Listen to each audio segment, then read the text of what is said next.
enough of this palaver. Let's get the show on the road. Morning. Morning. Morning.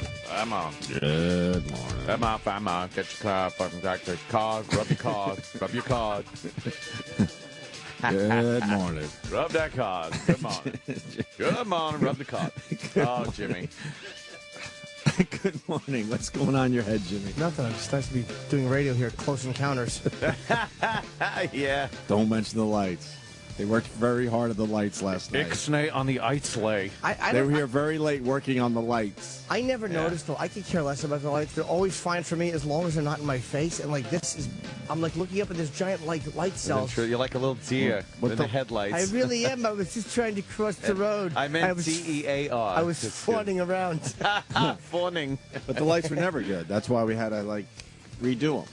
There seems to be a thing where it's like, the regular studio lights, like a regular radio station where it doesn't matter to do video, and then video lighting, which is what we have in here now with these little flat panel LED lights. Right. But, like, they're kind of new and different and in our peripherals, so it's going to take a little getting used to. They're 6 inches from the top of our heads. Exactly. They're a little too close. Jimmy said they're intrusive. Yes. Intrusive, huh? Well, all we wanted was better lighting in the studio in general. Yeah. And I don't think we've accomplished that still. Like, the better lighting. We got better lighting for shooting video, but like just normal, everyday lighting. But we've been talking about the lighting in the studio for... Does anyone know? The first time we brought it up? Sam, by the way, is just laughing. Cause Why are you laughing? He's like, oh, boy, there's trouble, and I love looking at trouble. Look, I was just sitting back, man. Jimmy was the one that brought this one up. Anthony got it 100% right. Yeah. That's exactly what it is. It's just we need good regular lighting. Because they specifically have been trying to do good video lighting. Yeah, but we just need good regular lighting. That's not what they're going for. But if you go back in time, I mean, we record everything. Yeah. We have many discussions where we just wanted better lights. They always take what we ask for and then bastardize it some way and make it something else. Or they take like a kernel. And they say, this is what we and can then do. run with it. Oh, that's very good. No, it's not. And then they run with it, and then we get this, which, like I was saying, don't get me wrong, I like this. I'm a video light guy. I love it. I kind of think it's cool. This would be better when you're shooting a little video or a quick picture of Jim Norton or something. As a matter of fact, I'm looking at the Pal Talk video feed right now that we're throwing out, and aside from me being on the camera, it looks great. It looks nice. The color is good. It's sharp. It's like it looks better. It's not much better. But for interviews, it's got to be up really bright. It's just going to be in my little eyes. Well, yeah. I don't like lights in my eyes. But it still doesn't solve the problem. We just want better lights in the studio. Just better regular lighting. Which is that was the original discussion. And I'm looking over at the couch. Is that the couch? I can't really see it. I don't know. That's in the dark. I can't really see it. It looks like a space view of Earth, this room. So I like the lights, but again, we just need good regular lighting. Because they got this track lighting like from 1975. Well, that's originally I said to the guys that the track lighting is the problem, because when I first saw the studio for us, there were cabinets that came all the way out where you sit. Yeah. And that's why the track lights are so how close they are. to the middle of the room. Oh. So the real solution would be to rip out the track lighting and readjust them for the new design of the studio, which is not a new design anymore. We've been here 3 years. Was this console put in for this show? Yes, all that. Oh, okay. This was a completely different studio. And that's why the lights are how they are, because... Need them against the walls. How this was originally set up, these lights made sense. I tried to tell him that a long time ago. If you put not these track lighting, maybe different ones though, but all along the perimeter. You have to relight the studio from scratch. Going, oh, okay, this is how the studio's set up now. What, Travis? Travis is shaking his head with his head is in his hands, and he's just shaking his head like I told Travis that it's not his fault. You know, you're not. This has nothing to do with you. It's guys that don't really listen properly. I just don't want to be here till 6 o'clock another day. No, you're right. No. Yeah, because I saw you tweeted pictures of this process going on. Long day yesterday. I'm like, why? If you move these track lights all the way to the wall, right? Yeah. And then move these, I don't know exactly because I'm not a lighting guy. I think all along the perimeter, and then shining in, then we would be good. Yeah, and then you keep these for the interviews and stuff. Right, and then we flick these on when we're doing video when a guest comes in and sits there and we have a video shoot going on, and then it looks nice. Is that what the team of lighting experts around here thinks? No. If I'm talking to Ope during an interview and I notice that the light is really hurting my eyes, there's something not natural about that. I know. Well, in order to do video, I mean, you do kind of need But to that's be not- flashed with light. But that's not what we asked Oh, I know. for. I know. I'm going to disagree with you. I guarantee if you go back to find the first thing, when this started, you wanted better lights for video and photos. What I said because Is that when your we diagnosis, Dr. Gay? Yes, thanks. Yeah, thanks. that was probably that was definitely part of it, but it was I said the lighting in general in here sucks, and when we take video and pictures, the pictures don't come out as well as they should. But now they took that little nugget and said, "Oh, okay, we'll light this place better when you guys are shooting video and pictures, but we still need just better lights when we're just doing the regular show, when we're not going to pick up our cameras." Gary and those guys feel like Private Pile. Sir, the private feels like any lights we put in will be wrong, sir. And we'll be beaten if we reverse ourselves. Look, let the record show. I wasn't going to say anything. Jimmy kept staring at the lights. I just noticed. I don't You really, want me to turn that light off? Yeah, but no, leave it on. I got to get used to it because when we have interviews, it's going to have to be on. And it's in my. I don't care about. I never care about the lights. I don't give a fuck if it's pitch black in here. Well, how about we move the track lighting next? You want to do that right now? No, that's too much work. Well, actually, somewhere around, probably 5:30, 6 o'clock tonight, we could do that on a Friday. Yeah, my Travis. friend Arnold Trackus has a track lighting business. He can come in. Yeah, Trackus. He's a great guy, expert, born to track light. Yeah, this track lighting was for the old studio setup. Yeah, See, because there's not even lights over there at all. That is true. There's track lighting in here. That is a good point. There's one fluorescent behind me. We sit in a triangle, and triangulation and crossfire. And it is built. What was here where this sofa is? I forget now.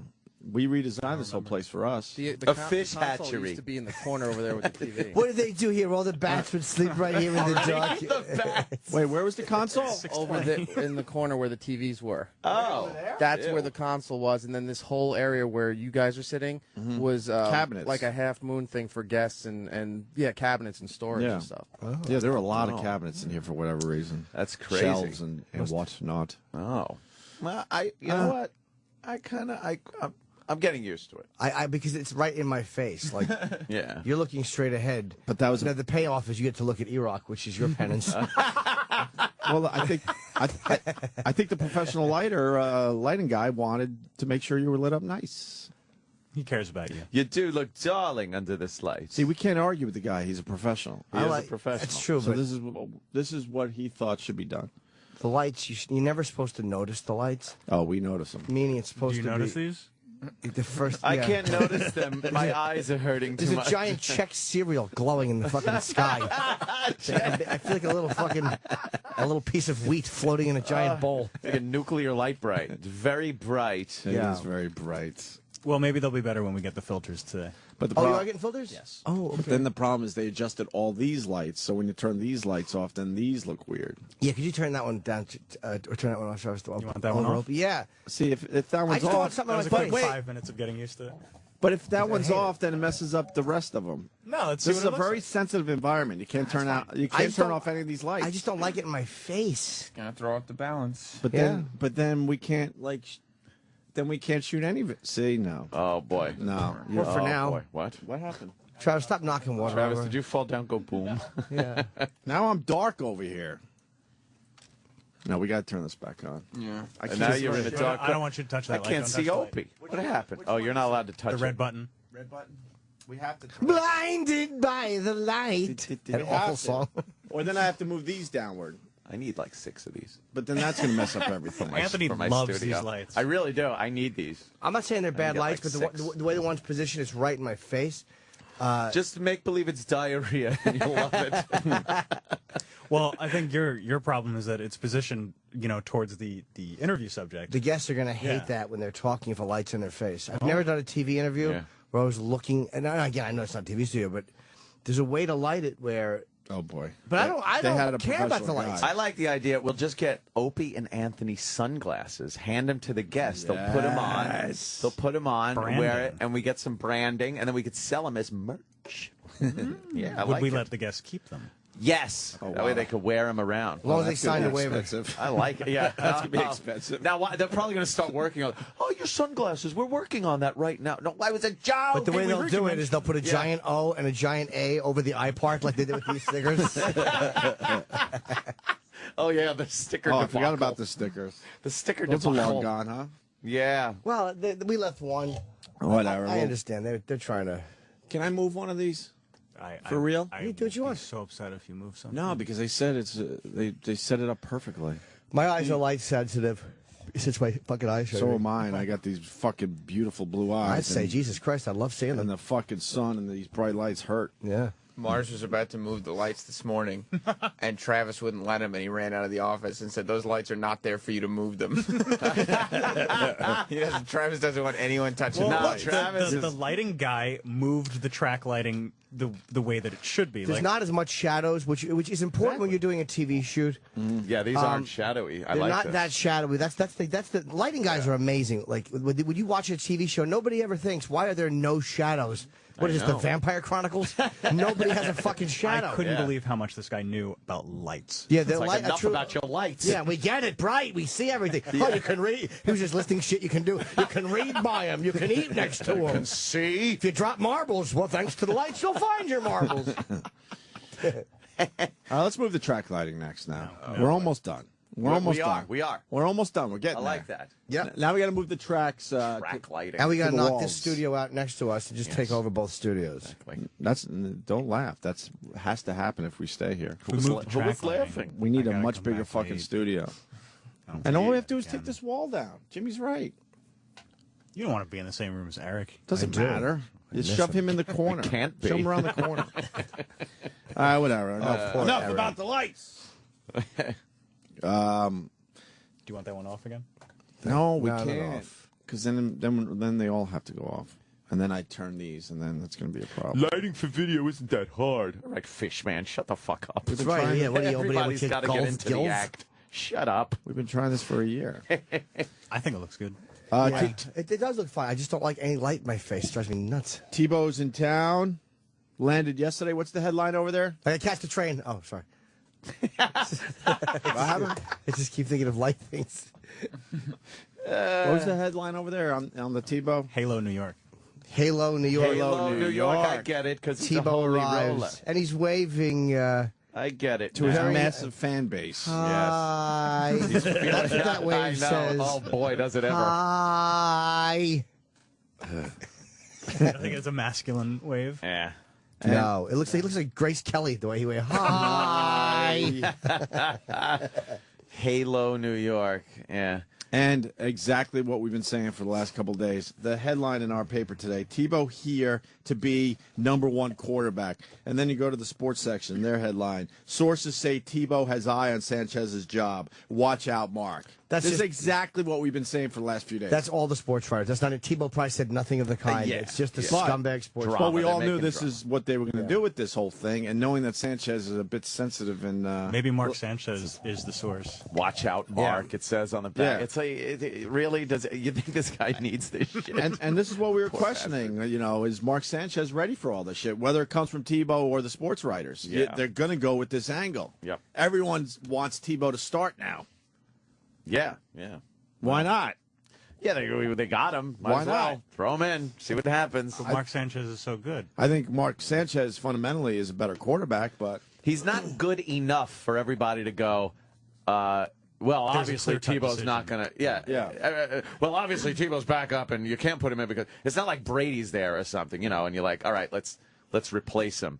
Sanchez is like, well, it's kind of like, well, we could give it a shot. right. But the sports writers are already all about this, They love making the drama. and that's going to put some pressure and some stress and some anxiety in Sanchez's head. This More, is great more, for I them. They should got say. something to write about. Maybe it'll get his ass in gear. Maybe So- it'll get even better. Where did Tebow go yesterday when he came to New York? Church.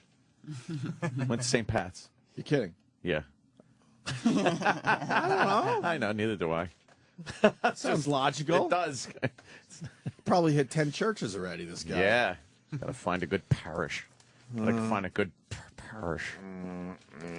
I don't know. What did he do? Yeah, what was his first? What was his first schedule? little day in New York? What did he do? I'm assuming Make the he rounds? was in to do contract stuff. Is he coming? Is he coming in here on Sirius XM Studios? I hope so.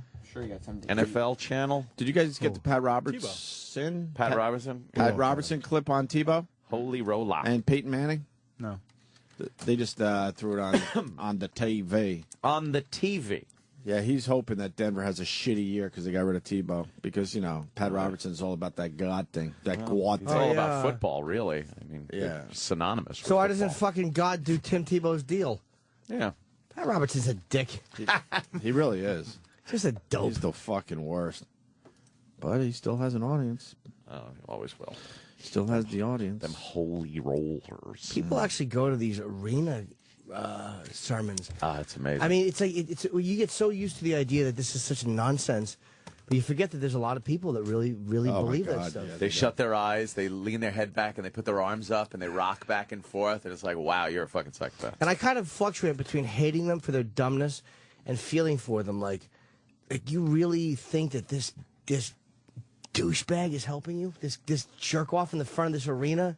Yeah, you want to have some faith, and Yeah, that faith whole is thing. fine. That's fine, whatever you want to do. But to think that this fucking old money grubbing fuck is doing any favors for you with God, what do you need a middleman for? You don't. The fuck do you need some human middleman to get your word to God?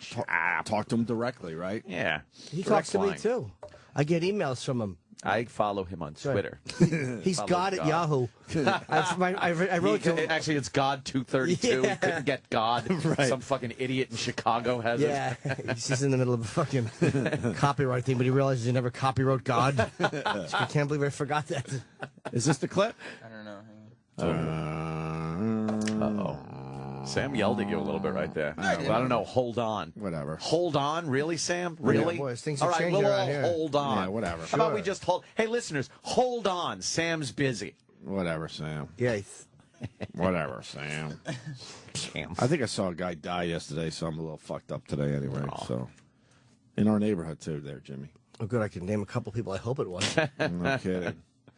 How do we find out if the guy made it? I What need did to he know do? if this guy made it. That's all. We don't have to talk about it too long on the show. I actually tweeted the wrong address. It was 67th and Columbus, but for some reason I tweeted 67th and Broadway. There was a guy down, and they were working on him hard, like aggressive CPR, an overweight guy. I couldn't tell how old he was, and they didn't have a pulse for the whole time I was there, which was at least 10 minutes. And then finally a lady said, we got a pulse. And then they kind of bagged him and got him together, but he was still unconscious when they took him away. I just need to know if the guy made it. How do we find that out? Why are you compelled to know?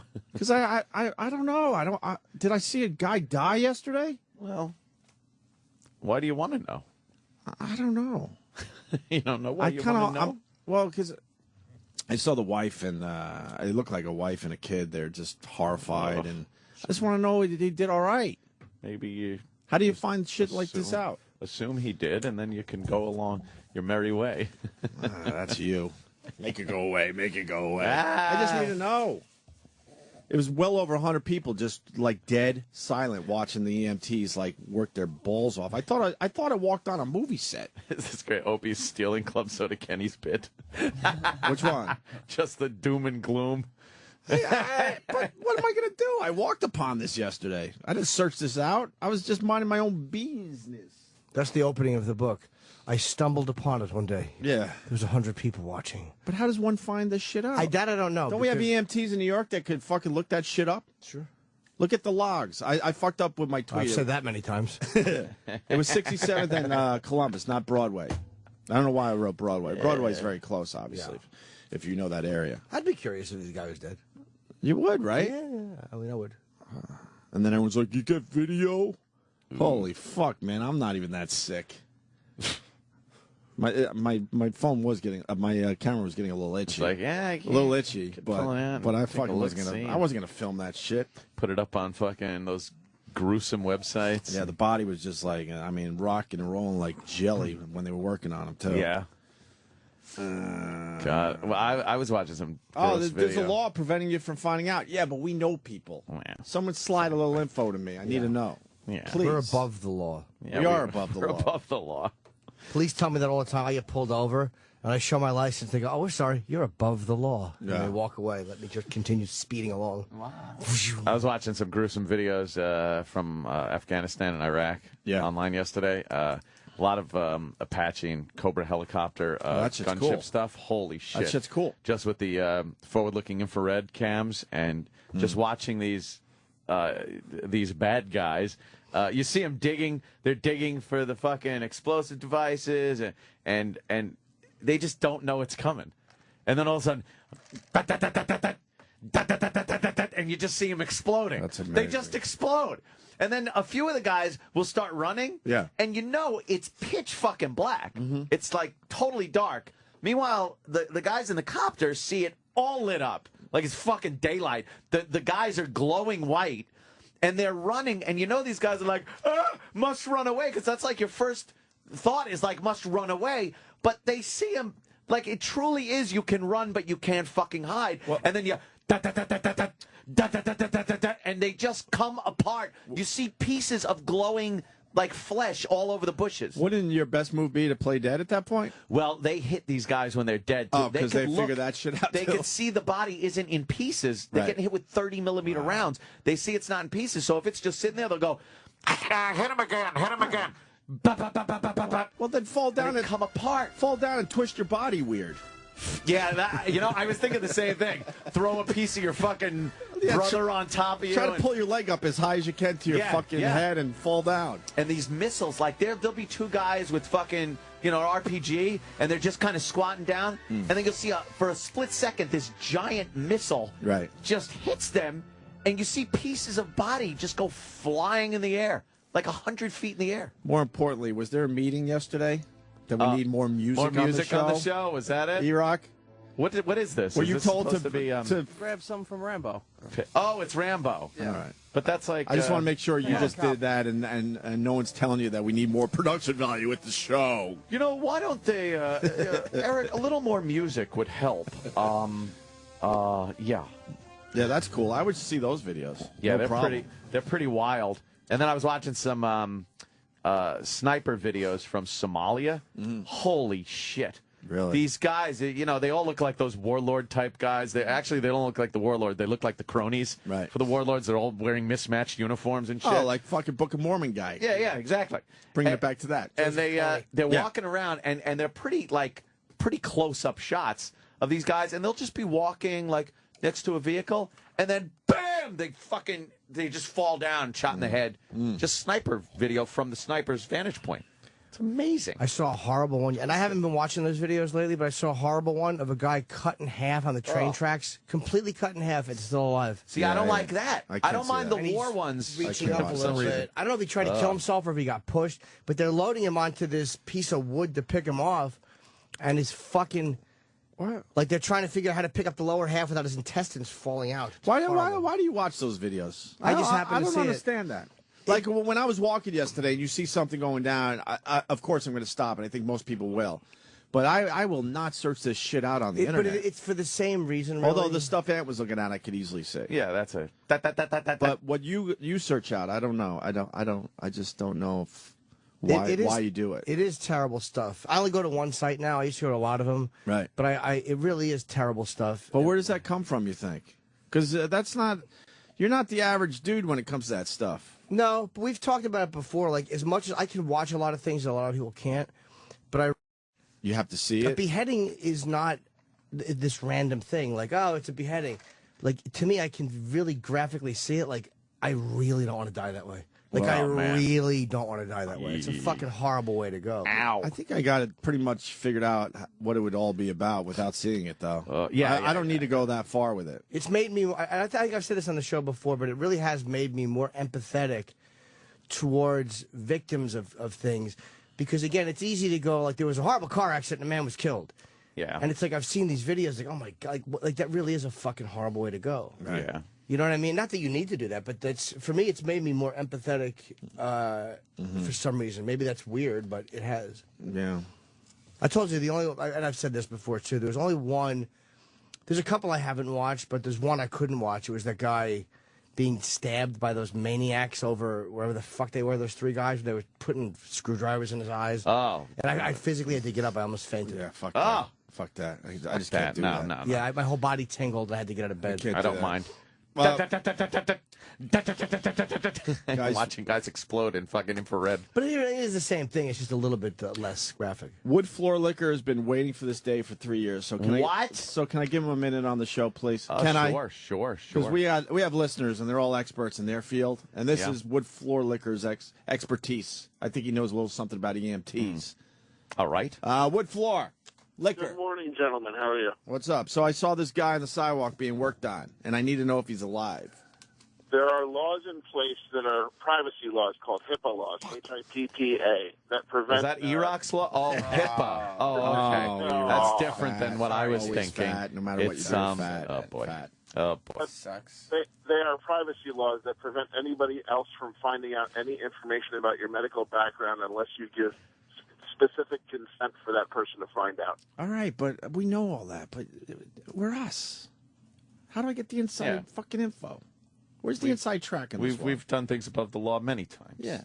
I will tell you that the percentages are, if they were doing CPR on that person and if he had no pulse for a certain period of time, chances are he probably did not make out well, if at all. All right, but how about a text? A text. How about a tweet? Someone look this shit up. Write it on the sidewalk when I leave today. I need to know. I don't know why I need to know. It's like me asking Jimmy his questions. I don't know. I need to know. What I was amazed by was the dumb New Yorkers that were kind of annoyed because the sidewalk was completely packed with 100 people watching as this guy was trying to be brought back to life. And then some of them that just wouldn't. They didn't even really. I don't even think they knew what was going on. I like people that don't look. I like people that just walk on the fuck by. That's like the people that rubberneck for cars and things like that. Just fucking move. But we all rubberneck.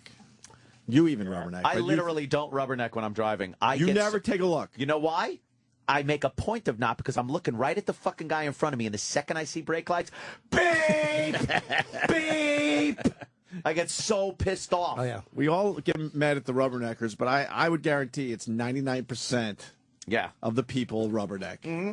You just think you don't rubberneck as bad. So you think you're above it? I don't. I am above it. So you're the 1%. I don't slow down. You're the 1%.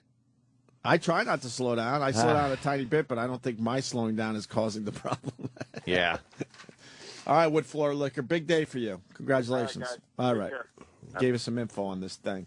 So I guess I'm not going to find out. I thought just talking about it for 5 minutes, I would have got the inside scoop already.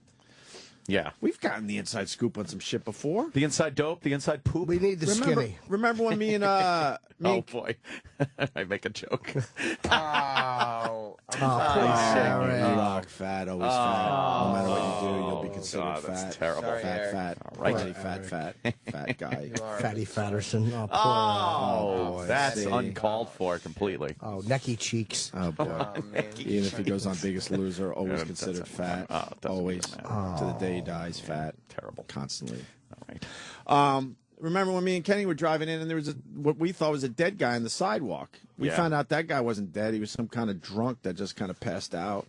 Yeah. It's because I told you it was me. Oh, thank you, Kevin from Connecticut. That guy did die. I found out on deadguyinthestreet.com. Oh. I didn't know that was a real site. You got the Tebow clip with Pat Robertson? Oh, yeah. This dope. Tebow Has to spin everything with the God thing. Remember his talk about the tornadoes? Yeah. I forgot what he said about the tornadoes. People weren't praying enough or something? Yeah, they weren't praying. I don't know. This is what he has to say about Tebow going to the Jets and the Peyton Manning thing. And a lot of folks down there were hoping that the Jaguars would sign him. Well, my take on it, and I know the public relations doesn't bear me out, but I think the Denver Broncos treated him shabbily. He won 7 games. He brought them into the playoffs, for heaven's sakes. I mean, they were a nothing team.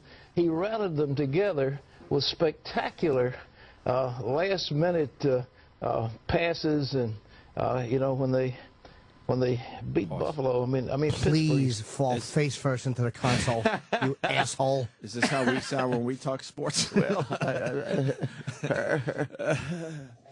Right. He doesn't know anything about football. If you have a chance, in the end, if you have a chance to get Peyton Manning and he still has the skills, how do you not go there? Opie, we have a follow-up to Wood Floor Liquor. Oh, you do? On line one. Brian from New Jersey. Brian. Oh, nice. Brian. Let's do this, Brian. Good morning, gentlemen. Shove it in Wood Floor Liquor's face. Hey, Bri. Yeah, fuck him up. Please fuck him up with your knowledge. Hey, don't Bri. Let's go. Two things. It's not HIPAA, H-I-P-P-A. It's H-I-P-A-A. Oh. For the HIPAA law he was talking Oh, so that's pronounced how? HIPAA. See? Oh, sorry, That's how Iraq. it's spelled. Yeah. Sorry, Iraq. Another fat joke. I know, exactly. Iraq. Just sitting there trying not to look fat. I'll leave the potamus kid alone. See, that's uncalled for. Eat all the salads you want. We'll consider you fat. Oh, fat. jeez, no. Oh, boy.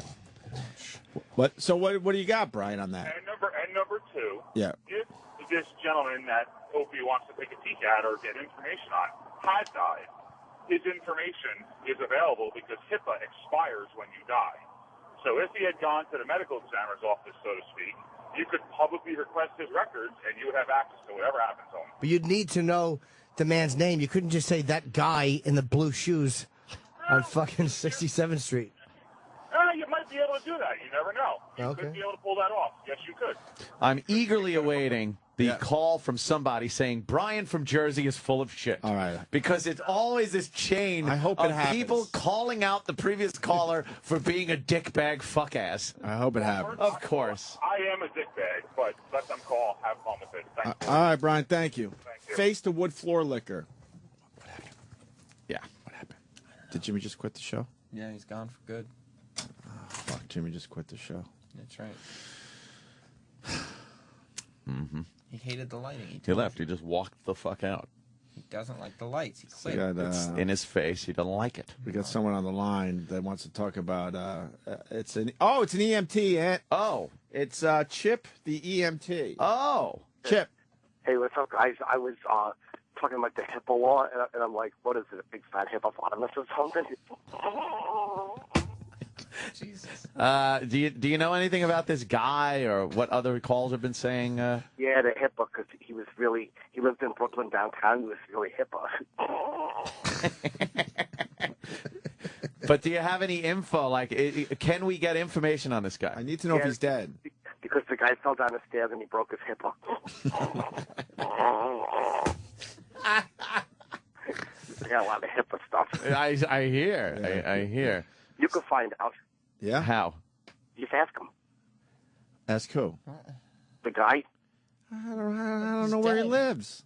Oh, you got to look up potamus or something because that's his name, hippopotamus.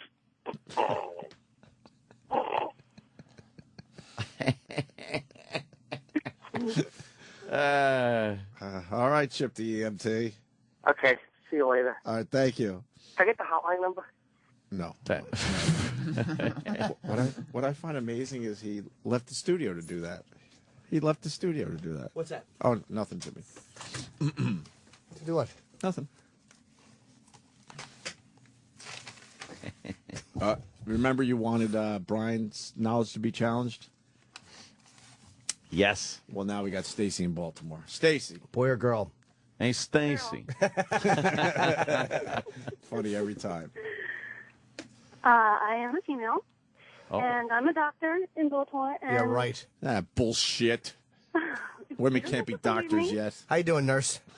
I'm just kidding. I'm kidding. I get that all the time. I get that all the time. I apologize. I don't want to have to spark outrage by my sexist comments. Go ahead. Oh. No, that's it. It's really boring. It says HIPAA does not expire when you die. That's it. So see, Brian was says wrong? Brian's full of shit, is what you're saying. Oh, He's a thought- dickhead. It's HIPAA? Oh, I thought they were saying Chippa. So it doesn't It's like the expire. health insurance, accountability, and portability. I don't really know what the hell it stands for, but that's it. I don't want my doctor to say I don't know what the hell that stands for ever. All right, Stacy, thank you. Especially with HIV. All right. So we still don't know if the guy lived. Oh, well. Or died. Back to the Pat Robertson? Sure. Yes. excuse me, it was a tremendous victory. And you just ask yourself, okay, so Peyton Manning was a tremendous MVP quarterback, but he's been injured. If that injury comes back, Denver will find itself without a quarterback. Oh. And in my opinion, it would serve them right. Terry? Well, up next. He's just an evil man. Pat Robertson is just an evil fucking dick. Well, it's a dumb game, you stupid fuck. Yeah, who wants to hear sports on the 700 Club? Right. I know, right? What the fuck is he doing? Terrible show. Why is it the 700 Club? What is that? What does that even mean? I think 600 Some religious taken thing or something. Oh, he had to go with 700. Yes. I don't know. What is it? What is his problem? Because Tebow, praises Jesus. He feels like he has to stick up for him. Tebow's doing just fine. Yeah, don't worry about it. In the end, it's probably a better move because he's in the New York market. Yeah. Yes. Right. His message will be annoyingly put. Oh yeah. I can't wait till he's around town and the photographers and press are all over him, trying to catch him, with maybe friends, things like that. You just want that to happen. Oh, I just love when that happens to anybody. Yes. And we're being called light divas today. What? We're not light diva. Yeah, we are. Well, looks like she was a crack hoe, huh? Oh, see what you're doing? Look, John and See Ken. what you're doing? John and Ken almost lost their radio jobs. They got the city council over there in L.A. Attacking them, and they're looking for diversity in radio programming. And it turns out this fucking broad loved her cocaine. Loves the coke. So it's not much of a stretch to call Whitney Houston a crack hoe. Right. What's wrong with people? Well, was she smoking crack or snorting it? Because she could just be a coke hoe. A cocoa? Crack is very specialized. Is that the mistake John and Ken made? Yes. They should have called her a cocoa. And by the way, drug specific. That thing that passed in L.A. is symbolic. It really isn't anything that they can enforce. It's encouraging them to discourage from. It's one of these symbolic things that knee-jerk reactionary dumbbells do, but it's not a law, it's nothing that's good. Yeah, it's just a nonsense. People want to be heard. Well, it turns out Whitney died of an accidental drowning. She had some kind of heart disease, and they discovered that her coke use was pretty impressive, right? Cocaine. How do they say it in the paper? Yeah. Well, they're basically saying she had coke damage. Yeah. From doing it on a regular basis. That guy that was what was his name on Joe Rogan's show on that podcast? Oh shit. And he was talking about yeah. Oh fuck. What's his name? He's been on our show. I know. Can't remember his name. Sorry. Let me see. Diaz. Diaz. Yeah. Right. Yeah. He was saying how. I mean, he had firsthand knowledge of cocaine going to Whitney. Right. She also had Xanax in her system and weed, but those two things did not kill her. And then a couple, muscle relaxers or one muscle relaxer that you could take for cramps and shit. But this guy said she was was actually doing the impression of her friends calling her a crack hoe in this fucking fake outrage. Yeah. Ugh. Yeah. She's a great singer. She fucked up her life and her career doing drugs. It happens all the time. Yeah. Sorry. Right. Sorry that upset some people so much that they want to fucking get mad at guys for either mocking it. Tough shit. Right. Yeah. Yeah, and the L.A. Corner basically saying, she did a lot of coke and they could see the damage from, abusing the drug in her system. If you drown in a fucking tub with a gravy boat next to you, there's a problem. Gravy boat. How the fuck do you drown in a hotel tub? You really don't like that whole gravy boat thing. It's silly. And how the fuck do you drown in a tub when you're on cocaine? Aren't you on high alert? Yeah, right. To the situation at hand. So there you go. That's what they found out. What's Flexeril? Is that the muscle relaxer? Relaxer? Mm-hmm. That's all we got on that. Muscle really. relaxer. She had that. Yeah. Yeah. Loaded. Autopsy. Relaxed. Coke helped put Whitney in the grave. Coke tragedy. Coke tragedy. I'm turning Coke tragedy into Coke comedy. You don't like Louis Anderson? No. I like Louis. I don't like that whole fucking act he did years ago. And now it's weird because I don't know why he just looks really weird now. What do you mean? Like, back when Louis Anderson first hit the scene, he was just some chubby queen, you know? And now he just looks like an old queen. It's kind of weird. Like, looks more like a Truman Capote type. If I didn't sweat, I'd explode. I don't mind his comedy. Oh, I see what you're saying. Oh, my God. Yeah. Whoa. It's getting a weird... He doesn't seem to be doing much lately. Like, I guess he's just doing Vegas and... Is that what he does? I'm guessing, yeah. People that just kind of dig a little nostalgia. He had a really big book and some really big... what was he... Was it from his stand-up, I guess, when he was really young. And then he hosted the Family Feud, but he kind of... he hosted the Louis Anderson show, which is one of my first TV things. Really? I did it twice. Oh, yeah. that's right. I know that. He was nice to me. He seems like a nice guy. We never interviewed him, I don't think. I wouldn't have met Dice if it wasn't for him, and by chance, I wouldn't have met you guys. Oh. So I was doing Louis' show, and I was out there doing the Louis Anderson show. Well. Look at you. We have Louis Anderson to thank for this. Yes. Blame. We were doing it at the Santa Monica Piers in L.A. It was 4 of us sharing a room. Me, Rich Francesi, Lenny Marcus, and Florentine. Damn. We're sharing a room in what was the Wyndham Village and is now the London. Who got to sleep with who? I don't remember. I know me and Florentine were in a bed together. It's really weird that I could do that back then. Look at that. A big king bed. Oh. And then fucking Dice called us on the phone. It was weird, though, to be in a bed. I slept in beds with guys all the times when you had to on the road. I bet you did. No, not for that reason. Oh. Me and Ann had to share a hotel room once. Oh, that never happened Not again. even a bed. Oh, not a bed. No, Yeah, of it course was like not. twin beds in a room. Still weird. California. Yeah, it was We were weird. just getting started. We had no fucking pull. Yeah. They put us in a room with two queen Boys, beds. you're sharing a room. We don't get individual rooms for our talent. Shut up. I can't imagine sharing a room right now. I cannot. Oh, I imagine. know. Hell's no. Can't imagine. That was one and done. Yeah. If they told me to share a room now, I would be like, what? They'd be like, you got to share a room? I'd be like, no, I'm not. And they'd be like, yes, you are. And I'd be like, no, I ain't going to do it. They're like, you got to do it. And I'd be like, hell's no. Right. Someone's got to explain. Someone's got to explain this to me for reals. Deftry, DEFTRY on Twitter. It's a tree who can't hear. Oh, sorry. Crackhead would be okay, but calling her a whore is over the line. She wasn't a whore. Hashtag moron. Exactly. But it's not really. We're not saying whore. We're saying hoe.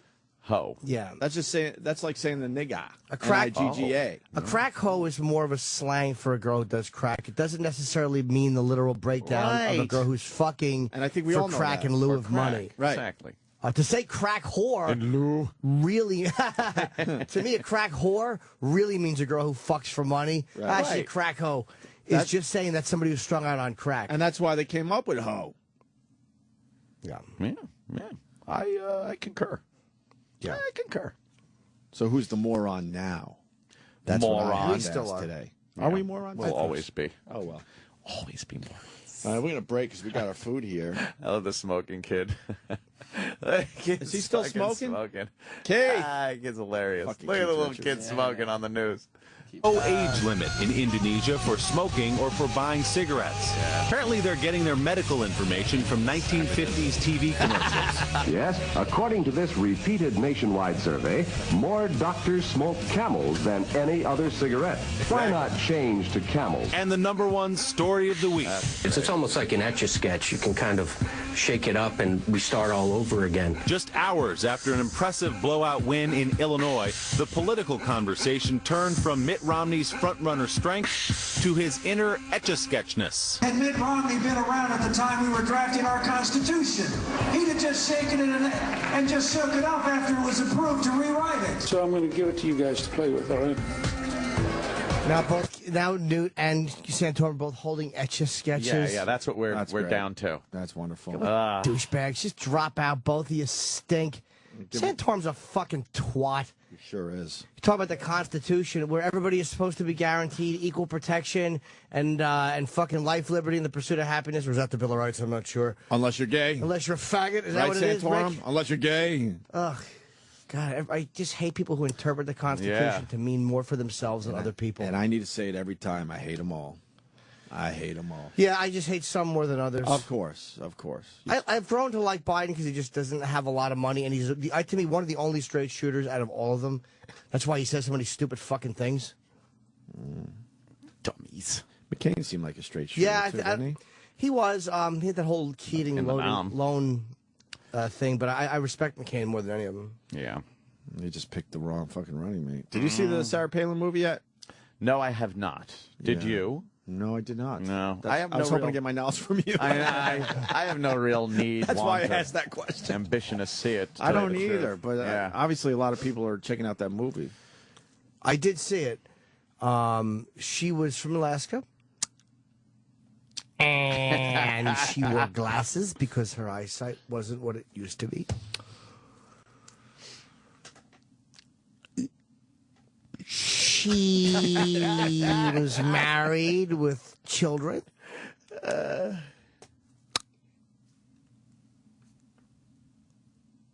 And she ran for governor and won. What a fucking asshole. I wish everyone could see his face when he does that. He gears up for it before you even hear the and. His mouth is making the and. Right. It's wide open. Yeah. Without saying and.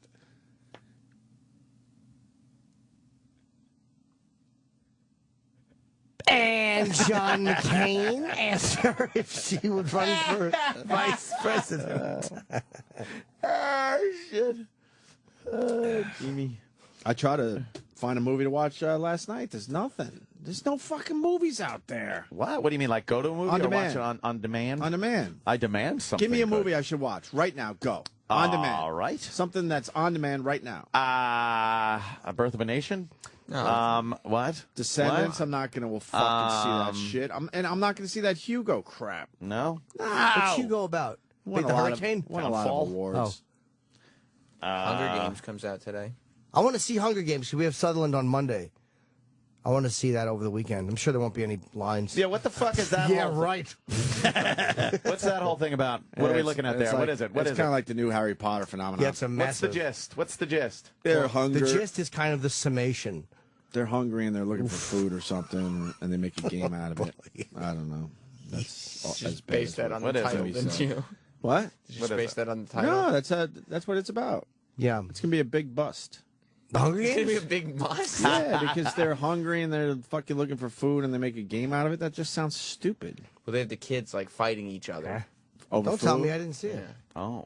Why over Not- food? I didn't see it either. It comes out tonight. I want to see it. Why over food? Because only one person gets it. What's the story about?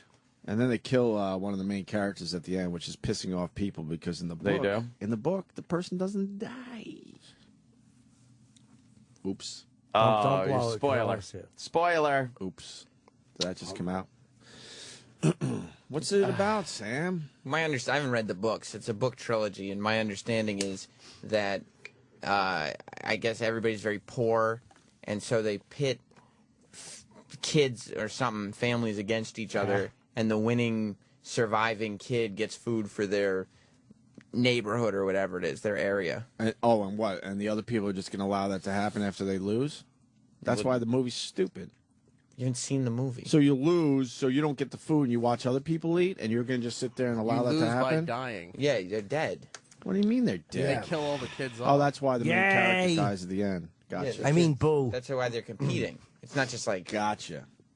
you know, they're running around a track. Am I going to be able to get tickets for this at all? No. I got tickets for it yesterday, so yeah. You saw it already? No. I bought the tickets yesterday. I'm seeing it today. I'm working. You bought tickets in advance? He couldn't go to the fucking movie yesterday. He was busy sorting out his fucking gay shit. wrestling figures. What was he doing yesterday? Oh, God. He was taking Tweeting his pictures all- collection of Oh, garbage. You moving? No. I was first I had to fight a traffic ticket, and then I went to Yeah, my parents' right. house. Well, yeah, right. That's not a good excuse. Yeah, right. It's not a good fake excuse. So wait, you had to fight a traffic ticket. Did you Yeah. win? I got it reduced From what to what? from 20 miles over the speed limit to 10 miles over the speed limit. So you basically, how much of a less was that? I don't know how much less it was, but it was like $100 fine, So, which was less and less points too. Because I already got a couple. I would of have points. taken the points and the money because that's too much work. Do you get a lawyer? No. So what'd you do? Just walk in and go, I wasn't going that fast. He went, yes, you were. Well, yeah. I mean, the cop didn't have a radar thing in his hand, and he was out of his car. And I said, well, there was no radar. And he said I was going 50 miles an hour, and he didn't even go back in his car. So how could he know? And she said, well, they have very advanced equipment that he could see his car from where he was standing. Is that true? So you should have got the whole thing dropped. So you did a horrible job. And did you say... I would have had to go to trial. So then go to trial. Not necessarily, because you might have... You see, the thing is, you got to give the cop an out, too. You got to say, look, there was high traffic. There was multiple cars going by. I can understand how it could easily get mixed up. Just raise that little bit of a doubt. And how long would a trial take? Well, I would have had to go back another day. Fuck, I'm speeding this weekend. Because that looks like days off, man. I mean, what a great way to get days off, Ant. Yeah. We'll fight speeding tickets. You don't get free days off. You have to take your days to fight speeding tickets. Oh, no, they're free if you're fighting speeding tickets. It's in our contract, maybe not yours. Not mine, no. You don't have a contract. No. I'm going to speed this weekend. I'm going to get pulled over, and then I'm going to fight the ticket all the way to trial. How many days off could I get for that? I could easily see you getting... 2 to 3? Yeah, 3 days, easy. You want to do the same thing so we take off together? Let's do it. But again, I don't... We'll be racing side by side. Yeah. I really think you should look at your contracts and double check that you have fighting speeding tickets as free days. They are free Is days. it? I think it is. They let's are let's just say it is. Yeah. Okay. All right. For the sake of argument. Yeah. But then I also had to I think it's for the sake of argument. I had to get my car fixed, like my oil change and all the checkup stuff done. And I was waiting at my parents' house. So I took pictures of all my old wrestling stuff and put it on Twitter. I know you did. To entertain that's the why people. we brought it up. Do you it bothered us. honestly have that cardboard cutout of, who is it? Kurt Angle. Kurt Angle? Yeah. Yeah. Kurt Angle with all those belts hanging on it, the hardcore belt. Yeah, that's at my parents' house. Your parents. This was all at my parents' house. Now, hold on. Was it put away somewhere? No, it was standing up. Your parents I still... told you the story. I was there, and the father grabbed me and goes, Oh, my God. I need to show you this. Oh, And I'm my like, show me God. what? He's annoyed. He wants the shit out of the house. He's not annoyed. It's taking over closets that they need for other things. That's fucking crazy. You don't think your dad's annoyed? No, he's probably trying to impress you. How is he impressing me by opening closet after closet, showing where all your wrestling stuff is? They don't have shit to put away. It's taking over the whole house, Ed. They can't like having that Thank you. shit. Like there's still a kid living there. I hope your mother goes crazy one time and throws all your shit out. I don't think she will. What you ought to do is this. You ought to put it in storage. Like I know collectibles are hard to throw out. You don't want to throw them out. And there's a way to put them somewhere safely where they're stored and you know they're safe. But you have to be realistic and go, I'm not really looking at this stuff. And sometimes putting it away safely is okay. My belts weren't even hanging on the wall until after I left the house. And one day I came over and either my mom or dad had put the belts up on the wall. Were you annoyed? Where's the cutout? Where's the Kurt Angle cutout in your parents' house? It's in my dad's office that used to be the playroom. Your parents indulge you too Look much. at Sam's face. Don't fuck with Sam and his wrestling shit. He gets very... Well, I mean, it's not... You're getting mad. I'm not mad. It's No, not he's an not. issue. His dad hates. Yeah, I think it's an issue. It reminds them of their not. son. It makes them forget that their son has left the house. Yeah. And they can look over at that wrestling thing. Or maybe it makes your father grateful you've left the house. Like he looks at that and he goes, oh, thank God that twerp's not here. This fucking wrestling dreck. I was feeding all kinds of great stuff. Let me see some more of your nonsense. Oh, it was all day. You got to follow him on Twitter. You would have really. I always enjoyed check the Sam's pictures. Twitter. I don't follow him, but I check him. Oh, yeah. Look at this. Because I was in the hallway. I guess they were cleaning out the storage. They have a little storage room. And this stuff was sitting in the hallway. Those are boxes of my action figures. So you're But mad? they're really No. great in an action figure. They're all in the fucking pile doing nothing. Well, what am I going to... They don't move. Play It's with not them. Toy Story. Play with them. When are you going to play with your toys? Make them go like... jumping off the thing. Off the thing. And what's with all the boxed ones? You like have them all in boxes. Oh, yeah. What do you think that's going to get you at some they're worth point? more if they're still in the boxes. Worth more. They're valueless. This is all valueless. These are all box sets. Let me tell you something. Oh my God! I was looking through my fucking old boxes and I found a One Flew Over the Cuckoo's Nest record. And it has a laser fucking, record or whatever. Laser disc. a record of the songs on it. Oh wow. Okay. And I open it up and there's a fucking mint condition folded poster of Nicholson as Randall P. McMurphy. Yeah. And I'm like, this is in mint condition from the Cuckoo's Nest was $75. So you I've looked it never up? seen this. You looked it up? It's on eBay for $25. $25. Not See? worth saving it Nobody for all those gives years. a fuck. No, what do you think that's going to get you? I'm not worried about how much money it's worth. Then why are you holding on to it? Because then I tweet it out and people are like, "Oh shit!" Right, but they're saying, "Oh, it's shit." No. Look at this. What? Zack Ryder, the wrestler. Yeah. Yeah. He wrote, "I'm jealous, bro." But wow. That's it. That's the whole reason to have it. But you're more famous than Zack Ryder. I'm not more famous. It hurts me to say that, but I You think gotta be you kidding are. me. I don't know Zack Ryder. I know Sam Roberts. Well, you don't watch wrestling, and you just sit in front of me all day. Oh, that's right. why. Oh, I was just giving you. See, you can't even take a compliment. No, That was look a at this. compliment. Look at this. This is a good one. That's the original Bomb Squad football for Adam Bomb. You can't find that shit anywhere. Who else has that shit? Because it's shit. That's why. Thank you, Jimmy. It's in a bag still. It looks like fun. You can't find it because no one cares. I found it in the bag. I don't know why it's still in the bag. Why but don't you that look it makes up right even now? better. Original. Look it up on eBay right now, or I'll fucking smack you in the Yeah, lips. Jesus, you don't have to get so hostile. And that dumb fucking the urn, the fucking. That's not dumb. That's one, so one of my favorite dumb. pieces. It's a fake urn. Yeah, it's not it's even like an urn they actually styrofoam. used. It's like Oh, styrofoam. God. no Adam Bomb football. Then look it up. It's really funny. Because what do you think is the rarest? Not the rarest, but I can think of a pretty rare piece of wrestling paraphernalia. Look at that. Oh God. That's the original Undertaker foam rubber urn. That's very rare. All right. How much is it going Look it for up. on eBay? That's the point Jimmy's making. This stuff ain't worth shit. No, of course not. Look at this one. This one is in way worse shape than mine, and it's $80 on eBay. And no one's buying it. Because it's in shit shape. Oh, stop it. But you would never sell yours.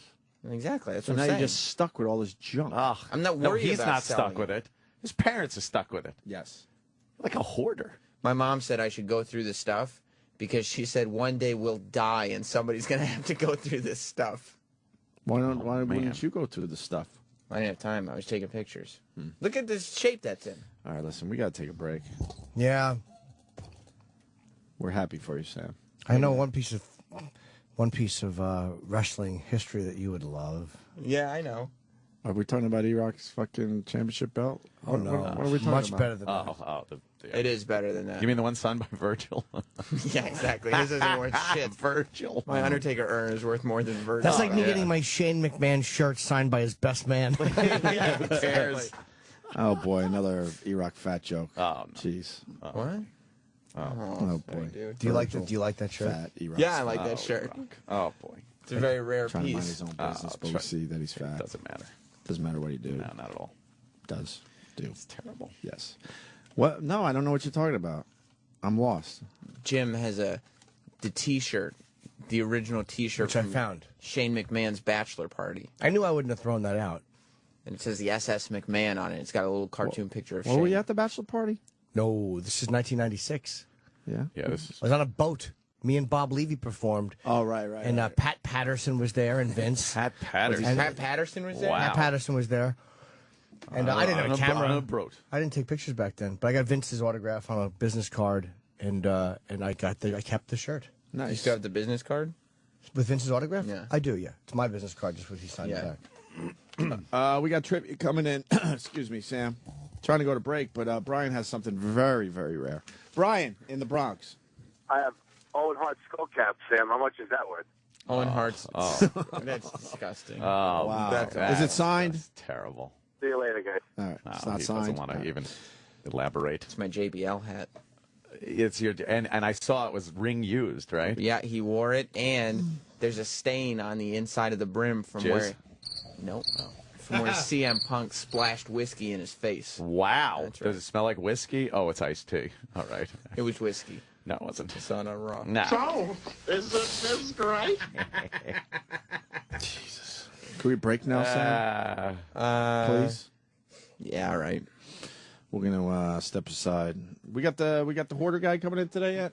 Yes, Matt. We haven't seen him in a while, right? Maxon's going to be here. Matt rocks. Yeah, he's one of the real no nonsense guys on the Hoarder shows. We've talked about it in the past. I hate when these people are like, pleasure to meet you. Okay, what we're going to do now is just make sure you have the final say in what and he's just like, look, people are here to help you. What are you doing? Like, he's the no-nonsense guy. like it. I like that. Yeah, absolutely. Look at the condition that's in. It's wrinkled because it's been folded. But I've seen it's the shirt. perfect condition. What, Sam wants that? He's just showing What me are you pictures. trying to do? Wrinkle it? It's in perfect condition. Oh, wow, it really is, Sam. Even though it's wrinkled. Do you want that, Sam? Of course I do. Who else has a shirt from Shane McMahon's bachelor party? That's a great collector's item. You're a stalker. I'm not a stalker. Yeah, you are. You drive by their houses? I don't know where their houses are. I like driving by the building, though. Oh, really, dude? You like it, huh? Driving by the WWE building, yeah. Yeah, you like that? Yeah. Have you been inside? Not since I was a Seeing kid. the big sign out front. Ooh, yeah. Yeah. In Stamford? Better than driving by this building. What'd you say? Is it in Stamford? Yeah, oh yeah. See, I know. Oh yeah. There's It's a right big WWE flag hanging I know, high. because it's on I-95. Yeah, You can't miss You it. see right there? Yeah. Let's go, yeah. Exciting. Oh, yeah. Please. Big WWE sign on top. D-Rock, could you hit that for us? Thank you. Sirius XM. This is the Opie and Anthony Show.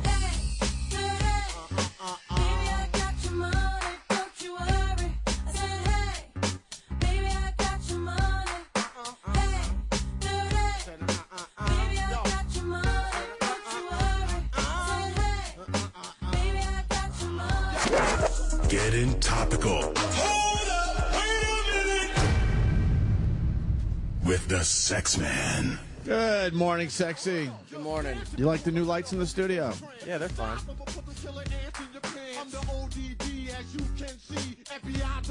Wow, I don't know who this is. Anyone else? Wu-Tang Clan. Close. What? You know who this is? So Dirty Bastard. Right, that's where she's saying, hey, Dirty. And he's going Hey, ODB. Dirty. All right. Hey, Dirty. I never heard the song before. It's a giant song. I thought it was Jay-Z.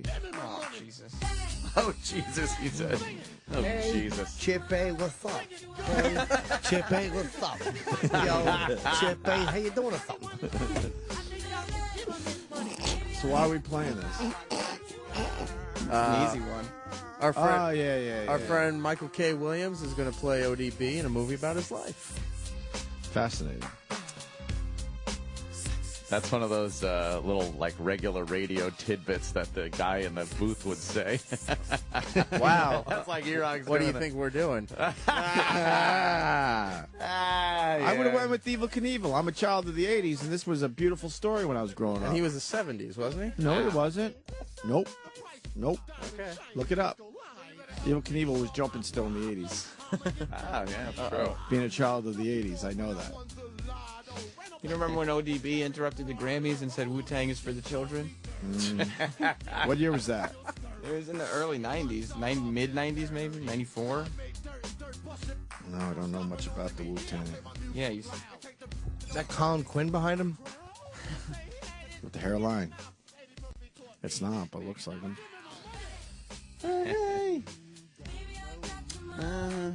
Hey, says it was Chip 98. A, Chip A. making everybody laugh. Hey, Chip A, making everybody crack up. I want to hear how the verses sound when Chip raps. Pretty good. Oh.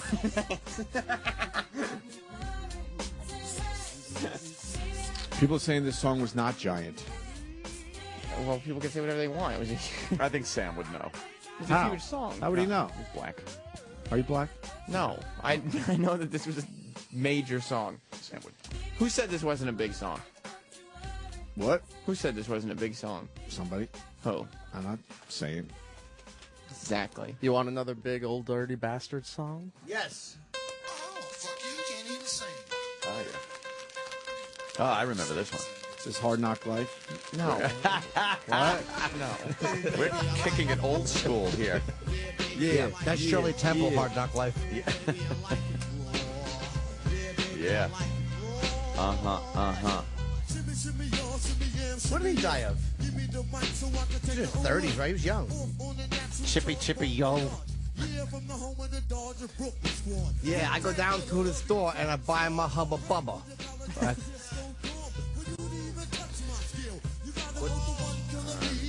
Got to give some props to Bill Maher, no?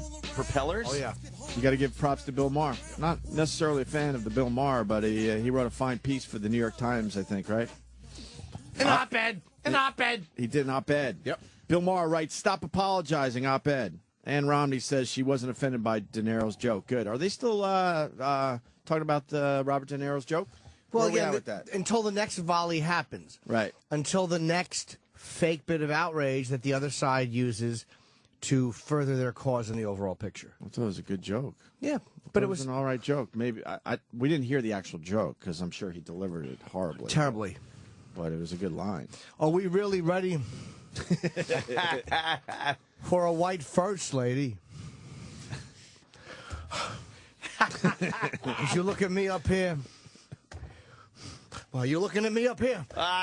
See, because it's from a movie.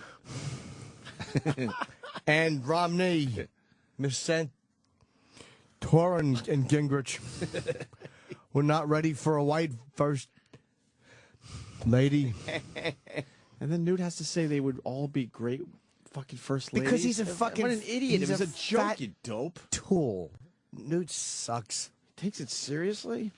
Bill Maher has a simple solution for the easily offended. Stop listening to people they might find offensive. Perfect. Yeah. That's all we want. Exactly. You don't have to listen to this shit. Exactly. Turn off the fucking channel. Turn off the fucking TV. Whatever. Yeah. The comedian HBO host writes in a new op-ed for the New York Times that the media landscape has been hijacked by indignation at every turn, citing a long list of recent political controversies that he thinks have been driven by hypersensitivity, from Rush Limbaugh's attack on Sandra Fluke to Robert De Niro's joke about the white first ladies. We don't have to read this whole thing, obviously, but... when do we get it in our heads that we have the right to never hear anything we don't like? We've been saying this for years. Ant has said it on TV. Of course. You have the right to be what? Offended, right? Offended. Yeah. You have the right to offend. I once said you have the right to be offended, but it shan't be amended. I was talking like rap, like black radio station logo.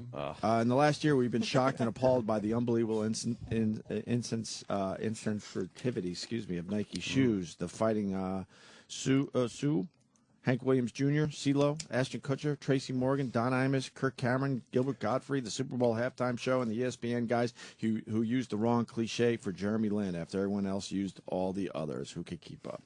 There you go. You're 100% right. And it was a good. I read the op-ed. It was good.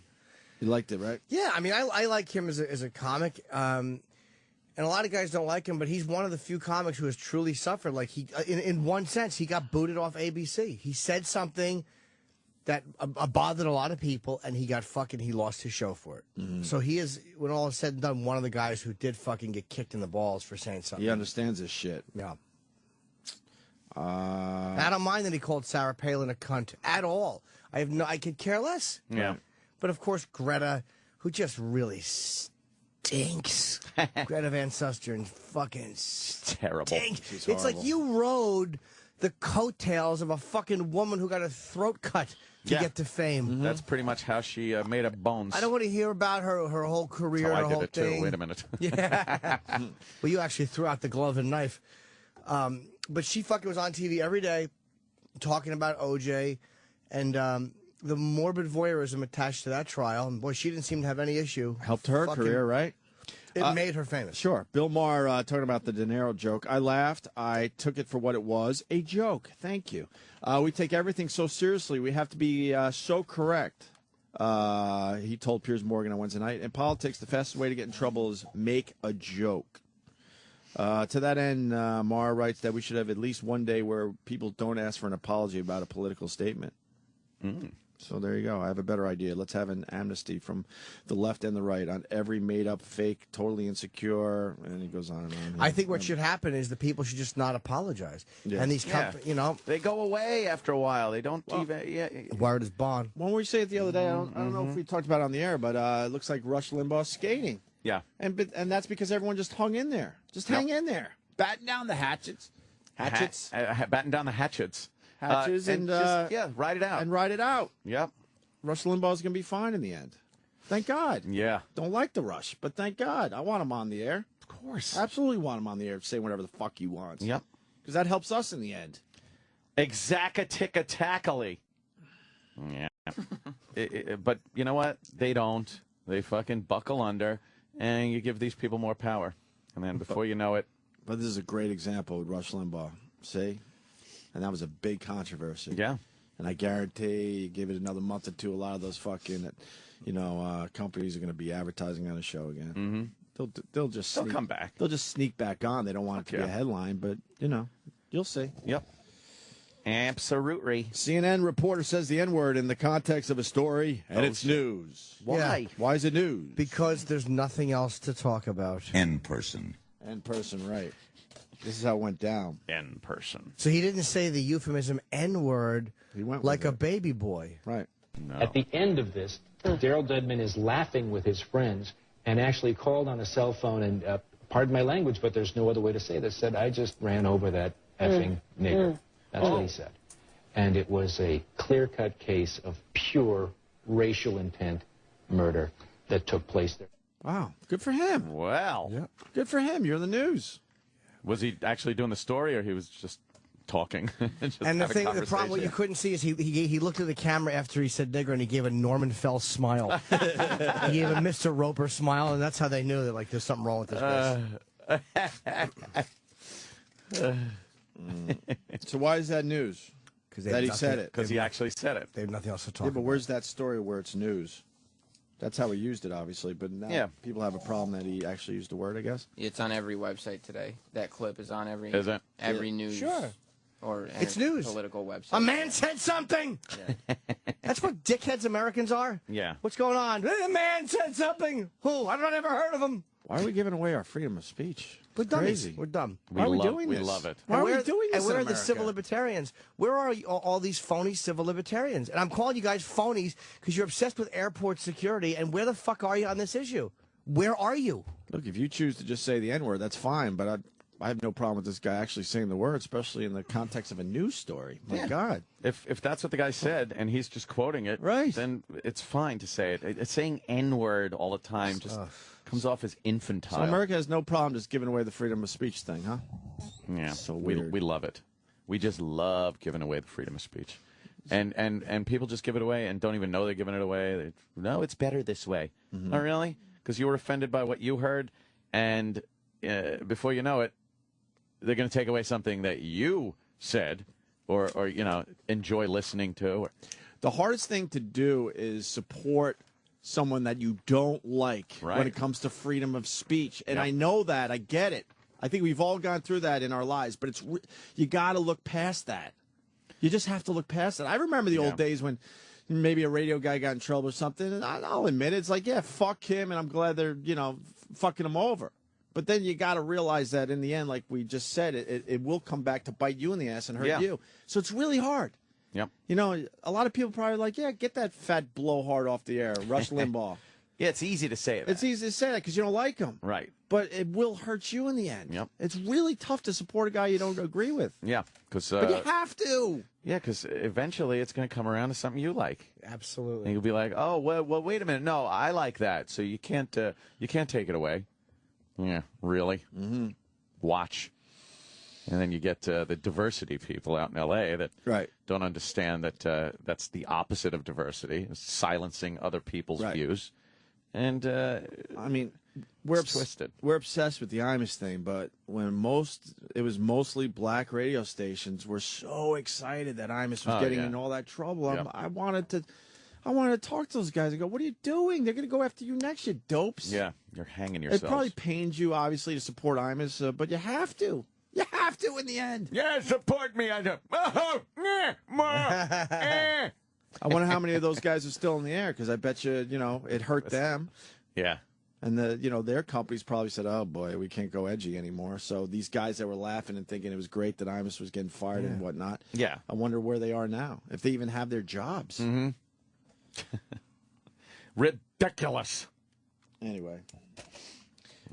George Zimmerman. The Zimmeister. Good old George Zimmerman. What's going on there in Florida? Georgie Zim. I hear there's a problem.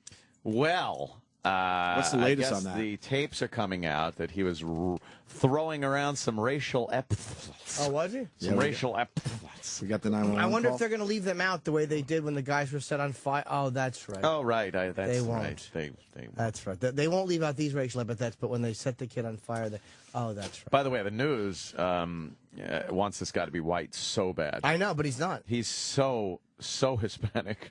Apparently, I guess he's of a mixed racial background, hence the Zimmerman name. Yeah, Mr. Zimmerman! Mr. Zimmerman! Then you drop in you chop your own hand off with a fucking hatchet. All right. That's the guy Doc was talking to in Alcatraz. Mr. Zimmerman. Little plunk of those fingers.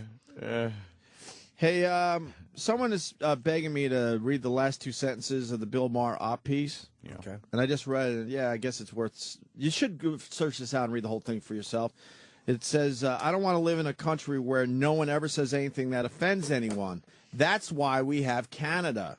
That's not us. If we sand down our rough edges and drain all the color, emotion, and spontaneity out of our discourse, we'll end up with political candidates who never say anything but the safest, blandest, emptiest, most unctuous, focus grouped platitudes and can't. In other Fucking words, Canadians. we'll get Mitt Romney. Exactly. Then Bill Maher had to kind of make it a little political. Yeah, again. I mean, he told a joke, yeah. Yeah, but there you go. Yeah. I think you should apologize to Mitt Romney for that. Yeah, he needs to apologize. But he's completely right. Yeah, bravo. But we're just giving it away. No problem. Yeah. The masses are giving it away. This need for this apology thing, this need to tell people you're not allowed to say that, it's insensitive, and then just giving up what amounts to your freedom of speech is I can't fathom how people just want to do that. Most people it doesn't affect. Like the average guy, you're out there, you work in sales or something, or whatever you do, you don't have to deal with it this much. But it's going to come. It comes and creeps in.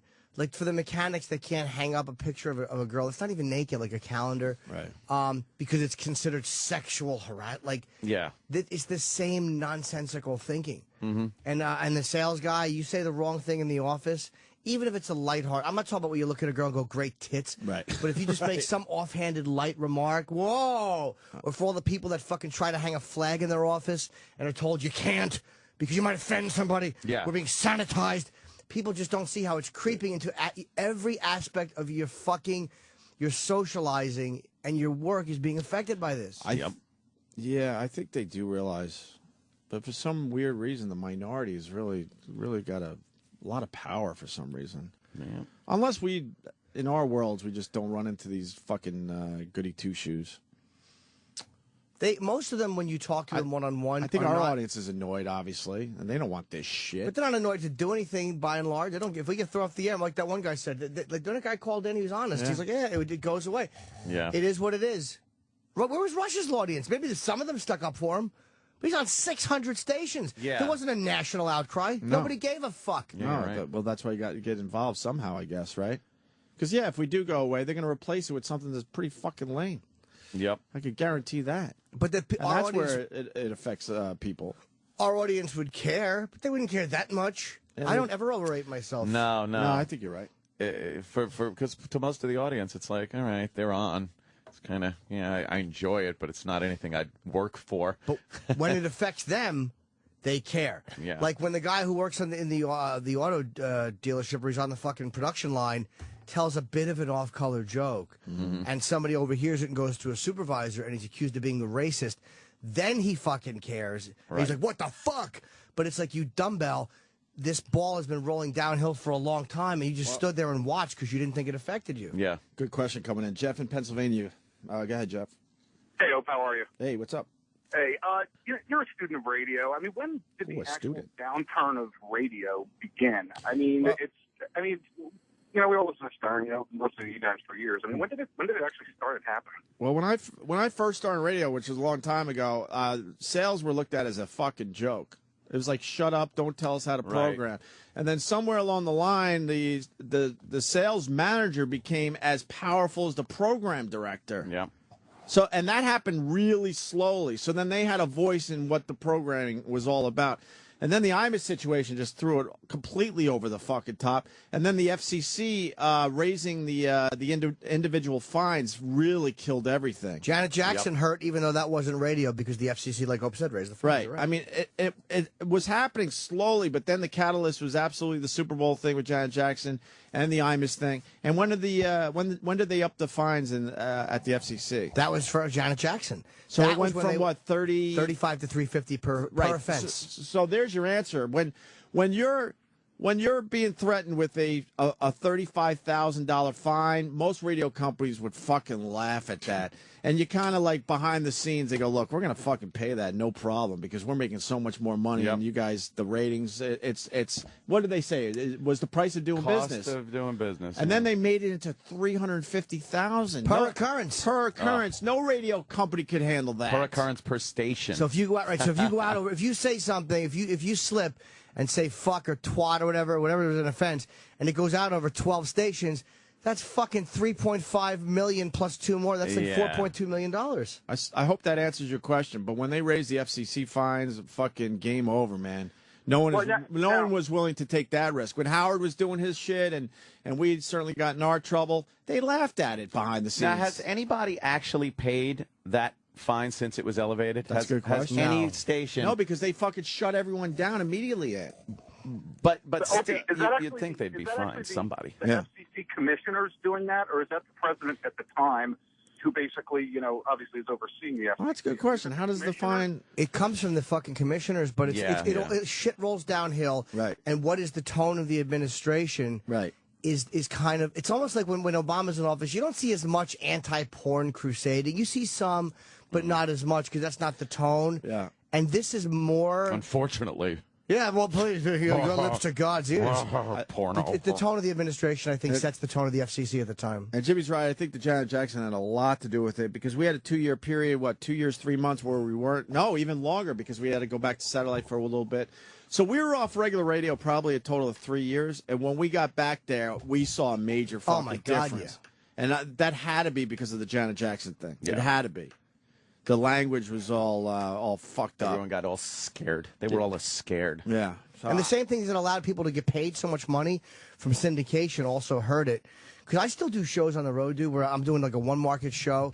And they're like worried about profanity, but they're not paranoid about every single thing you say. I'm like, you could say this? Like, I'm overcautious. Right. Yeah. It's the syndicated shows who have a lot more to lose because there's a lot more eyes on them. Then something was told to me and Ann a long time ago.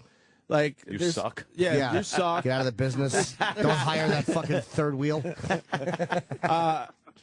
There's something to be said about being under the radar. I'm sure there's radio shows out there that are under the radar, so they're getting away with a little more. And then someone went to us one day and said, consider yourself lucky that you're still under the radar, and that's why you're getting away with some of the shit you are. Well, as soon as you get on that fucking radar, forget it. That's a whole different ball game too. The lawyers want to meet with you. Yeah. So, does that sort of answer your question? Oh, absolutely. Yeah, there's a bunch of moving parts there, obviously. I mean, the language got extremely strict after the Imus thing. Yeah. But the fines certainly really fucking hurt. And like Jimmy said, it was per market. Yeah. So if you're a syndicated show in 20 fucking cities, that's 350,000 times 20. That's how the FCC looked at it. So they shut down radio, basically. They were the ones that said, fuck this. Let's say Rush said, fuck you on the radio. Something so extreme that you couldn't argue it. And it was an angry thing. Fuck you! Fuck you! Right. He's got 600 how stations. Long are those, I'm sorry. That's okay. I was going to say, how long does that... how long until that hits you guys on XM, that extreme mentality? I know you're already getting shit, but how long until the extremity? Oh, dude, we used to do edgier stuff on regular radio, so it's already affected us. Thank God we've been able to adjust. Right. But as far as the language and shit, Jimmy doesn't think it's going to hit us anytime soon. No. I'm a little suspicious. I wonder. It's special interest will hit us. I think we got some room here, but I think eventually they're going to try to fucking do some things here as well. Special interest would hit us like. Yeah, not the company itself, but special interests and all that. Would come after, would try to silence offensive things. But as far as FCC and fines, it has not hit HBO. It has not hit Showtime. Right. And regular, no one is trying to fine any cable they self-police for the advertisers, but I don't think that will happen. There's just a pay service is really hard to touch. But the company itself has shut down a shitload of our material. Right. Oh, yeah. Which you could absolutely still do. But for whatever reason, we just lose the argument every time. I like the fact that some of the basic cable channels, like FX and stuff like that, aren't paying as much attention to what the advertisers might be upset about, because they never used to even curse on there. Now you're hearing shit, and it's not like, oh, they're cursing. It just adds a realism to its show when, you know, you got cops actually talking and cursing using real language, you know, right, and real circumstances and things like that. It's not as phony, because things like HBO and Showtime became so far and away better, yes, and more realistic dramas than what was on TV. Began to look cartoonish and fucking soap opera-ish and childish. They had to do something, and thank God fucking cable is doing something. Networks are still good at doing stuff like Lost. Like concept shows where you really don't need as much language freedom. And they got a lot of money behind them. And they can spend it. But Lost was a great show and an interesting concept where you didn't need to show nudity and you really didn't need profanity to make that story better. But for cop dramas and stuff, it's just they stink on TV. Yeah. I don't understand, like, back when I started radio with the advertisers, like I said earlier, they didn't have a voice at all, but I don't understand that. Yeah. Because they're paying the radio station to have their ads on, but back then you were able to just tell them to go fuck themselves. Yeah, shut up. Fuck you. You know, somebody else will come aboard. We support our morning guy or our afternoon drive guys and tough shit, but not anymore. No, now we literally have to blow Steven Singer. Yeah. Fuck him. I wonder if that's because the corporate umbrella, like, it's not just that one product That's or that exactly one what it company. is. It's also owned by the bigger company that owns all this, so all this could be affected. It's like, aren't we a radio company? Yes, but we also sell detergent, and the housewives buy our detergent. Yeah. And it's like, how are you in the detergent radio business? They just didn't have a voice back then, which No. I guess, looking back, I find a little strange. When you actually saw the owner of the station, like, would come in to the station, and it was like, oh, okay, that's the guy that really makes the decisions, and if he enjoys what's on the air and knows it's doing well, he'll tell the sponsor to go fuck off, or he'll tell, an interest group to fuck off. But now it's like we always goof about, there's no one's accountable or responsible. You ask one of these guys who said that, or who made that decision, or where did that come from? Well, it's a conglomerate of people upstairs. It's like this mysterious fucking room where there's some kind of Star Trek alien fog that makes the decision. We have an upstairs here. Yeah. I don't know what goes on up there. I don't either. I don't want to know what Let's goes bang on on the up there. ceiling with a broom. It's better that way. Get their attention. I'll tell you this much. At the end of our WNEW run, all we had to worry about on the radio was following FCC regulations for the most part. It started creeping in right at the end there, but just a little, but we could handle it. Yeah. You know? Yep. And then when we got back to radio, it's like, whoa, what? We have to worry about all this other shit? What happened to just worrying about the FCC rules? Yeah. And that's where it got confusing. It just became something totally different, where the radio station went further than the FCC rules. Right, and that what for what? Why? And I blame the lawyers they hired. Yeah, that's it. The lawyers were supposed to keep everyone safe and make sure they didn't get an FCC fine.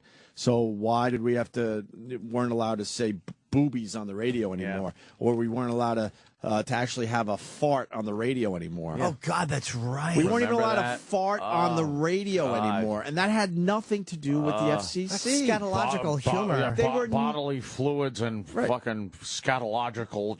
We were never going to get a fine for farting on the radio, No. but these lawyers insisted that we had to follow this shit. It was just mind-boggling. A fucking joke, isn't it? So I guess I hope that answers some of that shit, Jeff. It's still a very gray area. Yeah. We could have said taking my call. We could have said something today. We have no idea. Yeah. That could be the front page on a bunch of these blogs, and we could be in deep trouble. Like the homeless Charlie thing. We didn't think that shit was going to be nothing. No. Why would you? Well, it shouldn't have been nothing. Right. And if and Elo did defend us completely, we never should have gotten any trouble for that. No, at all. That was at the all. fucking douchebag that was in charge. And they're still afraid of that clip. Yeah. Gives a fuck. I know. Yeah, right? we want to just replay it. It's funny. I listened to it recently. I encourage you to search it out. It's funny. I howl every time I hear it. Yeah, that Bush bitch. He's just fucking angry. It's such a goof. It's like, homeless come on. dude. Come on, take it in the fucking spirit it was delivered. We were excited. We thought we found a new character. Yeah, we should have. Did. And we haven't seen him since, so I'm convinced the government might have taken him out. Yeah. We've never seen him again. Yeah, I heard a black van pulled up and they threw him in. That was it. Screeched away, and that was it. Oh my God!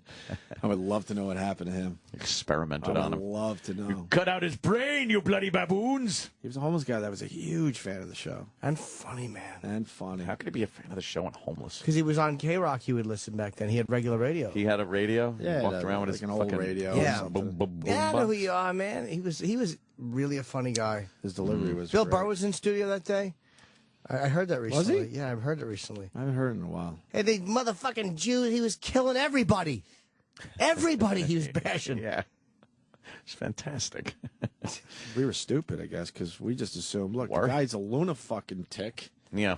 And who's going to, take The this murder. asshole blogs? Fuck. That's him? Yeah, Oh, is that him? I think so. Wait, Troy found him? Troy took a picture. He's around all the time. I see him every day almost. But Troy took a picture of this homeless Where do you guy. see him? He's around here. I think that's him. Yeah, Troy took a picture of this homeless guy. I don't think he knew it was Homeless Charlie, though, It looks like on it. his Instagram. Oh, is it? Wow, It fuck. kind of looks like him. Yeah. Look at his With a fucking longer Brillo beard. beard. I see him in this area, like, at least once a Well, week. ask him next time. Oh, you Or want you me to- homeless Charlie? I like I'm his- sure he is. I well, know he his is. sign, his sign kind of tips it off that it's. Need money for beard, drugs, hooker. Hey, at least Now how I'm does not this, bullshitting I'm you. not bullshitting you. Yeah. Now let me ask you this: how does this work? We found homeless Charlie. Looks like he's around this building. Yeah, he's around all the time. So Bring him up for are an we interview. allowed to have him on the show again? How can we They're not? panicking right now. Ah! How can we not? I know what I'm saying to them. We should absolutely be able to have him on. Yes. That's a good question, Jimmy. But you watch what comes back to us. Go ask. I Are know. we allowed to have homeless Charlie Oh on shit! again? Go ask. Come on. We found the guy. Chop, chop, Sam. Chop, chop. We think he could help the radio show. He's a funny guy. Are we allowed? He runs like a fucking cartoon character. Yeah. His weird. feet are sticking out. Clown He's shoes. so. What is it called? It's not pigeon-toed. It's the Untalented? opposite. Oh. What is he called? Half a. Are you trying to say he needed those bars? That bar when he was growing yeah. up? He needed that thing where they strap your feet together and you got to crawl around. I think my poor brother had that. Really? Yeah. Just slap a snowboard on it. I know. He'll look cool. He just snowboards everywhere, even in the summer. Oh, what a great idea. Just put wheels on a snowboard. You're good.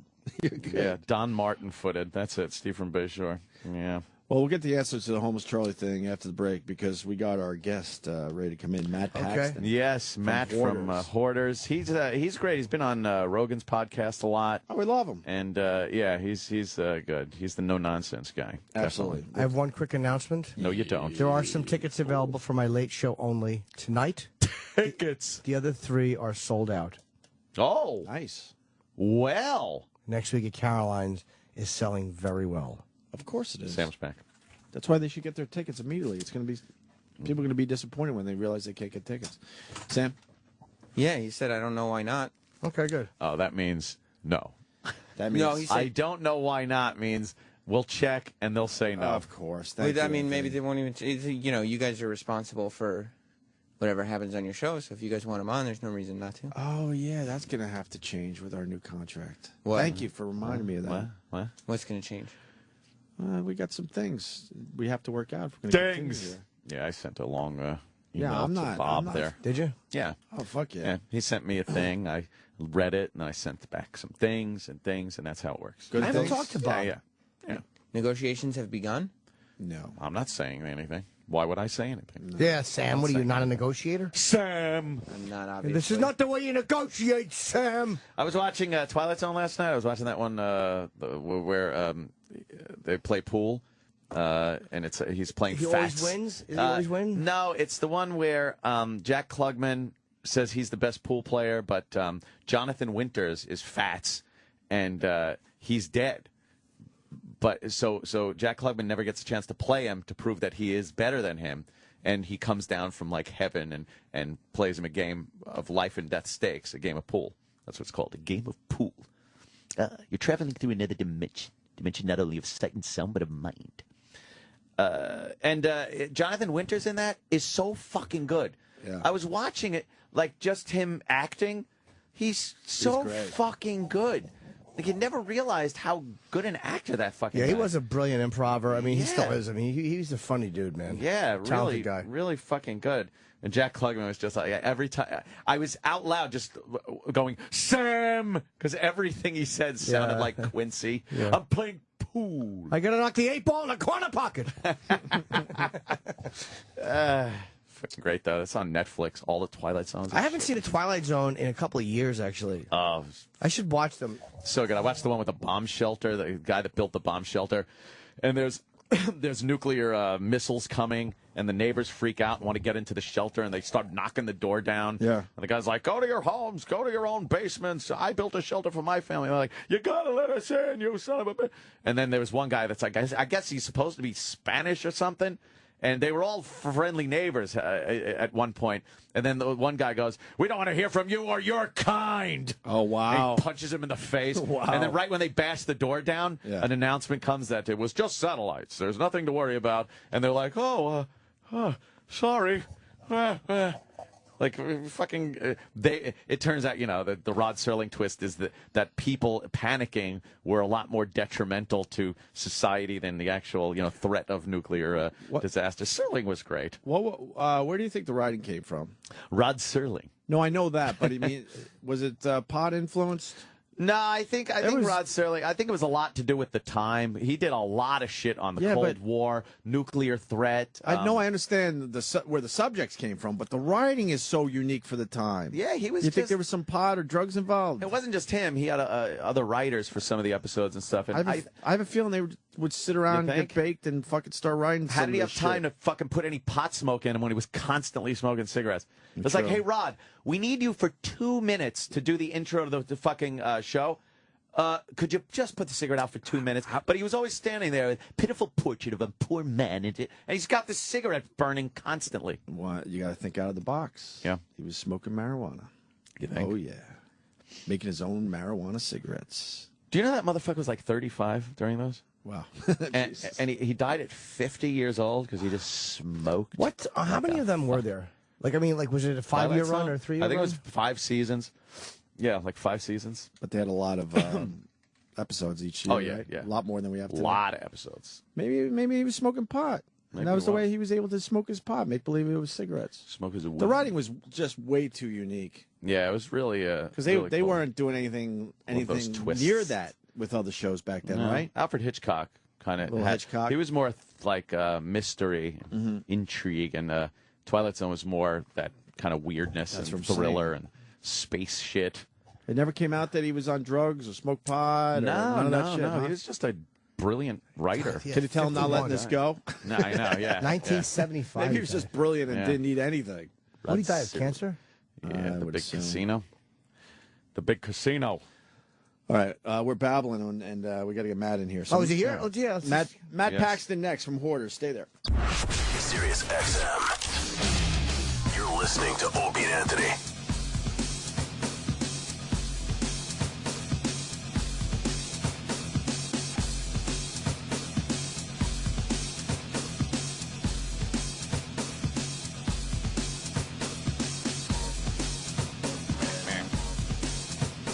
Yes, welcome to Norton and Friends. Well, my Greg and Tony are sitting in today. Hello, Matt. How are you? Yes, Matt. Matt Paxton from Hoarders. Look at that, guys. Freaking Matt. He's right here now. Look at you. How you doing, man? I'm good, man. Thanks for having me. Hey, how does thanks my for little coming. area look? It's a little messy. It's a little messy. Well, we need a professional organizer to come in and. I clean up shit. I don't clean up papers. No. You. I don't know how you do your job. Well, I mean, I'm kind of stuck. Now it's my thing. I mean, I kind of have to. Even if I don't like it, I'm in. It's I mean, I'm all in. become your thing. Like, you're the guy that will climb on top of a mountain of literally shit. Yeah. And be like, well, I don't know. You got your respirator on. You're like, I don't know what the fuck. This is shit. I'm climbing on it. It's astounding what situations you get. I love it. I mean, the best one for me was that lady that literally about 5 pounds of shit. Yeah. I was talking to her, literally. I mean, just a pile of her diapers. And I was saying, so what? I mean, I was just sitting there. I was like, so what's going on? Like, what I get now, it's easy to shit in the corner. But the first time, what made you do it? And as I'm telling her, like, all of a sudden the house starts to shake left and right. And then all of a sudden the house starts to go up and down. And I'm like, what the fuck is this? An earthquake. Yeah. Literally, that earthquake that hit D.C. a couple months ago. I'm standing on 5 feet of this lady's crash. My God. Shit.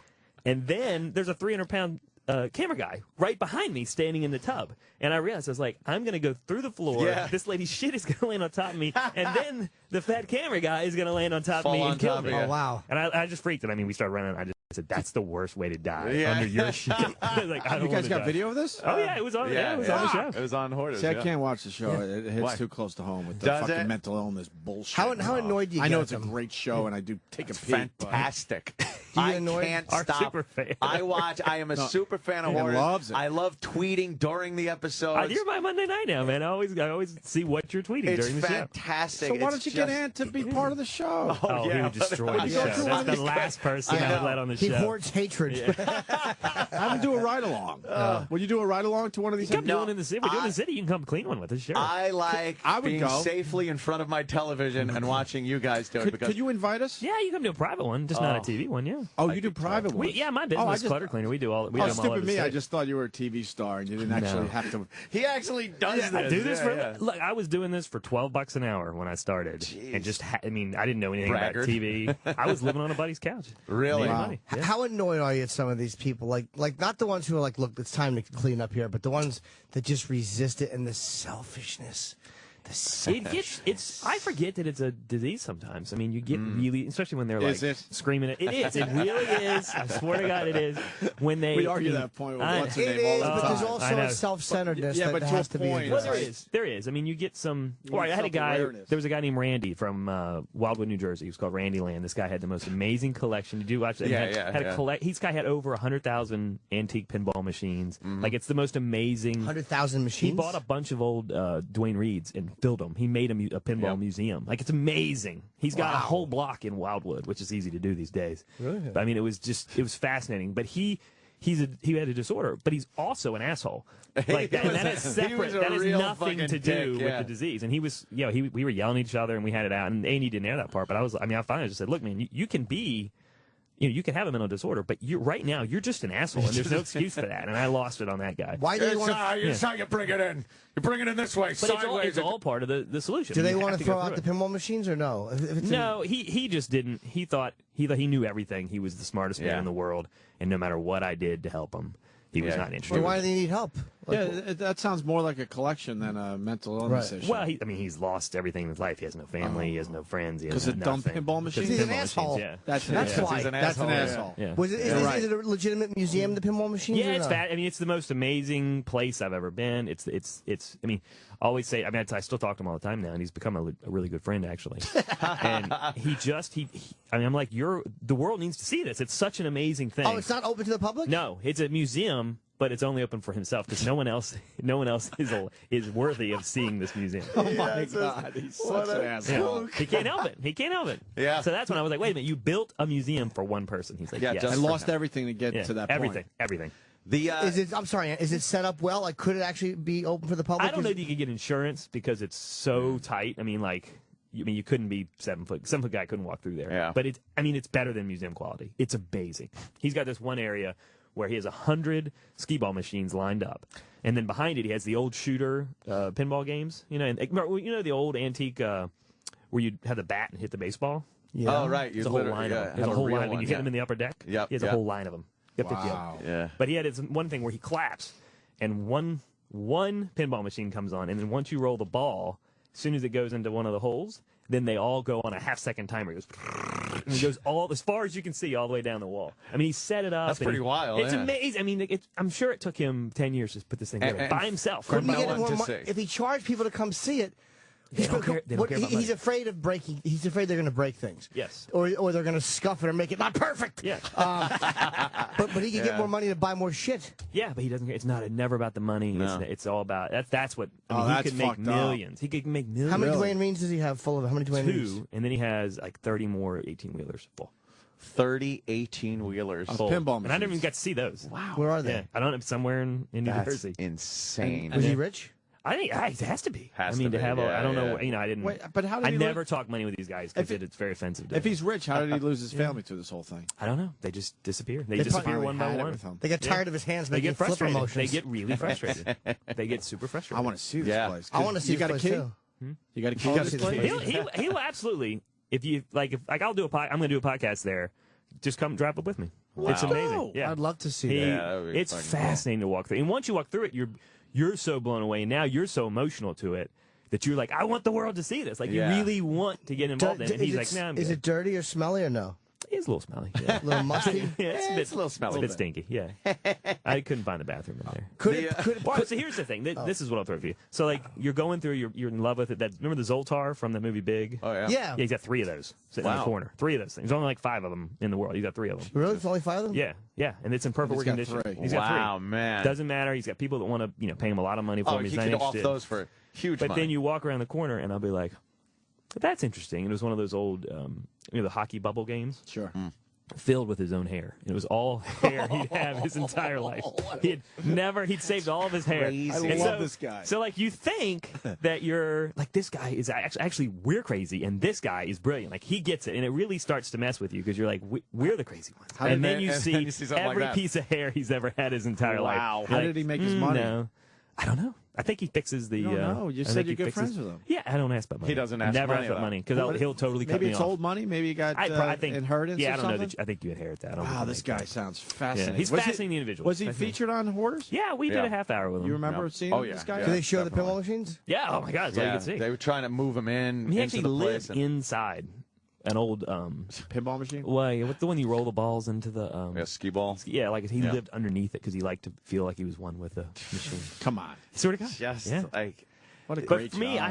I have to separate myself and say, okay, that's not crazy because I hate that word. I was like, it's not. It might be very intense, but I Yeah. try not to use it crazy and just say, all right, this is a totally different view, and I have to just get myself into that view and see what's. It's going on. hard not to understand use the it. word crazy, though. It's a hard very not difficult. to. It's very difficult. And when you say you kind of forget sometimes that it's a disease, what reminds me when I'm watching the show is the fact that it's like textbook. All these people have these similar Yeah. things that come Something up. happened It's like every time. it's always something happened. It's always these people are so combative, and they want to keep their family and friends, and they say that it's the most important thing to them. Yet they don't want to get rid of things, and they're like, they know they're going to lose the house, Oh, they're going to lose I've had- everything, but they won't throw away a little fucking Hummel. I've literally sat there. I've literally sat there and said, okay, you can have your child who's sitting on the couch, Right. or that pile of shit over there. Yeah. Which would you like me to take away? Yeah. And they can't make the They decision. can't do it. decide. And that, when you realize they're going to lose their kids and they still can't help it, then you're like, man, this is really deep. The This ones is serious. The ones that get me the most angry, and I'm sure you've seen from my Oh, yes. tweets. I love you. Your tweets are my Monday night now, man. It's hilarious. I love it because I get so wound up. The thing that gets me the most are the people that have no appreciation for what you guys are doing for them, what their family's doing for them. No. These guys that come there, and I can only imagine because look, everybody that comes there isn't a health professional. There are guys that just move garbage. Yeah, we And got they gotta 1-800 look- got junk guys that Yeah. are making, I don't know, $10 an hour. and they have Nothing. to look and Yeah. go, I want to fucking punch this person in Yeah. the face. Because they're yelling at them like, you threw this away. I didn't get to look first. I turn around and go, fuck you. I'm doing this for you. Yeah, I do it. I throw something away on purpose at the beginning now. I've learned that, really? yeah, just get it out of the way because they're waiting for you to fuck up. Right. So Oh, now that's I just funny. do it at the beginning. So like they'll say specifically, don't throw away, as you say, my Hummel Right. collection. Great. So I'll make sure there's an empty 800 got junk truck, and I'll put the Hummel collection right at the front. I told And you. they just lose it. They lose it. Oh, But to my me, I've God. learned that's part of the process. Let them flip out. And then Right. we can get past it and start moving. I was always saying that you're the no nonsense guy. Yeah. You're the one that, like, some of the people really coddle these people during the entire show. You give them the benefit of the doubt pretty early on, but if they start giving you crap, you're like, look, We could leave. Yeah. We could just leave. I treat him like family, and if my brother is going to give me shit, I'm going to give him shit back. Right. And so I just get right at him, and I'll push him really hard. Yeah. I like that. How many roaches have you seen? Like Oh, the God. roaches This would is the good freak. part. Oh, God. That would freak me out more than. We had one. It was in St. Louis. There were so many roaches. The bug guy was like, "I'm out. I can't do this." Yeah. Like the exterminator. Wow. And it was about 3 feet of cobwebs at the top of the house. And what happened is the roaches would crawl up, and they would get up into the cobwebs, and then they would lose their footing, and they'd fall down on you. Holy shit. So the house was raining cockroaches. Wow. And it was so bad. I mean, millions of cockroaches. And it was so bad, we had to tell the junk guys to tape up their assholes so that the cockroaches wouldn't crawl up their ass. Crawl up their ass? Did they Swear to tape God. their shoes? Yeah, we taped the ankles. Were they on We you, the taped roaches? sleeves. No, they would just cover you. We had to put cotton balls in your ear. Oh, so wait a minute. Did somebody live Because like you didn't that? want them going. You had a front mask, so it was you had to have every orifice covered. Somebody lived like that? Yeah, they had a kid living in there. 10-year-old kid living in there. Can I see, Sam? Look this up online. I And wanna what? see this. Cockroaches will go up your asshole? Yeah, they'll go anywhere they can get in. They don't know. And then what happens? They don't know the social implications of that. I mean, that one with the earthquake, the lady had so many fleas that I was realizing, I was like, I don't want a flea that's been sitting in your shit. Coming and sitting on my head. Yeah. So we were full. Everyone had You full. had hazmat outfits. Like, would you need to plug up a hole if it was a hazmat outfit? If you're sealed at all four corners, you're fine. The neck is always the place, the entry you have to be worried about. They can zip it up though, right? I duct tape everything. I double duct tape everything. Because you figure if they can fucking stop bees from getting in there, and like beekeepers, they zip. Yeah, but a bee's big. Yeah, those little fleas will be anywhere, man. Covered in someone else's shit. I love when when you need a complete respirator and everything, not just a paper mask, a respirator, and they're trying to have like this sensitive conversation with the that's person, the worst and all you hear is like. Now, what I'm seeing here is, how would you feel if I threw this away? Yeah, and I try to take off my mask because there's no way you can have a real conversation with a lady. Yeah. Does that freak people out when they realize that people in their homes are wearing fucking astronaut outfits?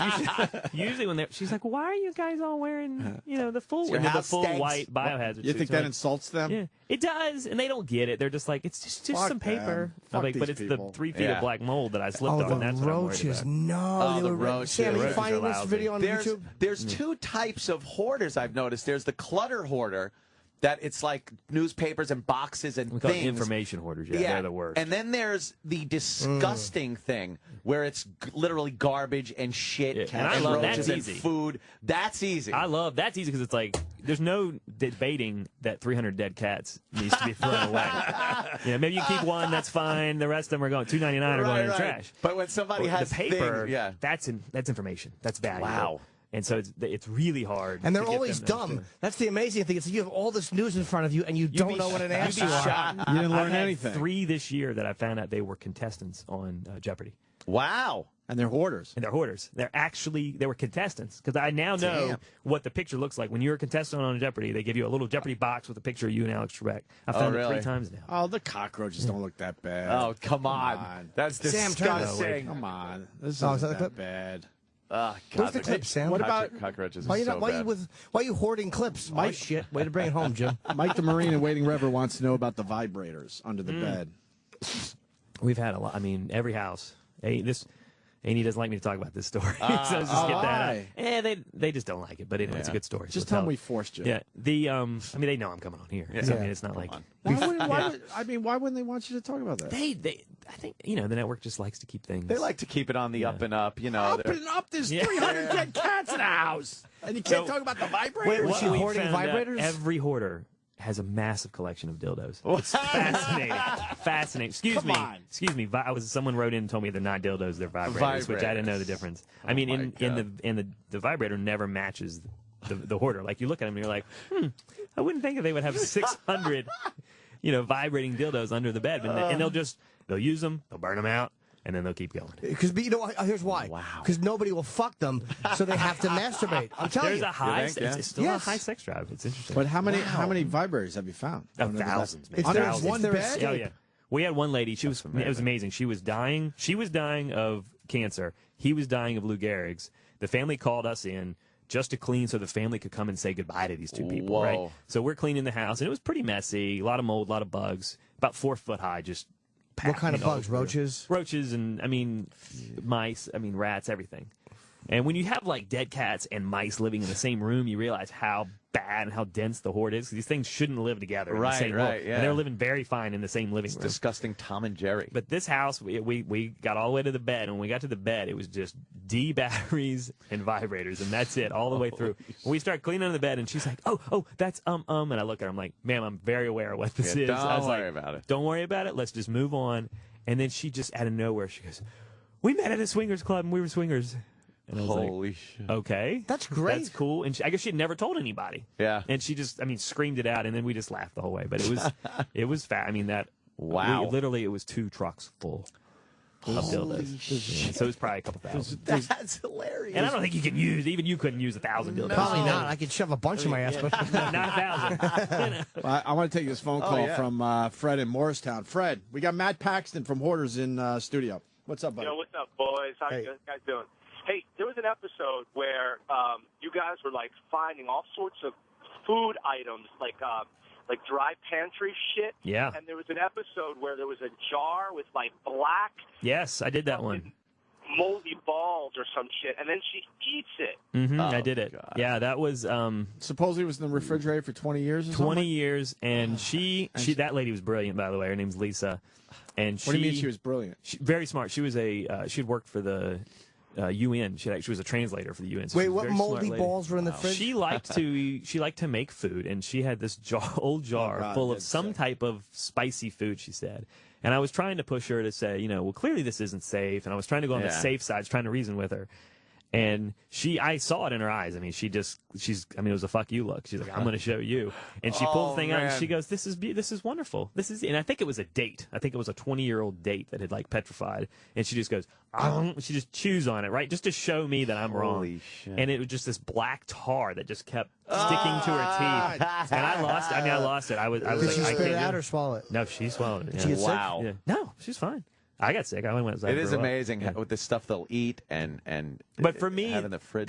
the key on that one was then I realized she was my buddy now. She was trying to gross me out, and she did it on purpose. And I knew at that moment, I'm in. I can now get this lady some help. Because for her, she was trying to one-up me, and she hadn't had a friend in 10 years. Wow. And she was having a blast with that. She was just waiting for someone to come in so she could pull that gag. Yeah, she's probably sitting on that bed for 10 years. She's probably brand new dates.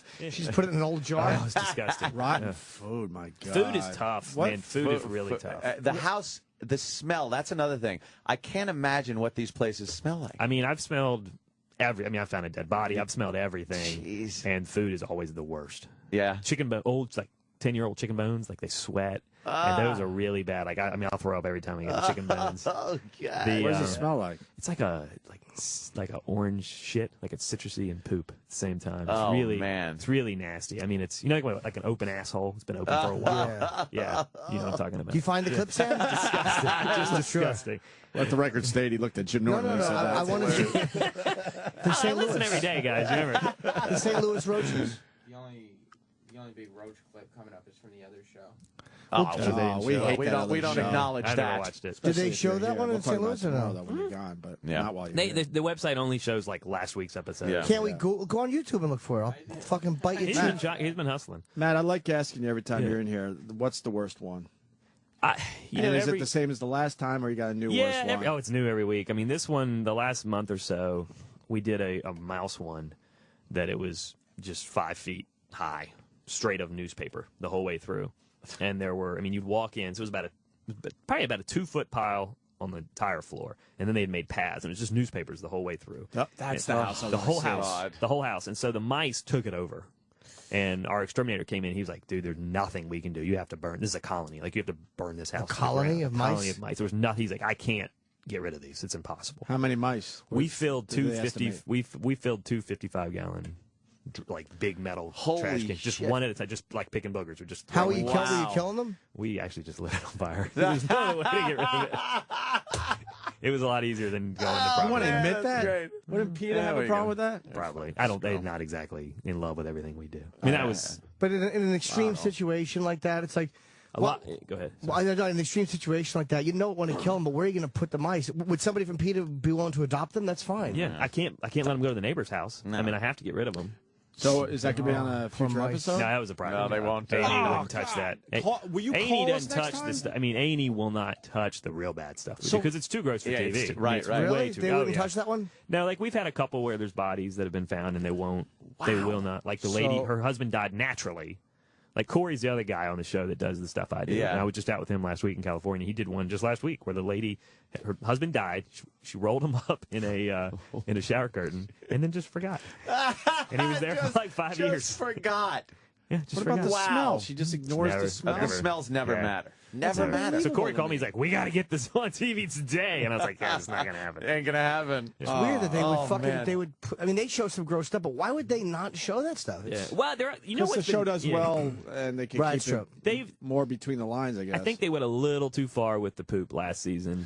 Which And one? they've- Was that the stairway? Yeah, I mean, some of the Staircase? houses That I one was did were amazing. Yeah. Just They threw it up on the stairs. yeah, I mean, just when they splattered walls and stuff, Yeah. it was just awful. And the splattering is when you got wiping and splattering. That's Please. gone. But it's interesting Yeah. to show, though. Please call me. I want to go to Dude, one of these. well, next time we have one in New York, I'm not I'll even call you. joking. Yeah, I'll next give time you- we do one in New York, we'll put you Get in all the our suit. numbers and please call us. I mean, I want to check this you just out. got, I mean, you just got to do the safety stuff. Oh, obviously, man, yeah. especially with Of the kids course. and everything. I would You actually gotta- want to wear an absolute hazmat. I want to fucking be dressed like Neil Armstrong because I want to see one of these places, but I really don't I because I don't wanna want see it bugs on badly. me. All I'd say is you just keep your jokes to yourself because these people they Oh, are yeah, really. yeah. And we'll have a blast and a beer afterwards. yeah, but yeah. No, I I mean, wouldn't it gets. fuck I want it gets- to. I want never to see do. cockroaches. I want to see fucking rats. Some of the houses It's are. not Disney.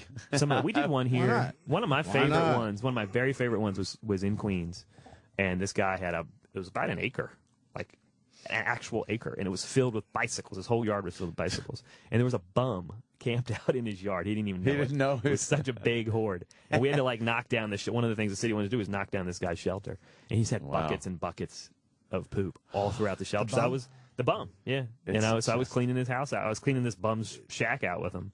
And I don't know how you do it. well, and I love it. I mean, now Oh, it like sounds like a that's my blast. high, man. Like, Yeah. give me like now it's like if I only have like 10 dead cats, I'm like, it's only kind of 10. boring, man. Like that's What a you know, boring day. I used to. I mean, my previous addictions was gambling, and so I need that rush like all the shit, time. really? That's my high. Do you guys yeah. take secret bets? All right, I'll bet you fucking at least 2 million mice and 50 cats. We like to just guess how many cats are going to be in there. Is this available like on Netflix and stuff? Oh yeah, I mean we do Yeah, really yeah, well on yep. we do really well on Netflix. Most I'll go people watch are about that to one see as soon it. as I It's get great home, to I'll just watch do a marathon, man. I love sitting down and what's really odd, and you wouldn't think this is the case. The rewatchability factor is great. It's like, oh, I love this one. This is the one with this woman that fucking just a filthy kitchen and I don't know roaches why. in the I don't know refrigerator. why people like the show. I don't know why we have the ratings that we have. It fascinates me. It really is fascinating. I don't Did know why. Did you ever? It's a freak show. We think- love freak shows. Well, yeah. When I you mean, when you were doing this for like you said $12 an hour and stuff, did you think there was a market for it on television? No, I knew that what we were doing was interesting, and me and all my guys, you know, we're all recovering addicts or ex-cons, and so we, Oh, jeez. who else is going to clean this shit up? You know, I mean, I prefer the dudes right out of like they got out on Saturday. Right. That's the guy I want to hire. Wow. I want him working for me on Monday. Because if he fucks up, he's going back.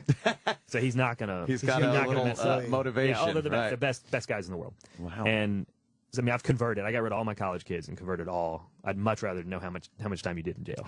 That's important. Wow. Oh yeah, like Ronnie. We got Ronnie. He just got out. He went for 20 years. He's my age. He's 37. He just got out Holy shit! in July. Murder? Yeah. Well, it had to And be. how is he? Yeah. How is he? Yeah. Yeah. How is he? What do you do if he's late He's for work? struggling. He You don't shows yell up at at him. like 4:30. Okay. Don't yell at him. He'll get there. He takes a bus and he'll get there like 3 hours early because he doesn't want to be late. So he'll just sit at the warehouse for 3 hours, just waiting. I guess when That's you're pretty free cool. from 20 years in jail, anything is good. Anything, dude. The only thing he's struggled with technology. That's been hard for him. Yeah, I bet. Just because he went in and like he said, you know, I went in. The only dude with a cell phone was Zach Morris. I was like, yeah, that's a good point. You know, I mean, like he missed all the technology. Yeah, It's yeah. like watching him try to use a GPS is like the funniest thing in the world because he just can't You figure don't the even concept. realize that, yeah. It doesn't. It's just too much. It's like all space magic and shit. Yeah, it's magic. It is for him. Magic, It's magic. It blows him away. But he'll clean anything. He's fine with it, and do it with a smile. Yeah. Those fucking roaches drive me crazy. There's nothing crazy. It's so funny. Yeah, you're like so Yeah. focused on the roaches. I don't even think about the roaches. You know. No, the food, the textures do it for me. Like, what does the food turn into? That's disgusting. What is the paper? The paper will turn into a real thick, gooey, moldy sculptor thing, and that's the mold scares me. That's what really yeah, you scares breathe me. it in. The mold So scares me. fuck to yeah. dangerous. You smell it. I mean, if I get near a house, I'd be like, nope. Too much You can bad smell the mold. You don't Oh, go yeah. in for mold? Yeah. What does mold smell like? it makes you dizzy. It's more the dizziness than the smell. Jesus.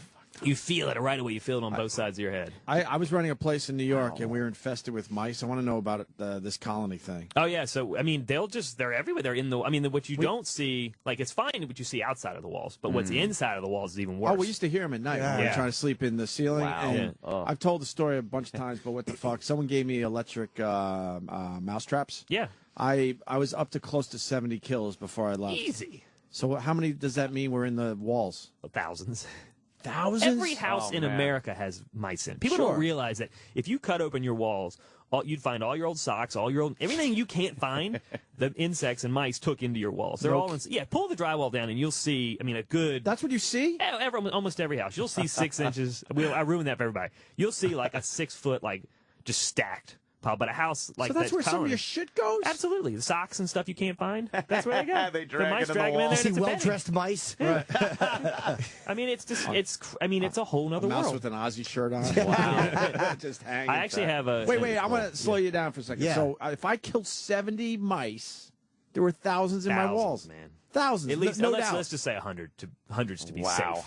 But the houses, that, like, if you hear them all on the walls... I hear them in a way they sound like they're huge, but that's got to just mean that they're that's just... probably a rat. No, but people have told me maybe you can... And I'd much rather have city rats people say than mice. if you have mice, you don't have rats, because the rats will eat the mice. So that's the one Correct, good it's thing one or the about other. Yeah. if you see a mouse, you're like, okay, at least I don't have rats. Why would you rather have rats? Because they're bigger and they just less of them, and you can kill them a lot easier. What? Yeah, You and, kill and what when they're easier? when they're out of food, they'll leave.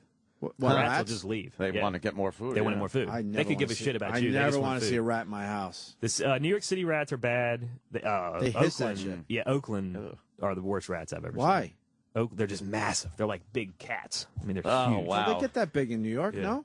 They're I've big seen here, some big yeah. ones. They're big here. They're really big I here. think but, country but rats Oakland are probably the get- worst. Oakland's are We had Oakland. a rat hiss at us one night coming home late from the bars. It was one of the fucking scariest things I've They're ever big. fucking seen. You don't think they make sounds, hiss. and they yell at you. They ain't scared of you. Well, at 'cause all. we saw him like tuck in behind a garbage pail, so of course we're a little drunk. We're like, oh, let's take a closer look, and this fucking thing hissed, They're and we big. all jumped like little girls. So this guy, bugs. guy you're watching right here, he was camping, and the house was so full that he was camping in the backyard with his kids.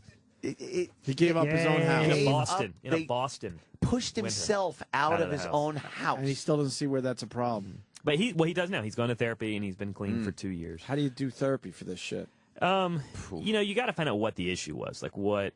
There's always something. There's always something really deep, and the problem for us as viewers, you're like, well, I had a bad life. My dad treated me like shit. That's what you realize. You know, why can't this person cope?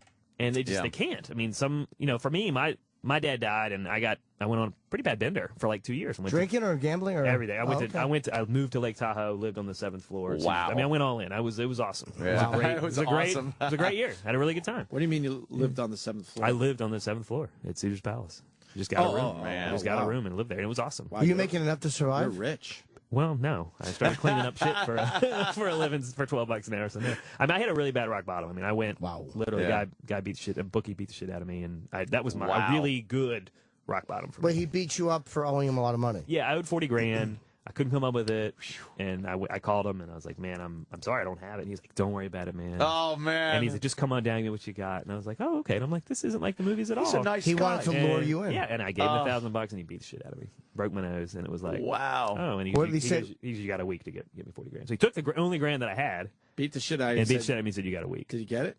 I did. I called I called my mom, and she was like, "You're out. I can't help you." Wow. And then I called an old boss, and he goes, "I'll get you a job." He said, "I'll pay it, but you owe it me back." How many people watch Hoarders and go, "That motherfucker owes me money"? Yeah, probably a lot. Yeah, yeah, probably a fucking lot. guy owes I me did. Guys from that world are now finding me. Are And they? That's, Yeah. that's an old word. I mean, I'm not.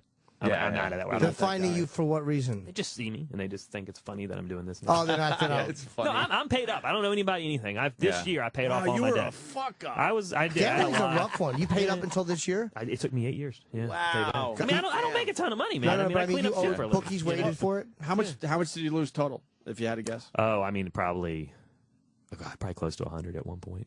This week's always hard for me because the tournament was my big. I mean, Yeah. I still. I mean, I Sports get it. gambling. Yeah, the sheets for me, man. I mean, a tournament Really? sheet is that's the biggest high in the Wow, world. For me, really? man. Yeah. I mean, it's better than So you sex still for got me. the itch. You got a little itch. I got the other day. I had to fly through Vegas, and I hadn't God. had the itch in a while. And I had to call AD, and I was like, "You got to reroute me, man. I can't. It was too weird for me." Wow, really? It got me excited. And I was like, "I can't." And I'm not that worried about it, but I got kids now, and I'm like, you don't want to. I don't want to be around it. I don't want to be around it. So I was like, just reroute me. And it was just like a 4-hour layover. But like my head right away was like, oh, I could get a cab. I could get downtown. I could do an hour. You're already. And then I was like, I wonder which debit card I'll take. I'll only take $100. You know, I started going through the justification, and I was like, oh fuck, dude, I'm out. It's funny. Like I've worked so many times in Vegas for AC, but I really don't gamble. Well, every comedian says they never gamble. Well, it's because you see. Well, a lot of guys do, and they lose everything. Like. What's scary, I love the fact that I've taken money out of those places and I've really put very little in. But I know if I started gambling, I'm such a compulsive creep, I would lose so much. Like, I know, I play video poker, and I'll win 20 and walk away like a fucking king. That's my problem. I can't walk away. No, I know, but sooner or later, that magic, the invisible line will happen, and I won't be able to. And I know that it will happen because I'm a compulsive drinker and drugger when I do that. I'm a compulsive masturbator now still. Yeah. I can't win. I can't beat that shit. I'm compulsive. I'm now compulsive on dead cats and helping people. Like that's why I get that same high. Now the problem is I still need that high. So like me and my guys, we're all compulsive, and so the problem is like we would get really bummed out if there's not 200 dead cats. Like it's not exciting. We don't get that rush. And we need that. And your job takes you around the country. Yeah, you fly into all these. Fly places? everywhere now. It's all. I mean, and, you know, it's a living now. I was able to buy a house for my family. It must give you an understanding of these people. Like that's why I'm cool with them because I've done a lot worse than that. I've put a lot of options on the. Let me tell you, that day I just did. In fact, it's airing here tomorrow. I just did Rogan's podcast. Yeah. And we were talking about it, and that night where I was like, I got to make some money.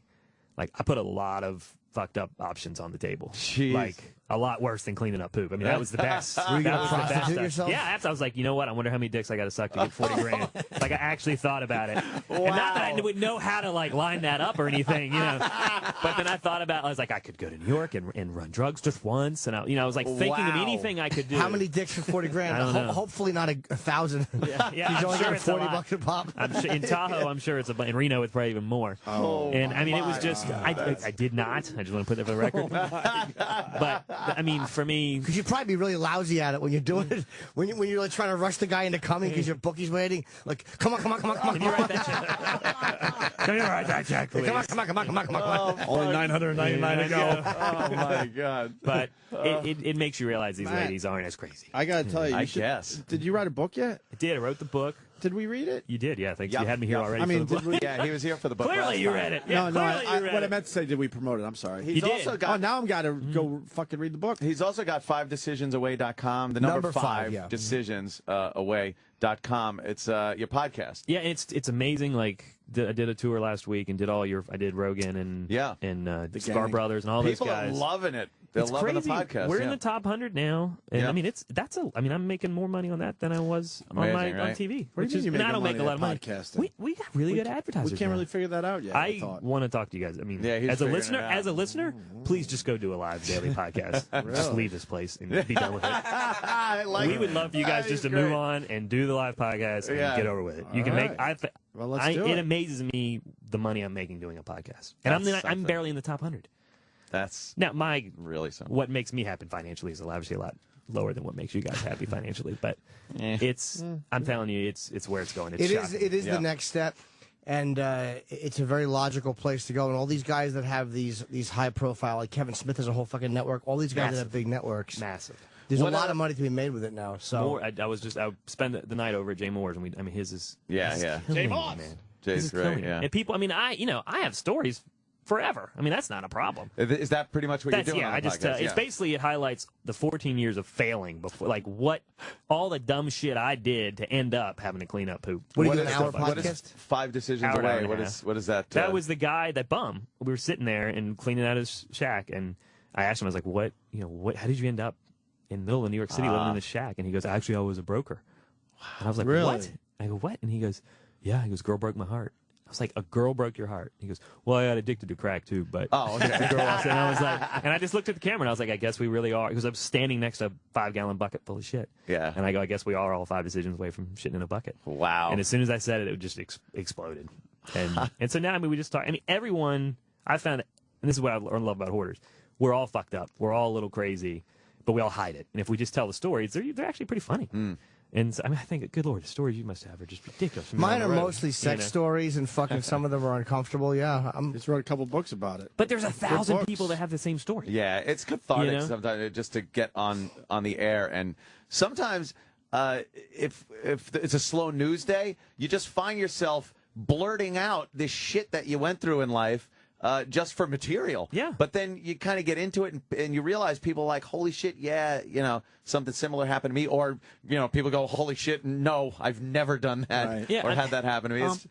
Yeah. I mean, it for just you makes guys, for I know good you radio. guys have spent, your whole lives. I mean, I always nod my head when you guys are saying, we haven't, the podcasters haven't earned it. You're right. We do an hour and a half a week. I please. got that. We know that. You've you earned guys it. You have- got some. You got some I've earned it on the interesting shit stories. side, yeah. But I Yeah. mean, but it's a thing. I mean, I know you guys have turned it out day after day after day.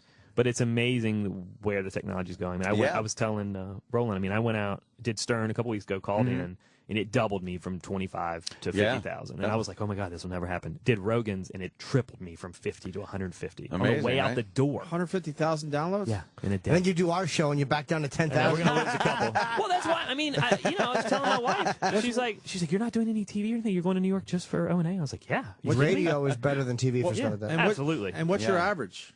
Well, we'll be 100 a week. You're averaging 100,000. That's great. We're That's out of legit. here, man. Dude, Holy you guys fuck. don't That's all realize we the need. money. You don't realize the money you guys will be making. Like I mean, I've got someone that specifically asked me to talk to you guys. Wow. An ad guy for podcast. All he does is ads. For He doesn't want me cut out, does he?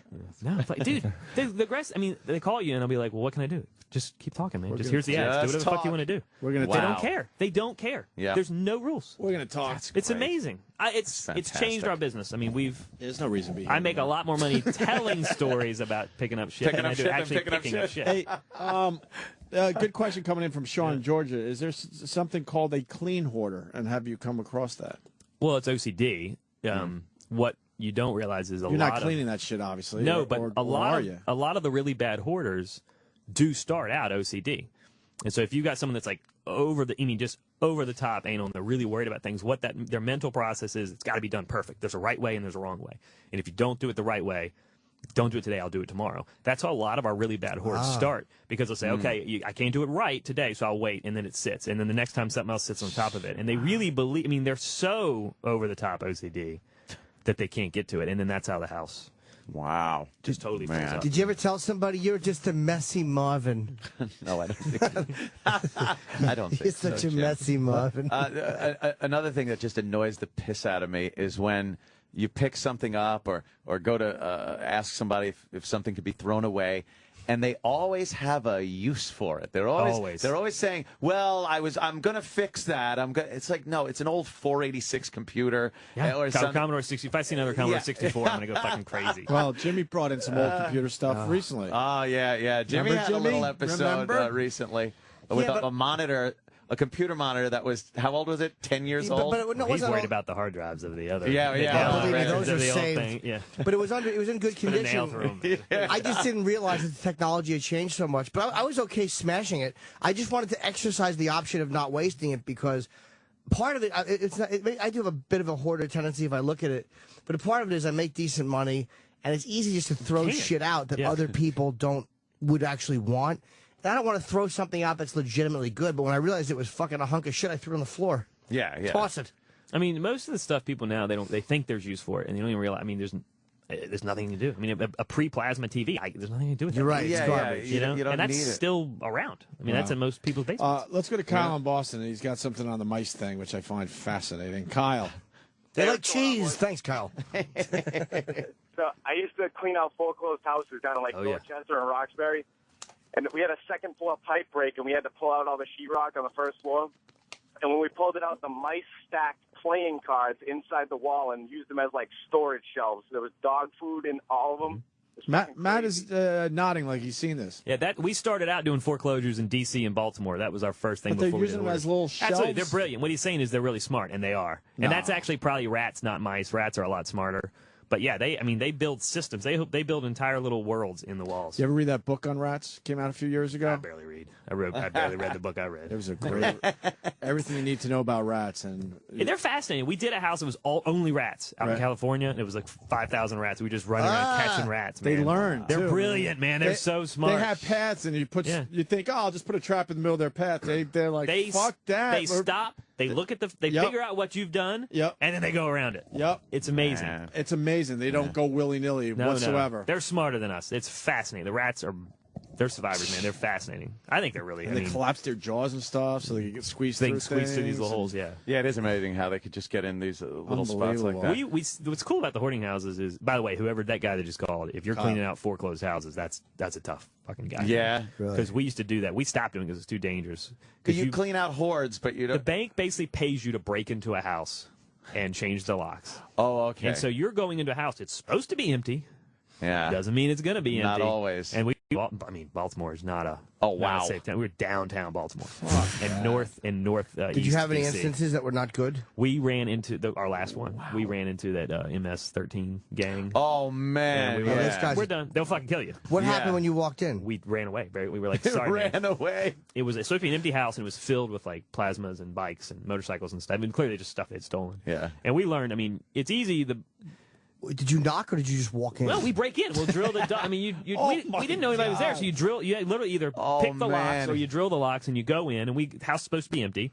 We walked in, then we turned one corner. It was like, oh, this isn't empty. And we're like, hey, sorry guys. Guys, they didn't hear the drills in the fucking door. I don't think they gave a shit. Yeah, they're not really scared of anyone. Those guys are above. They'll kill. I mean, they don't What'd care. they say when you walked for someone to come in. We just ran. I mean, we absolutely ran into our truck and ran away. And we called the bank, so we're never doing this again. But nobody followed you out? Thank God. Yeah. Wow. In D.C., it was easy because you just give the guy on the corner, you say, hey, I'm going to be working on the block for the day. Where should I not go? And then, the guy selling drugs will tell you, don't go in that house or that house. You go, here, thanks, here's $40. And so the drug dealers are easy because that's their job. They're there to make money just like you are. You make them some money, you're fine. And they don't want you fucking with where they're keeping their stash. Just don't go wherever. Just don't go to the house. Wow. Thank you, sir, I won't. And that way your tools don't get stolen. If you don't get the dude on the corner on your side, your truck will be empty in an hour. You go into the house, you come back, and it's gone. And so we learned very easily. But those dudes, man, they're still doing that now. They're some tough dudes. It was too much for us. Wow. We do hoarders because it's easier. How many guys were in the MS-13 house? Like 2. Okay. I mean, not enough. They have guns? I'm sure. I ran track in college, and I've never ran that fast in my life. How do you know those guys? How do you know they were MS guys? Well, I was assumption. They were. Oh, okay. Yeah. I mean, they were Latino. That was enough for me. Tell. Yeah. Gotcha. Yeah. That just scares.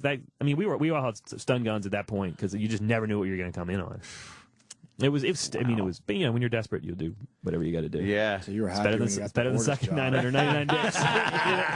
Well, I would have asked those men for receipts for the televisions. Dude, look, gangs, man. Gangs are not something you want to mess with, man. No, because a lot of those guys are young, and they're not scared of going to jail. They're fucking scared. I'll tell you, the last book I read was that No Angels Here. Did you read about that dude, the undercover cop that ended up getting tapped into the Hell's Angels?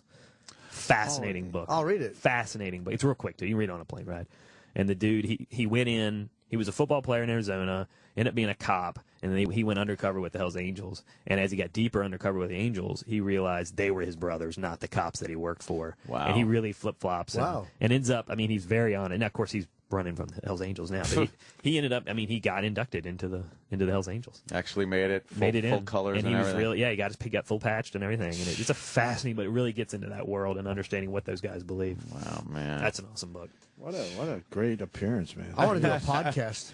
I really do. Yeah, no shit, huh? I'm telling you, you're right, Matt. There is a lot of money in them. And certain freedom. Again, I've doing Corollas. You see, like the little studio he has with video. I just went out there last week. Fucking, now he's making so much, but he ate shit for a while though. I mean, Adam didn't make anything for a while because he was at the beginning. He was at the beginning. Yeah. I wouldn't be doing it if he hadn't done it. Yeah, no way. He is and the beginning. I would love to sit with him and ask him. It's all dumb little things we want here that they, for some reason. Now here's the only thing: it's your show. It's your show, so you're paying for whatever you want to do. If you want to go, by the way, I will clean up the cleaning up someone's shit on a box. Apparently, someone was like, "Yeah, get Paxton to clean that up." I was driving my kid to school, so I wasn't listening that day. And your fans are relentless. Like, anything you say, if I happen to get included on the tweet, then I'll get I'll get 1,000. Yeah. Like, I love you. Fuck you, but I love you, man. It's like, oh, guys, what? They're good that way. They are insane. Yeah. We're scared of them. Do I have time for one quick story? I did the last time I was here. I was talking about my book, and all I'd done, on Hoarders, and I've written a book it's mainly for old women to understand the disease. Yeah. And I was doing and I'd done more stories. And Jay was really nice. I saw him on Leno. He made a Hoarders joke, so I sent him a tweet. And he tweeted back. He's like, "Hey man, come on the show." I was like, "Great, thanks, Jay." I don't know the guy. It's so nice he did it. So I went on, seen on this show with you guys, and then went on more stories. And I guess that gave me an in at that point with your fans. Yeah. And at that point, I didn't know that I didn't want an in with your fans. So I'm at a pre-Christmas book signing at like an out of the way Barnes and Noble. Right? It's like 10 women come in the 2-hour period. Yeah. And this guy walks in the door. He's got a WoW T-shirt on. And it was before I listened. I didn't know what it was, but it was the same colors. Like, I know that's from the Twitter handles. I know that's an Opie and Anthony thing. And he's got his 2 kids with him. And I'm at a very quiet Barnes and Noble. And he goes, "What's up, motherfucker?" He screams it. And I was like, "Oh God, this has changed. I have fans that are not just from Hoarders anymore. Not old ladies and I ended up after that. I was like, I got to do a podcast because that's the only place to do it. I already have an idea for great, it. man. Fuck, that sounds good, man. It's the only thing I want to do. Yeah. I don't want to do Hoarders anymore.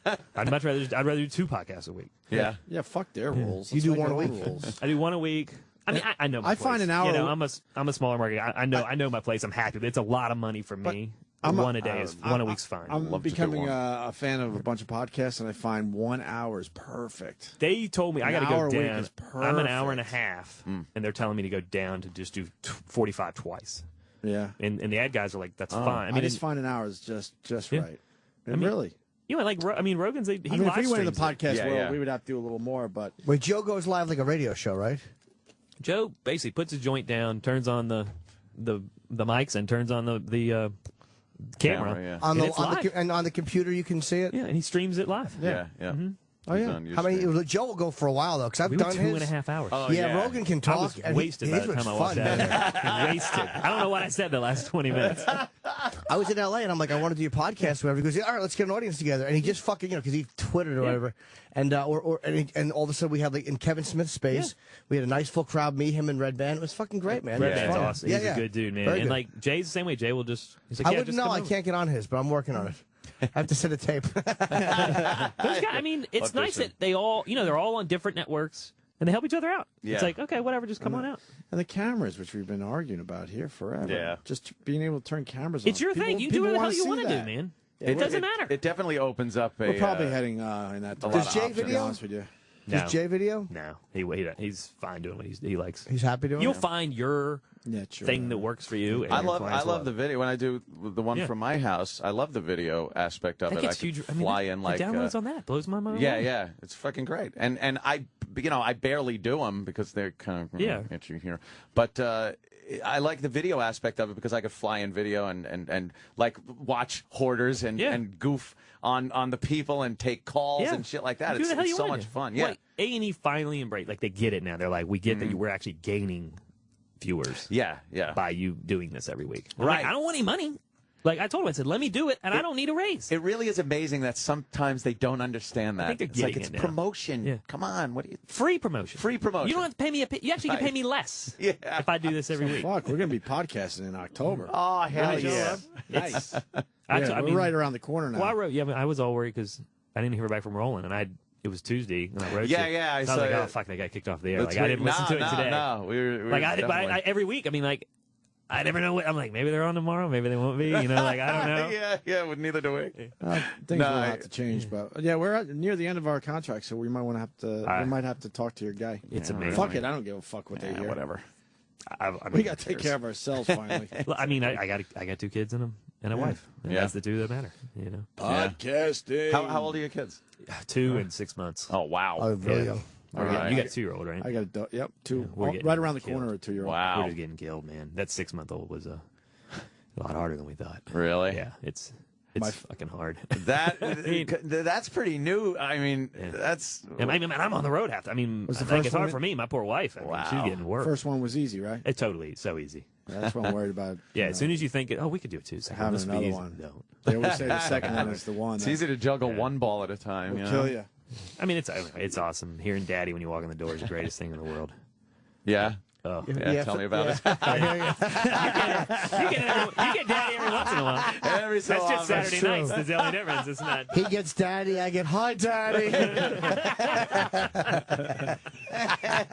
Well, we should break. Matt, if you want to stick around, I don't give a fuck. I got a train at 11:30. I had nothing to do. All right, so we'll Cool, man. continue with Matt Paxton. Fuck Yes, Matt Paxton. 5decisionsaway.com. That's the number 5decisionsaway.com for his podcast. It's fucking people are loving it, man. And we're back in August for Hoarders. And Hoarders in August, new Season ones? 5. Yeah, I go back out this week. You want to take some phone calls because they were lit the entire time. They all have stories. They want to know about specific shows. I don't think we did that last time, did we? No, I'm happy to do it. All right, so we'll take your phone calls with Matt Paxton next. Sirius XM. And now, the Opie and Anthony Show.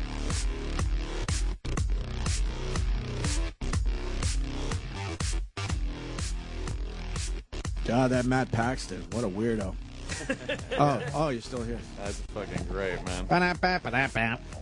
Matt Paxton in studio from Hoarders. Fucking killing it. Thank you, man. He just convinced us that we got to start podcasting immediately. Yeah. We might even break our contract. It's so good. Fuck waiting. Holy shit. How do we break this thing? Keep in so mind, we I can get started tomorrow. I can convince guys to clean up shit for a living, so I'm kind of a good salesman. Yeah, you Do are. remember that. Okay? You are a good pitch man. Yeah, that's for sure. You could talk about the marriage thing. Sure. You said during the break that you broke off an engagement, a marriage. You were ready to get married. We were getting presents in. Invitations were out. Like we went to not the rehearsal, but we went and picked out all the places. How many years ago? It's been 6 years. But now, and you were a month out. We were a month out. Oh man, how long were you engaged prior to that? I dated the girl for 5 years. I think we were engaged for like a year. Engaged a year. Yeah. A month out from the wedding, you call it off. Now a lot of people in that situation do get married. Yeah. They go through it and think, well, it'll work itself out, or whatever issue I'm having, or doubts, it'll go away. I'm having cold feet. People already have their plane tickets. Yeah, They're flying in. So you're basing your whole fucking life on not upsetting other people, which is what marriage is about, really. At the end of the day. But so what made you think like, wow, I don't want to get married to this person? I knew, like, I hadn't even started. I just started this business. Actually, I hadn't even started this business. I was still living on a buddy's couch. Wow. And I was just like, I'm not ready. And I was like, I know I'd love this girl, but I'm not. And not that I'm not in love with you. I was in love with her. She was awesome. But I was like, she's going to be a divorced, 30-year-old. Like, that's not fair to her, you know? Well, and I was just like, I'm out. And then I had one guy that came to me, a buddy's dad. And my dad had died, and that's a big part of my life, my dad dying. And my buddy's best friend's dad came to me. He goes, your dad's not here. Should have said this to my son when he got married. I'm saying it to you. Wow. He goes, do not get married. He goes, you are making. He goes, your dad would say this to you right now. He goes, do not get married. It hit it. I was like, I'm out. Sounds like she wasn't cool with you sucking 1,000 dicks. No, right, she wasn't. That takes a special woman. The key for me, one time she was like, you don't like. She's like, I need you to stop telling your penis jokes. Like, they're not funny. I don't think they're funny. She said that to you? And I was like, I think they're hilarious. And I'm always going to think they're funny. Could you give us one? Wow, not on the spot. All right, here's a good. I'll do good. This is a great one from Randyland. The one in. This is the long one. Is that all right? Yeah, I don't give a fuck. I actually saved this one for you. We're for you watching guys. the clock at this point. Who All right, cares? so this. So Randyland. This is after the A&E episode. I actually shattered my right hand on that episode, and a big steel door came down and it shattered it. I mean, just this hand. Totally And broken, huh? It wasn't broken. It was just all the tendons were shattered, and so it swelled up really bad. And it was in the middle of the show, and there was one of these freight doors on an elevator, and it had a cage that would lock, and then you shut the main door. Mm-hmm. It was about 3 inches thick of just steel. And in my mind, it was a top to bottom shutdown, but it was actually in the middle, right? And I just wasn't thinking, and so I went to shut it as hard as I could, and my hand was just right in the middle of it, and just shattered it. Right? Oh, you're lucky you didn't lose your hand, Matt. Yeah. Oh, it was awful.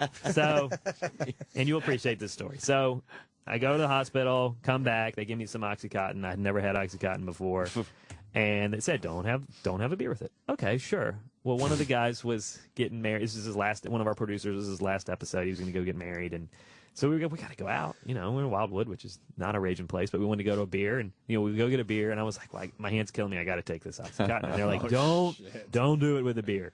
I was like, well, I'll just chase it at the very end. So we're walking out of the bar. I take the Oxycontin. I drink it with a beer. We leave. We're walking home. Back to the hotel. Last night on the road. You got to do what you got to do. And unfortunately, my right hand didn't work anymore, so I had to go lefty.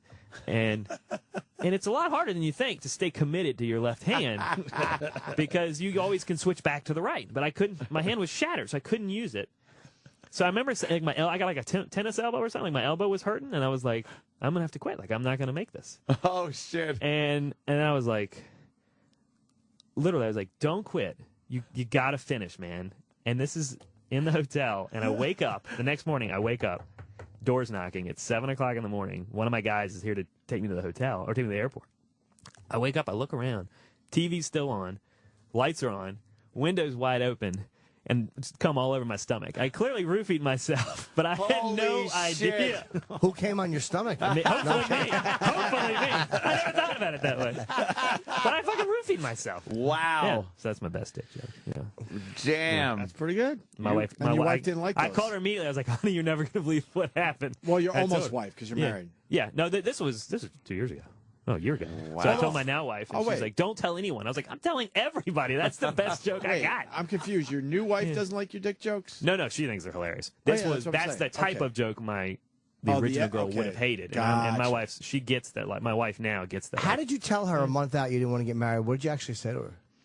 That's where the story gets hazy. I believe I said, I care about you. I'm not really prepared to do this. I think I probably just was like, I'm out. And like just ran away and sent I think I sent an email. Like I think it was shit. like it wasn't done well. And I mean, there's no right way to do that. No, that's- and I think I did it the wrong way. What was, I think. what was the thing everyone saw, obviously, that you didn't see at first? That I wasn't myself. I just wasn't. really? Yeah, I was trying to be the guy she wanted, not because I cared about her. So I wanted to be the guy she wanted, not just who I am. And Piece of garbage that you are who likes to fall asleep with the window open and come on like it's the last scene of Cuckoo's Nest. The fucking window's open and Chief's asleep on the floor and you got cum on your stomach. That scene is so depressing to this day. The window's open. I know. Ah, fuck. Wow. This is a great commercial for Wildwood, New Jersey. It's coming up for summer, guys. Yeah. Get ready for Wildwood. Wow, is that just I've been down there. trashy? Oh, God. I've been to a lot of. I mean, I lived in Reno and Tahoe. Yeah. And Wildwood's not. No, that's I've been. I went there I liked it. one summer. And, I didn't mind it at all. Just Because I like trash. people watching. Oh, it's great people watching. Oh, fuck yeah. I had never been on the boardwalk before, and we went out and we were shooting there, and we just said, well, let's just walk on the boardwalk one night. Yeah. Holy crap. That's Some unreal. Some action. Oh my God! No, just the people watching. I mean, just the volume and the intensity of the people. The people that are there are just a weird Yeah, range. I mean, good of- people. Don't of get me wrong. people. Yeah, they're just out there. Yeah. I mean, some of those guys will do anything for you, but I mean, You can say it. A lot of them look inbred. yeah, I mean, it's different. You could say it. It's a different place. Yeah, Do it you is see? a- You quite don't a see many different- black quarters. Why is it? It's Call most them blorders. That's a Jay Moore joke. Why are most of them white? Is it just People ask me this a lot. thing? People think it's all just old white cat ladies, and it's not. We're seeing more. It's just that I tend to see stronger, and this is people I've gotten in trouble for this. Stronger family structures don't allow the hoarding to happen, and so you tend to see I don't see a whole lot of Latino hoarders. I know they're out there. I've had a couple, but they typically have multi-generations in the home, and they're more focused on family. And so Right. they deal with the issue that causes hoarding. I mean, hoarding is a mental disorder. Because they need all the And- space for everybody. It is what it is. I mean, it's not a racist thing. It's a fact that, I mean, the stronger family structures tend to deal with the issues the mental issues that cause hoarding, so it just doesn't happen as much. They're more honest with each other. They don't fucking. A black family sees you bringing home fucking a bunch of things. Like, get that shit out of the house, you fuck. Well, maybe not in that language, but No, that's pretty. I mean, I'm not going to say that, but yeah, that's pretty much it. And it just doesn't happen. I mean, the people that are so enabling, the husbands that just allow this to happen, they seem to have a problem too. it's always 50-50. It's Yeah. never. Anytime they come in and say, my wife's a hoarder, I'm just surviving, he's a hoarder too, man. But he's also in survival mode. I mean, Yeah, it seems like they gave up trying to get their wives to not do this, and they're just kind of, well, I'm here. She collects things. She goes shopping. She does this, and then they try to throw something away. I tried. She just grabbed it. I had one guy in Hawaii that lived in his car. His wife had filled the house to the point where he literally lived in the car. Wow, And I point blank man. asked him. I was like, "Dude, how did you let it get this bad?" And he goes, man, I married her for. I was like, why don't you just leave? And he goes, I married her for good and bad. He goes, we had our good, and I'm in my bad. This is and the he goes, bad. Great. He goes, now he goes, I'd rather just live it out, man. Yeah. And I mean, he just lived in the car and he'd go to the library all day. Oh, and he found joy in just hiding out in the library. Like that was his. Where do they take shits? I don't know. Not in that. It wasn't in that. That In a house was glove so. box. Usually it's in the. I mean, I found a lady the other day. Lady had shit in a Target bag and then put it in the oven. In the oven. Yeah, I mean, why not? Let's go to the phones. We got That's amazing. We got a call from Germany. Wow.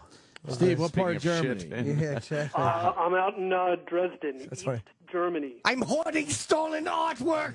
Sorry, it's German joke. Hey, Jimmy, I actually email you from time to time about Germany. Thanks for keeping up with the reputation of the U.S. when Europe shits on them. Yes, you're welcome. Thank you. Okay. I couldn't tell if he meant that seriously or if he hates me. No, I love you, Jimmy. Thank you, Anyway, bud. you're the only reason why I don't kill myself every day. Jesus, boy, you're really betting on a losing horse, my friend. If I'm the thing that's keeping you going, you don't have much time left. Good luck to you. How much Germany sucks, then. Anyway, I wanted to know if Matt knows any updates about that hoarders guy, Roy, who claims that he, invented all this shit, like the propulsion units for the for NASA spaceships. Oh, right. I remember him. Yeah. Yeah, and did anyone tell him he was full of shit? We did. Yes, we did. You know, it is. For the people that didn't see the episode, okay. So this guy was he was a fascinating guy. He lived out in the woods in California, where the redwood forest, all that stuff. Fascinating guy. What a hoarder happens, they tend to get these ideas in their head and they believe them as truth. Yeah. They may or may not be a fact, but in their head, it's truth. So I always say perception's reality. So this guy believed that he had invented everything. I think he was a pretty intelligent scientist. I don't know that he had invented all these things that he thought he had. I can tell you he is going to be on an update, so I can't tell you how he is. We are trying to do more updates I this like year. the update. Yeah. We're going to do a lot more of those. But I will tell you, yes, we did let him know we thought he was full of shit. And believe it or not, for a hoarder like that, when someone finally confronts him and calls him on it, it's actually good. They dig it. Now really? Because people just let them do what they want to do just to get away.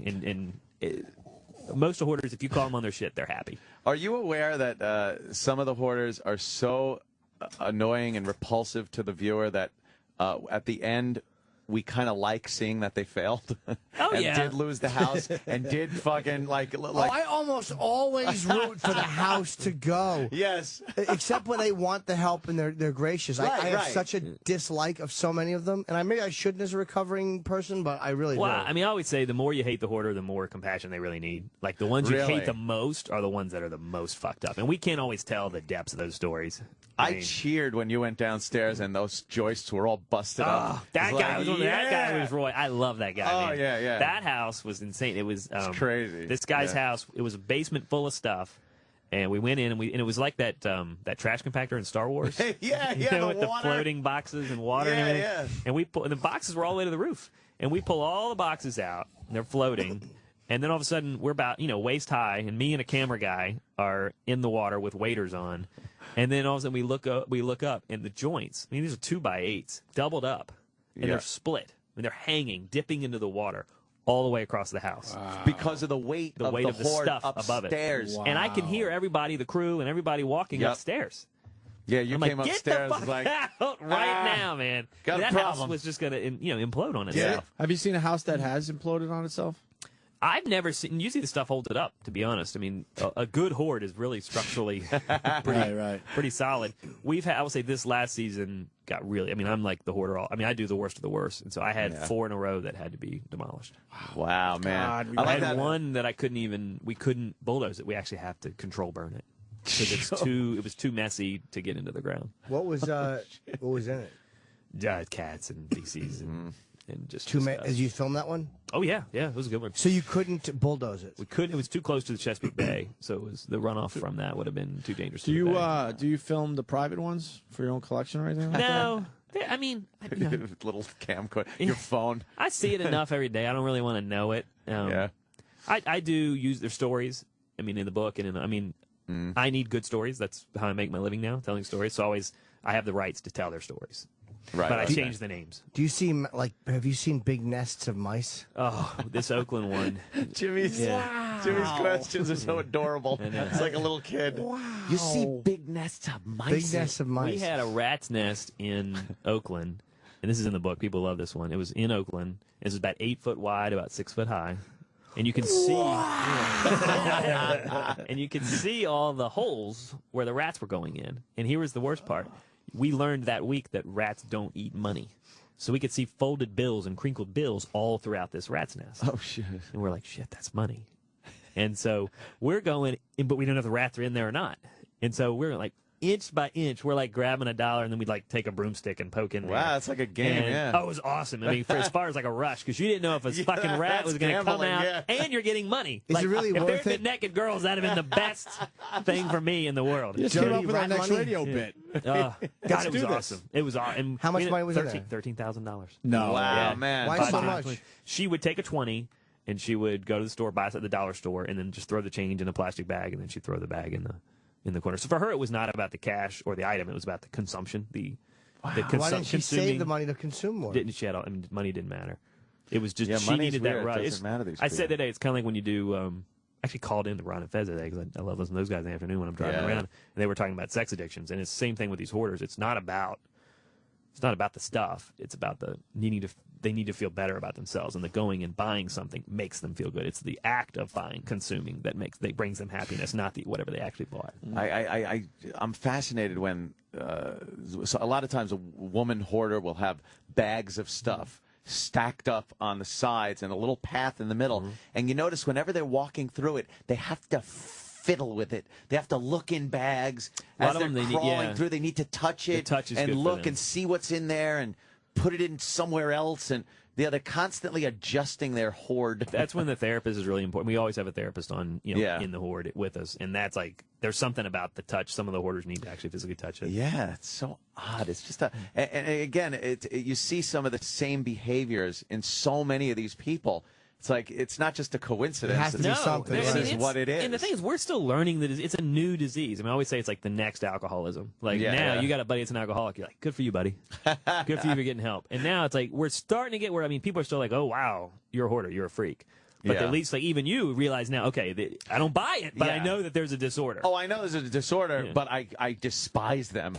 Because they just seem so selfish, and the family doesn't matter. Oh, really? Yeah, some of that's editing. I mean, it is TV, and that's a challenge we have. I mean, this is a mental disorder as entertainment. Yeah, there is a challenge there. When the kids are involved, though, that's where it seems I don't do like, those anymore. They pulled me out. God damn, man. Don't you hate them when they? Because I get really angry. They pulled me out. Like, no shit. I can't handle that. That doesn't. Now that like, what are you doing? When I started this, I was single and had no kids. Right. So I didn't care. Yeah. But now that I got a kid, it's like, wait a minute. Like, how the fuck could you do this? So I totally forget that they're sick. I was talking about how easy bagging a hoarder's daughter would be. Like, it's just got to be so easy. Just give them a clean room. Hey, come over the house, a shower, someplace they could just, like, play fucking Xbox. Have you seen bed bugs? Oh. A lot of them, right? Yeah. Have you seen bed bugs? I saw bed bugs riding on the back of a roach one time. I'm kidding. I just know you like rat roaches. Now, the bed bugs, you can't see them. But they're really bad. I mean, they'll little just, dots all over that bed. family in Boston, that's why we were there, because the kids couldn't even get into the house because of the bed bugs. Man, you brought up something there. Like, having a kid changes how you look at things. Everything. And that sucks. Everything. I got so angry. I mean, I'm surprised how I used to think Chip was hilarious. Not anymore. Yeah. I Why don't you turned it just down go get a bunch of bugs on you or something? You mean Uncle Paul or Chip? Or Uncle Paul. Uncle Paulie is hilarious, and then it gets, oh, wait, this is uncomfortable because this could be my son. You know, you turn it down. Yeah, that's because when you was young, I used to take good care of you, Maddie. Oh, Jesus. He used to hoard my kisses on your neck. Jimmy. Yeah. I mean, Uncle Paul. Yeah, that's Yeah, it is disturbing. We find it disturbing too. I find it disturbing, and I don't have kids. Well, it's supposed to be an unpleasant man. He's an unpleasant man. We had an Uncle Paul hoarder. The guy. Oh, what was he hoarding? Child porn. Oh, wow. And it was really aggressive. There were mice living in it. There were mice. I mean, like Polaroids. Oh, You know, like, God, old school. And I remember, I mean, everyone's taking a picture of their dick with their cell phone. Like, but could you imagine trying to do it with a Polaroid? Like trying to, and then and the thing pulling and have to like shake the Polaroid. And this guy had a bunch of Polaroids with kids. And we ended up having to call the cops. Yeah, yeah. But wait, he knew you. Why didn't he hide the stuff? Same thing. I mean, to get into a mental world. And this guy was in the hospital, and family hired us to come clean it up. Oh, he wasn't. And I don't know if he knew we were coming in, but the family did. And then we ended up, called the cops. He ended up going to jail, and he did like 3 years. And he came out, filled the house again, called us. With and kitty asked porn us, or no? I don't know. He called us and asked us to come clean it. And I was like, dude, you should still be in jail. I'm not going to clean your house, man. Why would you fucking call the guys that sent you to jail? That's sent you to jail. Only 3 years for that? An ulterior motive. What the fuck's wrong with I us? know. Let's say hi to Steve in Milwaukee. Steve. Yes. We got, by the way, Matt Paxton for the people checking in from Hoarders. Go ahead, Steve. Hey, I'm a cop in the city of Milwaukee, and the other year I got sent to a house to check on a lady I hadn't been seen in a couple of days. Got through, the house was just packed with crap. I got in, started yelling, somebody's screaming for me. I'm like, what the hell? Started crawling over. I had to crawl up this crap, and I was all the way halfway through the house. All of a sudden, the crap moved, and this lady was there.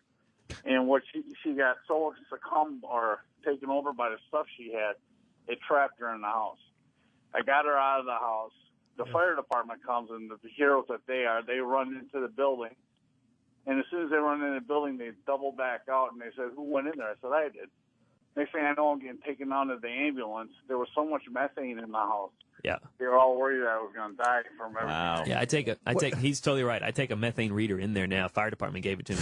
What's the methane from? From cat piss. Cat piss. Yeah. Cat piss, and plus there's there were mice everywhere. There were little burrows for mice. Holy and shit! That was for them going. And if it's he's totally right. If it's enclosed and it's sealed properly, the methane is so dangerous that the house could blow up immediately from cat piss. Yeah. And the cat piss, the smell of the cat piss, as this guy will know, it'll overpower. You don't smell a dead body because the cat piss is so strong. Cat piss is crazy strong. Yeah. Now there's so many stories coming in. How many houses are out there? In this condition, hundreds of. Well, you only see the stage 4 and stage 5 on Hoarders. All right, let's go with stage 4 or 5. Yeah. How many of those type houses are out there? Tens, 20, 30,000 easily, right? I'd say it's 5 to 10%. People say it's 5% now. I've heard as high as 10 in America. All of us, You need to come to Milwaukee and just do a ride along with the cops. I could take you to so many places. Well, cops and firemen, they see it every day, man. These guys see it everywhere. And they go into the houses, man. Yeah. I heard Shirley Feeney is a very big hoarder out there. Is that true? Or Laverne DeFazio is hoarding L's. That's all Jimmy knows about Milwaukee. Is L's. Laverne and Shirley. It's the letter L. The Schatz Brewery. Hey, what about Dahmer's house? Is that thing still standing? No, they knocked that. No, they knocked that down. What's in its place? A restaurant. A restaurant. Huh? I don't think there's anything there right now. Yeah, it would have to be an empty lot. You couldn't just build something else there. Right? Fuddruckers. Yeah. You got Fuddruckers. Because of You gotta pick which meat you want for the burger. Because of the gawkers, they took it down. The city wants to put something there, I think, now, yeah. where that house was. And then there's the chocolate factory where you work. That's gone. Everything's gone. Welcome to Milwaukee, the land of women with. God, that's the only reason to go to Milwaukee, to go check out some Dahmer shit. Yeah, people, they just kept no stopping offense by. to Milwaukee, but Jimmy, have you ever been to Milwaukee to do I have comedy? not, no, and I have a big Brewers collection of hats I want to get rid of. Do you? I would like to go to Milwaukee. Yeah, we have the largest music festival in the world every year. It's a good party. What's it called? Why haven't anyone heard of it? Summerfest. Oh, okay. I don't know if Every you should have town heard has of a it. Summerfest. Huh? They used to have Summerfest in Rochester. Summerfest here is rock. All right. All the German people, women with All right, we'll have to check on it. God bless you. All right, Thank you, sir. We got a New York City cop wants in badly. It's Matt the cop. Matt. Hey guys, how you doing? Hello, Matt. All right, buddy. Oh my God, I agree with Matt 100% about the mold and stuff like that. I did a search warrant one time, and I walked into a house. Every drawer filled with like chicken bones, mold everywhere, and a mattress falling through a hole in the ceiling, all mold rotted out. Ridiculous. Yeah, the mattresses are disgusting. When you watch the guys hauling them out of some of these houses, it's like, That is just a Picasso painting. The kid in there, too. Yeah. Ridiculous. But I just want to say I love the show, guys. And Of course you do. I'll be down occupying later. So, Oh, to Occupy? Hey, Matt. Good luck. yeah. Can you find out if that guy died? I started the show with it. I'm obsessed. I saw it looked like a heart attack victim on 67th and Columbus. They were working on him hard for a long time. They finally got a pulse and dragged him out of there. I just need to know if the guy made it. I have no idea. I'm in Queens. All right. I'll look into that. I'm desperate. I'm telling you.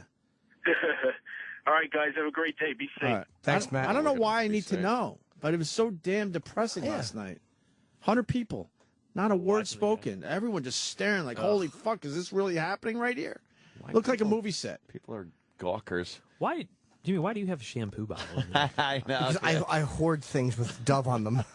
No, Is this the new because sponsor or something? we got Shaquille O'Neal on Tuesday, and he's promoting this product line. So they actually sent a deodorant, which smells good, has not been used. So how clean that is. Yeah, it smells good in the body face wash. And I'm going to looks try. good. It does smell good. It does smell really nice. Dove products are great. So I'll use this stuff actually. So when Our Shaq first comes sponsor in, for our podcast starting next week. Yeah. Welcome aboard, Shaq. So you washing with this stuff? Tell us about it. What if we didn't show up That's good. Time to start. What if we didn't show up next week and just start podcasting? No one would notice. How long would it take for them Well, to how many go? listeners do you guys have? About They 1,500. They refuse to tell us. You don't know. I could not tell you how many people listen to the show. Well, They don't want us to know It is because weird. then that wouldn't. Well, I will tell you would that help our me. cause. he wrote one tweet about me, and I got 7,000 downloads. That's great. So that tells you. And I'm not. Yeah. They I mean, they refuse to tell us. I That's would love to cool. know just for the shits and giggles Yeah. of it. in the one night. We like during to an Orders think episode. we like to think we talk to over 1 million a week. I But would think so. I don't know. I have no idea. It could be 200,000. I have no idea. I mean, I know Corolla's doing like 400,000 a day. Downloads. Podcasting. Is he a day? A day now. That's he does amazing. daily. That's amazing. So he's over 2 million a week. Wow. But like that's, I mean, I was thinking what I was telling Rolly. I mean, I was supposed to go on Leno a couple weeks ago, and A&E ended up pulling it because it was the end of the season. They're like, we'll save it for the premiere, and I was like, that's fine, whatever. And they were like, well, we're not going to pay for your LA trip, and I was like, well, I still got to go because I was doing Sklar Brothers and More Stories and Rogan and all these podcasts. And my wife's like, are you sure it's going to be, you got to pay for it now. It's our cost. And I was like, I'll get twice the lift by going on these podcasts than I would on Leno. But what a bad job by A&E to not see that. Like, they don't understand how important radio They're supporting it and now. podcasts They are now. Okay. They are supporting it now. Not financially, but they're allowing me to do the things. And they could say no, and I'd have to respect it. That's exactly the situation. They've said no to very few things. Cool. That's cool. Yeah, that network used to be and what it is now, it's like night and day, man. We're Duck Dynasty's our new. That's all we're doing, man. Duck it's all about the Duck Dynasty. Duck Dynasty. Some of the new shows are like, wait a minute. I don't understand how like True TV has fucking 10 towing shows. And they're all badly scripted. And I did a couple pilots for A&E. Yeah, they released them. They didn't want them, and the production company's like, "Well, we're gonna go to True." I was like, "Don't." No, I would rather just not be on TV. Do not go to True TV. I was like, please. Those towing shows are terrible. Yeah. And there's so many of them, and they're so all scripted. just so badly scripted. It's like obviously the cameraman is still there. They're watching the car screech away, and the person's yelling and shooting at the car that they repoed, and like the cameraman is still there, and the guy with the gun isn't acknowledging the cameraman is still there. I mean, so like, come on. That being alone. said, you still watch it, and you don't turn it off. They're clearly getting the numbers. I don't. Well, apparently, yeah. And then there's. I know there was like Meteor Man, which is the two guys looking for meteors with the metal detectors and whatnot. Then there was just a show. Fuck the meteors, which kind of made it a little interesting. Just two guys with metal detectors walking around and trying to find shit. It's like that's dull to do. Never mind watching people do it. We got stuck in that hole. Everybody wanted us to, because we do find really cool stuff. Yeah, in the houses we clean. So we had all these pilots they wanted us to do for to try to be like the pawn shop store. Oh, right, where you find something, they see what wanted it's us to go worth. sell this, and we do sell the stuff for people when they need the money. Yeah. But I mean, we find amazing things. The question is this, though: have you found something that would have been amazing, but these assholes Oh, allowed God, it to yeah. fucking rot? Oh, heck yeah. We found the Batmobile in a guy's yard the other day. He had a Batmobile from one of the movies, and it was disgustingly rusted. And I mean, he's like, it's worth $50,000. I was like, it was 10 years ago. Yeah. Oh, God. It was an old '56 Cadillac that they cut it down and modified it into the Batmobile. It was fascinating. You find old baseball cards? We do. We had a guy that had really good cards, and it was the only thing we could sell for him. Really? He got a couple. I think like 20 grand. Pete in Jersey. You got Matt Paxton in studio. What's up, Pete? Hey, guys. Hey. Speaker off here. Yeah, my father used to rent a little 3-bedroom house to an old veteran. He actually filled it up with newspapers and crap. He was paying rent and living on the front porch.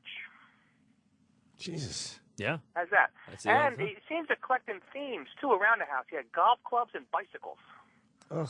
Anything he could find in the garbage, he would just old bicycles and... What fucking idiots. Well, believe it or not, actually, it's like a archaeological dig. That was actually periods of his life, is what he was. When you say themes, and so we actually will see like you go in there, you just pull a magazine out of the bottom of the pile and be like, what happened in January 1981? And then that's where you start to piece the puzzle together, and then you'll see like a whole line of like, okay, for 2 years he really dug music, and so I think the best, you'll find the best albums, in that pile, and then you see the next layer was toy trains, and then the next, you'll actually be able to figure out their life by looking at what all those things. See, were. I absolutely can relate to that, but I just didn't go to that extreme. But I absolutely get those fucking click obsessions where you go, ding, now it's this. Click, now it's that, and it changes. Like video games, and then you're gonna have comic books, and then you're gonna have women, and all types of stuff. I don't understand if the house is filled to the point you're now living on the porch that doesn't click something in your head finally. That it's at gradual. At least you clean out maybe a tiny part of the house so you could still at least live in there. I don't get it. Well, To add to the story, we sold the house, as is, of course, and the new owner actually padlocked the guy out of the house, and we actually had New Jersey News down there because it was a World War veteran locked out of his house. And they came, and the landlord actually just went to the front door. He goes, let me just show you one thing. He opened the door 6 inches, and that's the end of the story. Done. I got to get in some of these houses. They just realized that it's not his fault that he locked the door. You know what I mean? This guy. Yeah, you can't open the door. Yeah, we're doing this, Matt. We're going on one of your I'll find a private guy. jobs. All right, thanks, Pete. We had one. We couldn't. Like he's saying, you couldn't even open the door. We had to go in the second floor window. Yeah, and you had to dig a hole to get down to the. I love I love the polite entrance you guys do too, where it's like just it's like this little like you're walking into Leave It to Beaver house. A sitcom entrance. Yeah. Hello. Oh, hi. That has been scrapped for the new season. Has it? Yes, we have a lot of changes. We have a lot of changes this year. So you walk in and go, what the fuck? You just wail him right in the face right at the beginning. Dr. Zazia will do that. I mean, she's been on the show a couple times. Yeah, we love her. She's great. She'll I walk think she's in. attracted to me. I think she is, actually. I did listen to that one. Until you told her you had a sex addiction, and then she totally backed up. She's a fun girl. She was a piss. We were riding down in the elevator on the way out one day, and she was telling me some like cool little behind the scenes shit of how annoyed she gets with some of these people, and she has to walk off for a little while. She has to go in the trailer because she really gets frustrated. She gets pissed. She gets very frustrated. She's sassy. You ever see a swimming pool filled with shit? Why isn't it? You don't. Usually see, it's inside. Yeah, thank you. You don't see a lot of backyards. I did had a really cool, interesting hoard one time. The guy, it's in my hometown. In fact, this guy is probably the reason I'm on Hoarders. They were looking for houses to clean. They weren't looking for talent, right? And so they were going to give me $200 for like a site selection. And at that point, I was like, "That's a lot of money. I'll do it." Yeah. And so I drove him around the city to 5 houses, and the last one was this guy. He has a bunch of airplanes in his basement. He would dry meat out on the planes, so like on the wings. So he had drying rotting meat on the wings, and he had called ahead and actually he knew that I was the only guy certified to clean in our city, and so he knew that if he got busted, he'd have to let me in the house. So he actually got a restraining order put against me. Holy shit! Very smart guy. So wow. I never met him. The restraining order was not processed yet. It was just they were waiting for it to happen, so it meant I couldn't come on the property. Don't you need a reason though? What was his? No, to file it you don't. Wow. To get it enforced, you do. Right. But it was in that leeway in the middle, so I couldn't go on the grass until it got fully done. So he was smart. So I always would come by and just check on him, but I had to stay outside. This guy was so smart that he would literally and he would fill the house just full, and then he had like nice bushes and stuff, and so he would fill behind the bushes with like pizza boxes. He really loved Little Caesars, so he would go to Little Caesars and they'd give him all the leftover pizza and stuff. So he would have, you couldn't see it looking from the road, looking at the house, it looked normal. If you went on the front porch and looked back, all the bushes, you would see pizza boxes and tomato sauce cans packed as high. You couldn't see the bushes, and he would just hide them behind the bushes. Let me correct you. He wasn't smart. He was an absolute asshole. You know who's smart? You, because you weren't on the front lawn, and you went home to a nice chick and clean house. I took the producers there, and I was like, this guy's got the messiest home, and I knew he liked women. And there's this young, beautiful blonde producer. And I took her over there, and I was like, here's the deal. I'm not allowed to go on the front lawn, but this is a really messy house. And I knew at that point they were hooked. Yeah, and they were like, we need you in Alabama on Friday. So wait, did they get into his house? Yeah, she was in there in 5 seconds. It was a hot little blonde. I mean, he's like, come on in. What's the weirdest thing you've seen people hoard besides the dumb shit like cat and you know what I mean, like some like Kleenex boxes or you know what I mean, like an actual thing? Yeah, instead of the dirty shit. I don't think probably don't have them here. The newspaper bags. When people down in the South, they'll put a newspaper. The delivery boy will put a little plastic bag. in a little plastic bag. Right. I've seen thousands and thousands and thousands of those bags saved up. The one that everybody takes is, of course, the ketchup packets and the napkins. And you can see. I mean, good Lord, if people just didn't take the extra things from McDonald's. I mean, it's amazing. I mean, you see, hundreds of thousands of like creamers and ketchup packets and all that stuff. Oh yeah, I mean, it'll be a whole room filled with the stuff. The toilet paper rolls. Right, that's a big one. For what? For crafts. Crafting is that's my when I lose it. Crafting. Crafting is the excuse. Yeah. We had a lady that she had an entire house full of yarn. She was 85 years old. And I was trying to, stupid me to always still try to reason with them. And we did the math, and I put it out on a spreadsheet. And I was like, okay, you're 85. How many reams of yarn is it to do one blanket? And she's like, 15. And I was like, she had like 5,000 or 6,000 reams of this yarn. And I was like, okay. And we did the math, and I was like, so if you do one a month, and she's like, it takes about a month. It's like, so one a month, you have to be 185 years old to use all the yarn that you existing have. I was like, can we give some away? And she's like, no. You should have fucking just pushed her in the yarn room and set it on fire. Yeah, that house. That would go off fast. We finally, with that family, we just had to say, you got to just let your mom die. Like, she's not going to change. Wow, that's just stop. You got to let go of it emotionally and just let her die. Was she a bitch? No, she was actually a sweetheart, man. The old ladies, they're nice. They're just, the dudes are the assholes. Like, I can't think of one guy that I successfully helped. Really? Yeah. Wow, that's hilarious. I mean, stubborn. I'm trying to think because they're stubborn and they have ego, and that I can't beat that. And a girl's willing to. I always say this: a girl is willing to hit rock bottom. A guy will let the ego get in the way, so he never actually hits rock bottom. But a girl will get so depressed and so sad, she allows herself to hit rock bottom, and then that's when I can help him. If you haven't hit rock bottom, I can't help. Or to acknowledge they're at rock bottom, right? They'll drop the ego. If you don't hit rock bottom, I cannot help you. Milwaukee's killing us. It is the biggest music festival, supposedly. Is it? Everyone from Milwaukee saying it is, assholes. Of course they are. Summerfest is the biggest They've been music selling festival that lie for years. in the country. Both of those guys from Milwaukee said it was the There's biggest. a few. All right. Wow. I think we should start our weekends. Fuck Hell it. yeah. Fuck this I'm shit. ready. And 5decisionsaway.com is the podcast that Matt Paxton does every week. I'm going to start downloading it. I can dig it, man. I'm a podcasting fan. Number now. 5, decisionsaway.com. Check it out. Great stories, man. Hey, thank you, guys. What a life. I'm a lucky dude, man. Yeah. I love it. And you're what on Twitter again? At Clutter Cleaner. Yeah. Okay. I wasn't sure you used your real name as well. No, hell no. Hell fucking no. Clutter Cleaner on At Twitter. Clutter Cleaner. Okay. Yeah. I actually I didn't even realize I took it home, but I got one of the shirts. Yeah, man. I gave you guys your Clutter Cleaner Yeah. shirts. So I it's my wear it around the house shirt. When Hoarders is on, I put it on. That's awesome. I love it. I tweeted a picture of myself like, all right, I'm ready. I love it. I'm ready. Now you're the only. That's our Clutter Cleaner road crew shirt, and that means that you had to have spent time in prison. So you're the only. You guys are the only guys that have that haven't actually earned that shirt. Like, you gotta. Shit! I don't have one. I would like one. Actually, I would like a lot of them. I'd like to start hoarding Clutter Cleaner shirts.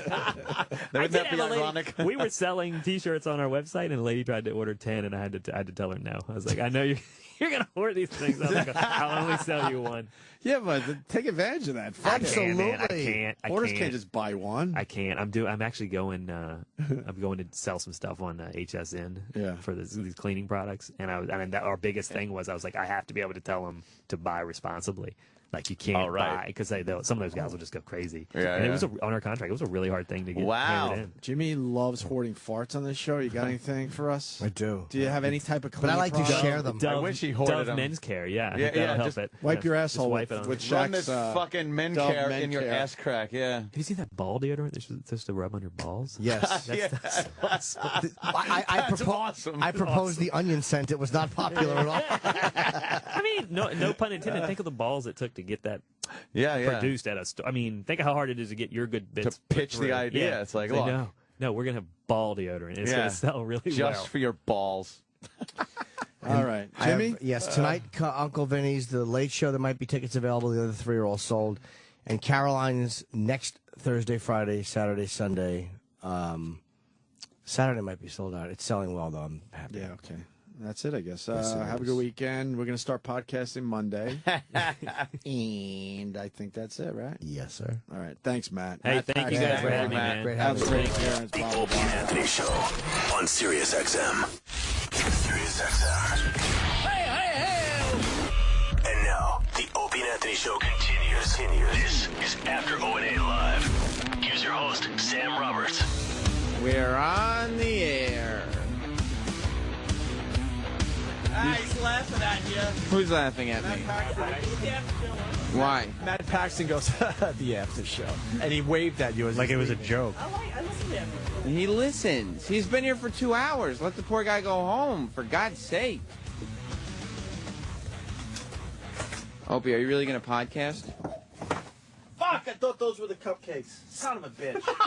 I was going to start throwing cupcakes at Sam. Why would you do that? You want me to just go buy some? This is a crazy thing about where we're at. He's sitting here talking to this Hoarders guy for 2 hours about how great his show is. I'm doing a show on Opie's channel, and all he wants to do is throw cupcakes at me. That's what the people want to see, Sam. There's nobody watching. It's radio. Oh, God. You think I have enough Shaq Dove products? What makes them Shaq products? That's what he's promoting. That's what he's promoting next week. Shaq's coming in here?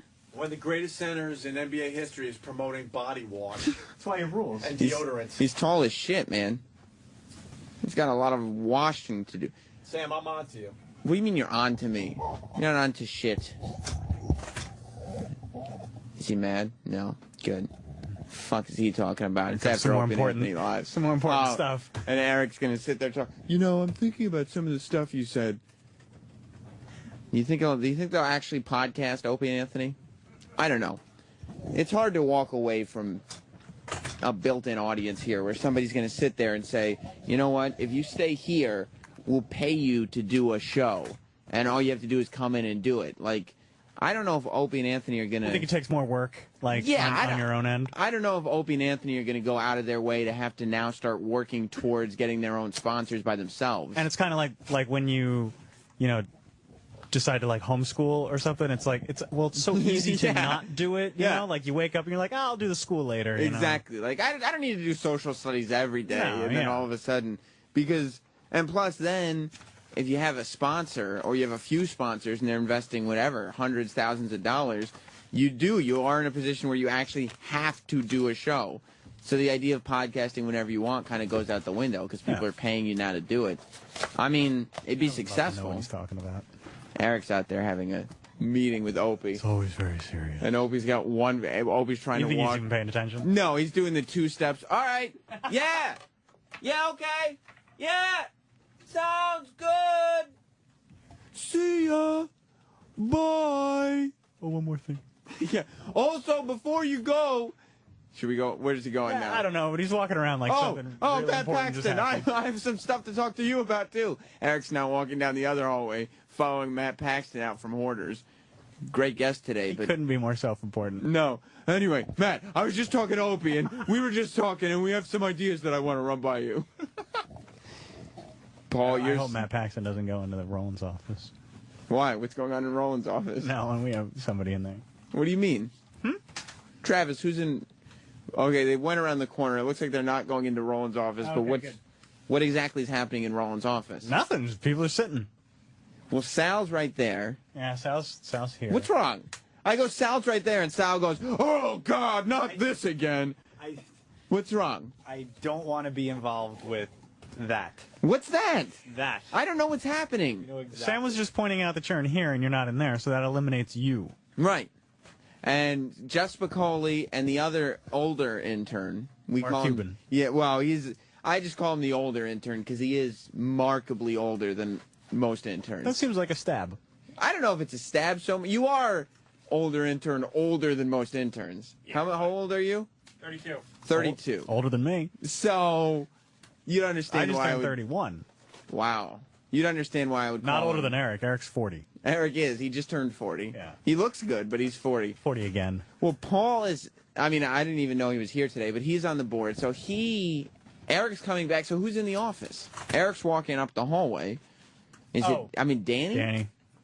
It's got to be Danny. So you're worried that he's going to walk in there with Danny in the office? Yeah, I think Danny's very unpredictable. He usually maintains himself in a fairly professional way. Okay, so you're saying that maybe somebody less professional than Danny is in the office. If you're worried about it, yeah, I would think so. I see what you're saying. Who's in the office?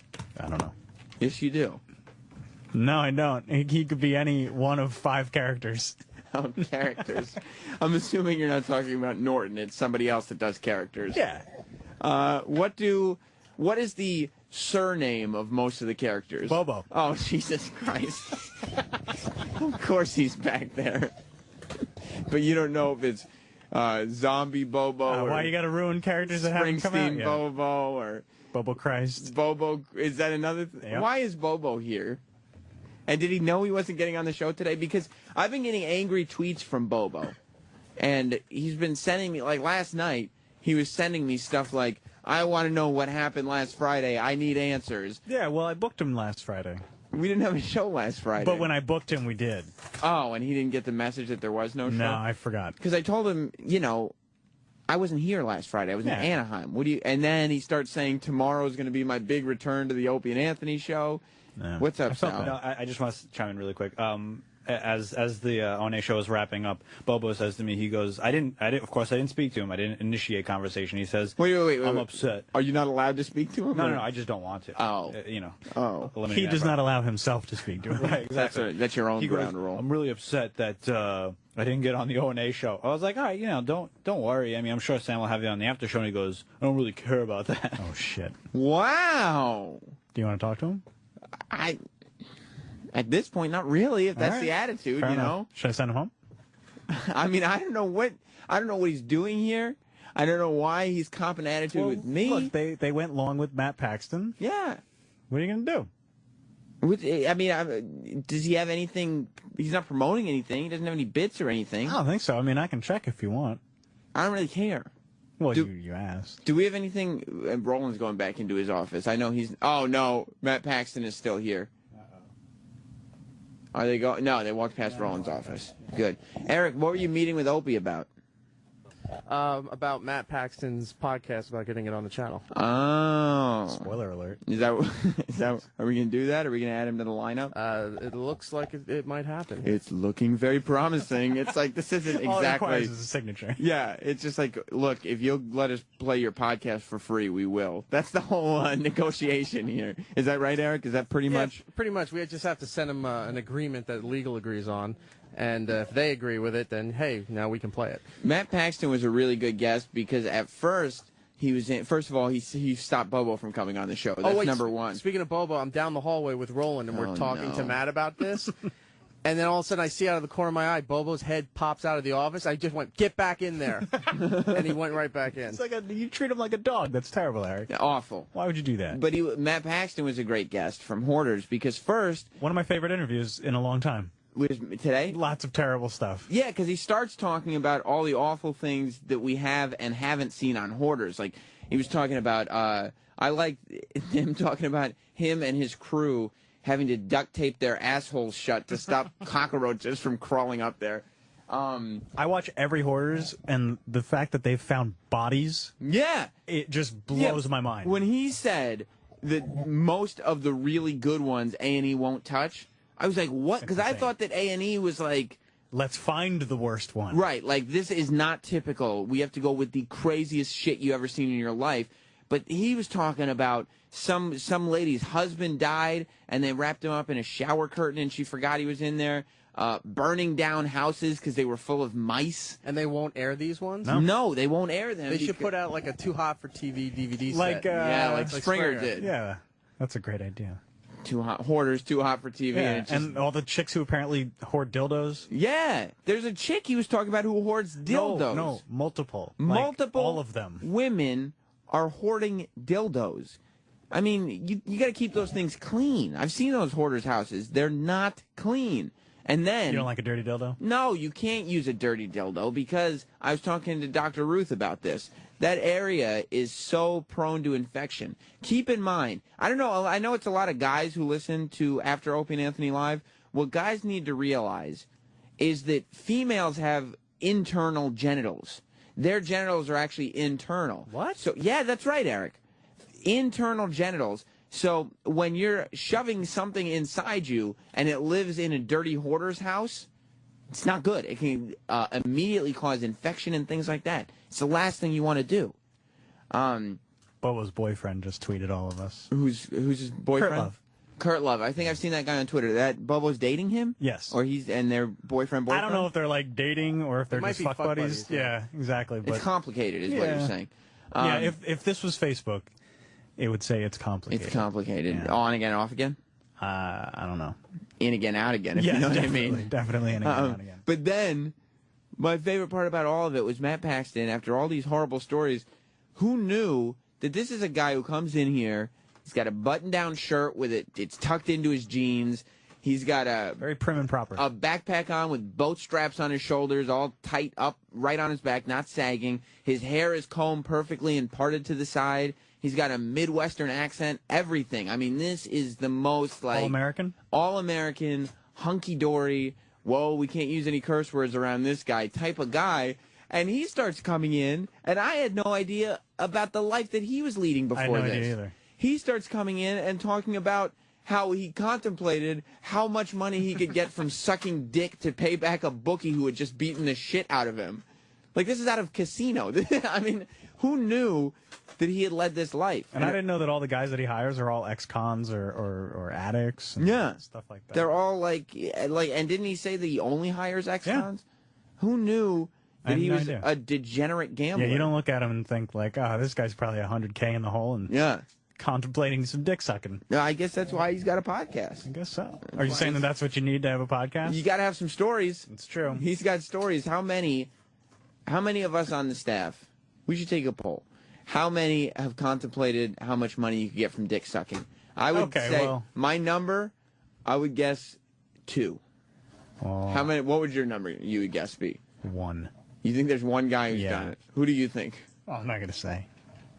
It's Troy, right? Yeah. I think it's Troy too. He was definitely one of my 2. Definitely Troy. I mean, I think that's obvious to all the listeners too. I'm not saying that he sucks dick, but I'm saying in a tight But it's spot. probably like, hey, I haven't gotten a raise in a long time. Right. I mean, he's DJing. If the DJ work dries up, I'm just saying, who knows Yeah, what you're would having a happen. good time at the club. This feedback, which I thought they were turning off, the bosses. they were too. But feedback keeps chiming in.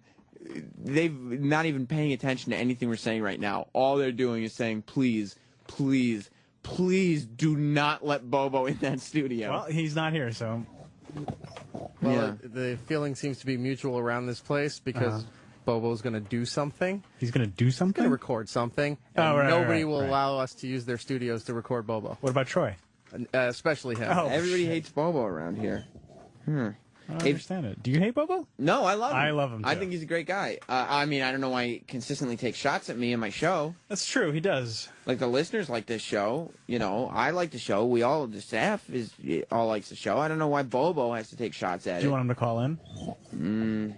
I don't know. We'll see later on, maybe. But right now, I'm still a little shaken by it. You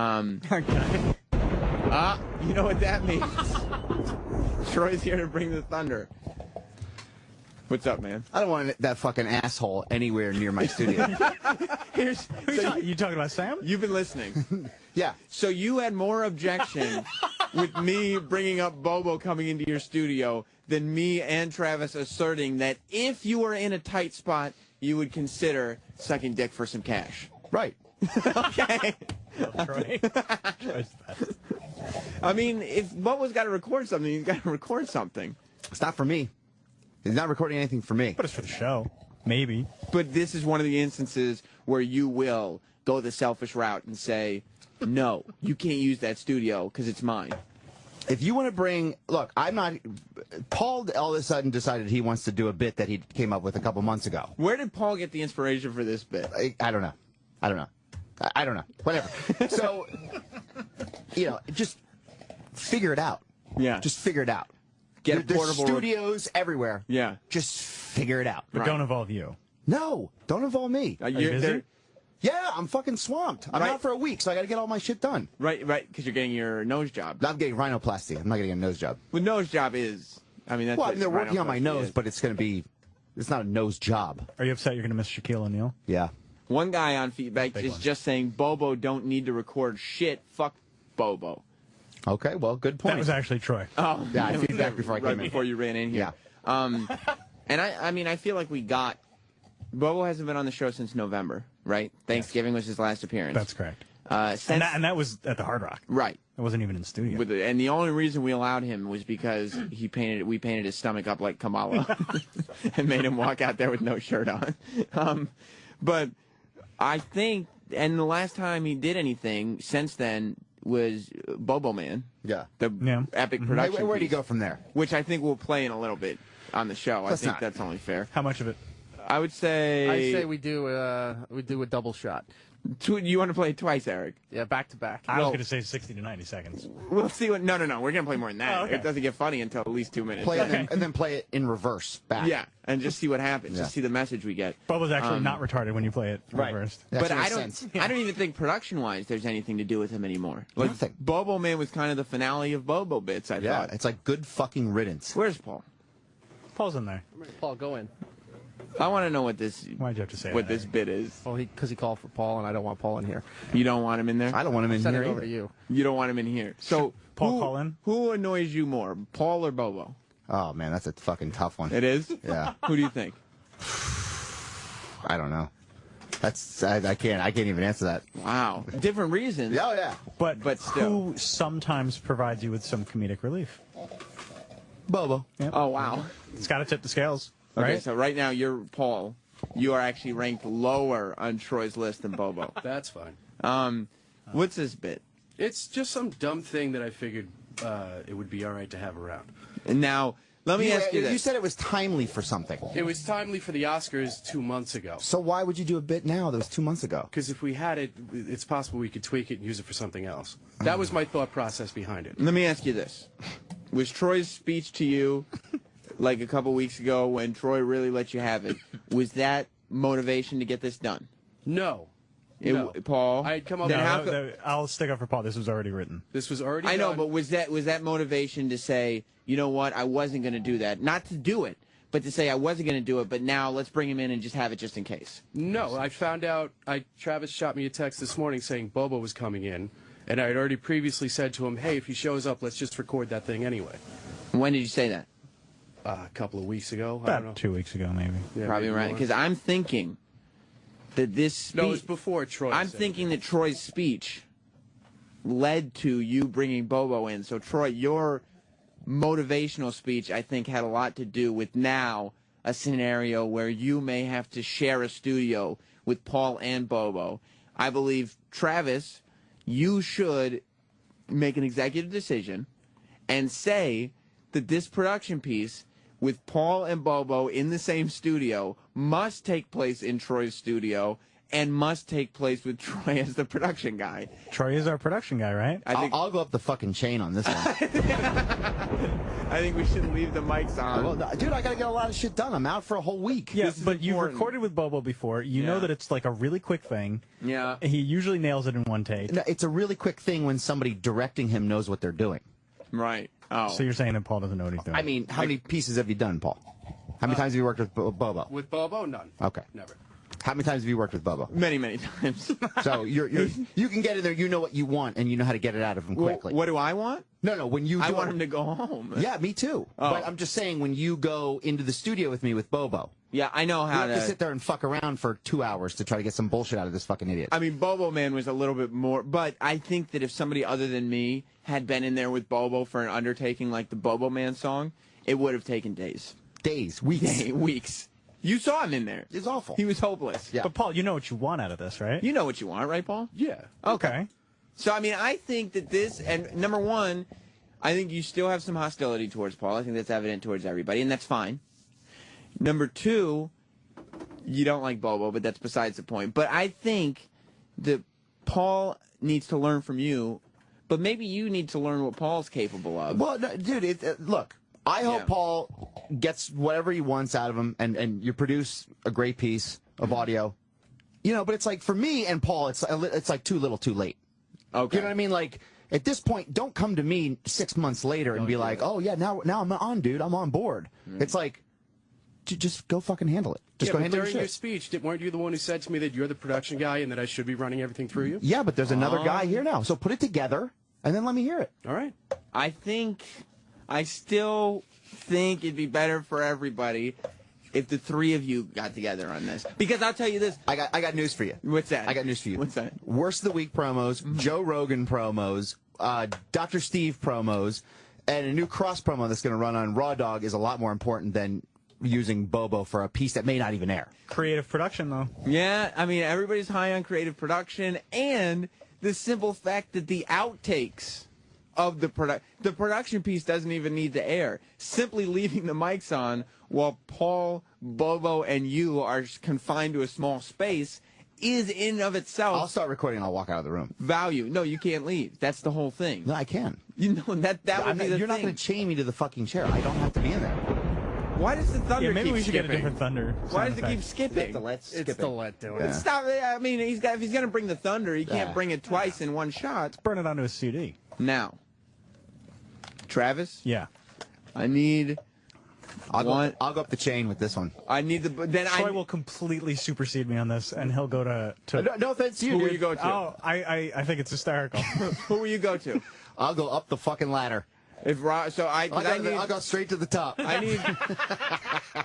So we'll go from Rob to Gary to Bladder. Okay, so yeah, so let's say Rob says, I think you should do it. Yeah. Okay, but I'll explain to Rob, look, I have a lot of work to do that has to get done today. And then Rob, he'll say, yeah, but it'll only take 2 minutes. Yeah, and Rob needs to realize that what's more valuable to the show is that you go through this learning experience. No, I'm yes. out for a week, so bring this fucking asshole back sometime next week when I'm out. The studio's open for 5 days. No. Bo was here now. Yeah, what the fuck does he have going on? And that's a good question. That's Nothing. a great retort. But You want to ask him? No. Oh. But he's not going to be here again. We're not bringing him back. I don't know why he's here today. Paul had this brilliance that needed to be recorded. You're saying this is the final. Well, why is he here? That's a good point. Nobody's demanded that he's here. He's put out some angry tweets. Yeah, he's put out some angry tweets, and only thing anybody said is "Shut the fuck up, Bobo." Look, he's a fan of the show. I like to make fans of the show happy. Yeah. So Paul wanted to record this thing. Let's make a fan of the show happy and put him in there with the guy who has been trusted to be the show's production guy, and that's Troy Kwan. But if it's something that's not even going to guarantee to air. Oh, I bet if you're in there, it'll air. I'm going to leave. I'll hit record and I'll walk out. Well, then we'll need guards. Eric, will you guard the studio? Yeah, if I have to, I will guard the studio. Okay, well then we'll do it. Well, yes, we'll do it. But let me get done all my other stuff and then we'll do it. So we're looking at probably 3:30 this afternoon. Okay, Paul, 3:30. I can do 3:30. Okay, all right, good. And get Hang Bo out. till 3:30. I don't know if he's available. Well, I mean, we'll have to, I guess, check the timetable on that. Eric? If you want a Bobo update, I got a text from one of the No. interns in the office with Bobo. Which intern? Mike. Okay. Is that the old one? Yeah. There's intern Sal, Jeff Spicoli, and the older intern. Correct. Yes. Bobo is shaking and talking to himself about how frustrated he is with this, and he squirms and fidgets every time you mention his name on the air. Bobo does? Yeah. Bobo does. Bobo, leave. Bobo, walk, go home. Maybe we should talk to Bobo. No. Want me to go get him? I guess so. Ugh. Go get Bobo. I guess. I mean, I want to find out what he's so upset about. You know? This sucks. What would you do? If you were in Matt Paxton's position, would you turn to drug running or prostitute yourself to get the 40 G's? So because I mean, a bookie will kill you. Right. If he'll break your nose over 40 grand and you only give him, he'll kill you. And so So he was saying. How much sex do you have to have? No sex. 40 grand worth. Like, what's 40 grand? Is it like one blowjob? Yeah, we talking about sex or just blowjobs? Whatever you got to do to make the 39 grand. Shit. Well, so if somebody offers you like you got 39 grand for one blowjob, you got to. So I don't die. You got a week to make 39 grand. Are you gonna? Is there somebody that will? Are your blowjobs that good that somebody's gonna pay? I've never given anybody a blowjob. So it's probably not gonna be the $39,000 blowjob. That's a good point. You're probably gonna have to work for it. Yeah. Any of us would. Maybe not Bobo. So I would think it'd be multiple experiences. I don't know where you're gonna find somebody. I mean, I know you're a handsome guy, but I don't know. You think you'll find somebody within a week to give you 39,000? Would you have one session of anal penetration, you as the receiver, and I don't die for the 39,000 that you'd need? I mean, I don't want to die. Right? Okay, I understand that. You have a life to live. Yeah, it's important. I'm a young man. Travis? Yeah. Would you do it for? Sure. You would. Yeah. You do it for $39. Yes. I was just asking if you do it. All right, I'm gonna give him a couple minutes. Just right there. No, you can go. I got it. Oh, you can come up here? Yeah, you Okay. can come to the mic. You take this mic. Bobo, first of all, why are you always taking shots at me? No, sorry, right. I felt like I was frustrated. I was just frustrated everyone last week. Frustrated. Okay, well, no, the whole sentence. I don't think that was a problem. complete sentence. Yeah. Talk to me, Bobo. What are you? I hear you're talking to yourself. You're rocking back and forth. What's going on? No, I was saying it was frustrated last week when I was told the last minute. They asked me to come in last week, and then all of a sudden there was no show. Sam's talking about today. Today, the same thing similar happened today. Wasn't on today, so. What's that noise, Bobo? I think it was my phone. That's all. My phone. What song is it? Sounds like In the Mood.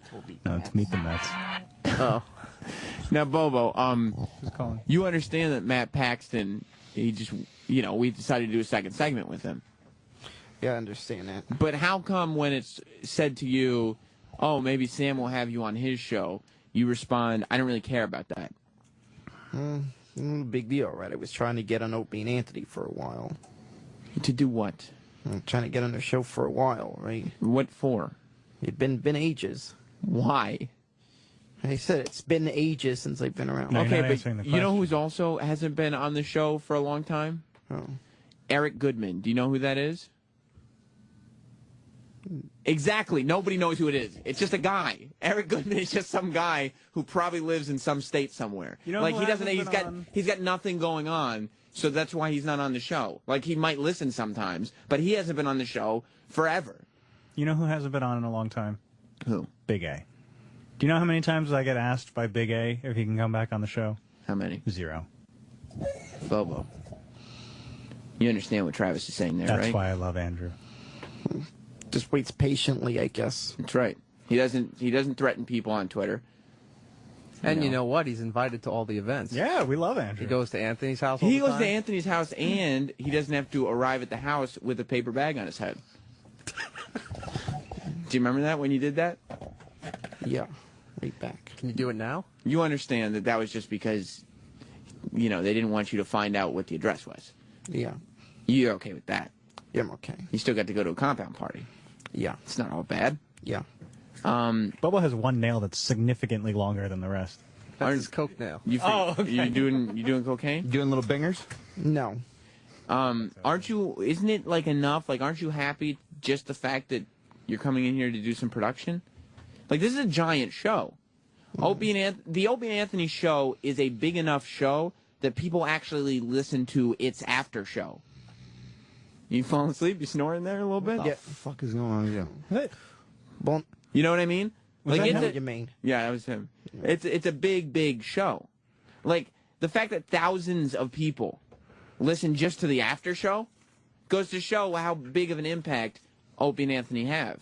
And that just because you're not walking into the studio and showing your dick off for the, 50th time doesn't mean that you're not, that you're any less valuable. You know what I mean? I wait for months. On the mic. Wait and wait. And I keep... I think last night I was so frustrated about it. Frustrated. So long that I... I freaking woke up with a hangover from last night from all the drinking. You did a lot of drinking? Yeah. You boozed yourself up to get over the frustration? Yeah, that's kind of what I did. Why, Bobo, I don't think you should be drinking that much. Why? How much did you drink? I don't know. I think I hit a 6-pack. Wow. Whoa. I could see where a hangover would come from that. Why do you want to be on the show so badly? Hospital. Why do you want to be on the show so badly? Like, when Matt Paxton was on the show, we go, Matt, why do you want to be on the show? He'd say, I'm a fan of the show. I have some stories to tell about hoarding, people hoarding. I want to promote my podcast. Okay, and you go, oh, I get it. Okay. Like Shaq. Hey, Shaq, why do you want to be on the show? Well, because I'm a very famous basketball player. I'm tall as shit. You think And that's what he said? Yeah, and I'm selling soap. Oh, okay, yeah, we'll talk to you about it. You know. No. But, and then, now along those same lines, Bobo, why do you want to be on the Opie and Anthony show? Because you're not as tall as Shaq is. You don't clean houses. You know that I don't clean houses. Why? Like, what's the pitch? What's the Bobo pitch? It's been a while, right? There was Okay, so there was even characters. There was even things I wanted to play on the whole thing and not being on the show for a while. Right. I was even going as far as faking my own death. Now, why you were gonna fake your own death? Yeah. Didn't you do that already on Twitter? Yeah. And then you went to Nyack, of all places. Yeah, I saw your video in Nyack, Bobo. That was quite astounding. I wouldn't expect him to be there. No, me neither. Bobo, what's your YouTube channel? So that people can be brought up to speed. No, that video wasn't even on my YouTube channel. Okay, never mind then. Don't plug it. Wasn't Just even on don't- my YouTube channel. Okay, so. good. Rock back and forth as you say it. It wasn't on my YouTube Yeah, we channel heard you. anyway. Right, I heard. I remember when you said that 10 seconds ago. I mean, it's a tough. Like, I go up to Opie, right? I say, "Hey, Opie, Bobo wants to come back on the show." Opie goes, "Oh yeah, what's going on with Bobo?" And what am I going to say? Well, it's a bit of while. It's good, Bobo. Thank you. You know, like what is the segment here? What's the thing? Why am I having Bobo on my show if I'm Opie? It's been a while. I was even Right, gonna okay. I was He even just gonna doesn't- mention he just doesn't even get it. even a little friend of mine in Oregon. What friend? A little lady friend of mine I got. You fucking her? No, I would hope to if Where- she ever made the trip out here. So you want to come on the show, A, because it's been a while, and B, because you want to mention someone. Well, there's been a few things that have been around a while. So. Okay, so talk to me about this girl in Oregon. First of all, why does everybody hate you around here? Troy's disgusted at something. Club Soda Kenny's on the phone. What's up, Clubby? I gotta talk to Eric. Okay, Eric, Club's got to talk to you. Okay. Hi, Kenny. No, off the air. I okay. think he knows what Hang he on. wants to talk about. What is it, Cleveland travel, maybe? Yeah. Something like that. He has a long ear hair, Bobo, and there's like a booger hanging out of it. why do people not like you around here? You know I like you, right? Even though you fucking decide to take shots at me every chance you get, I'm still cool with you. Even though you're like, oh, Sam, he's doing a show. Oh, that's right. Fuck that guy, is what you say. But I'm still cool with you. I don't know why. I guess I'm a glutton for punishment. I'm like an abused spouse here. Emotionally, at least. I don't know. You haven't started hitting me yet. But for whatever reason, I maintain the relationship that we have. And I resent that at times, but I hide that from you. You know what I mean? I mean, I want to get to a healthy place with the two of us to kind of be like we were when we first met.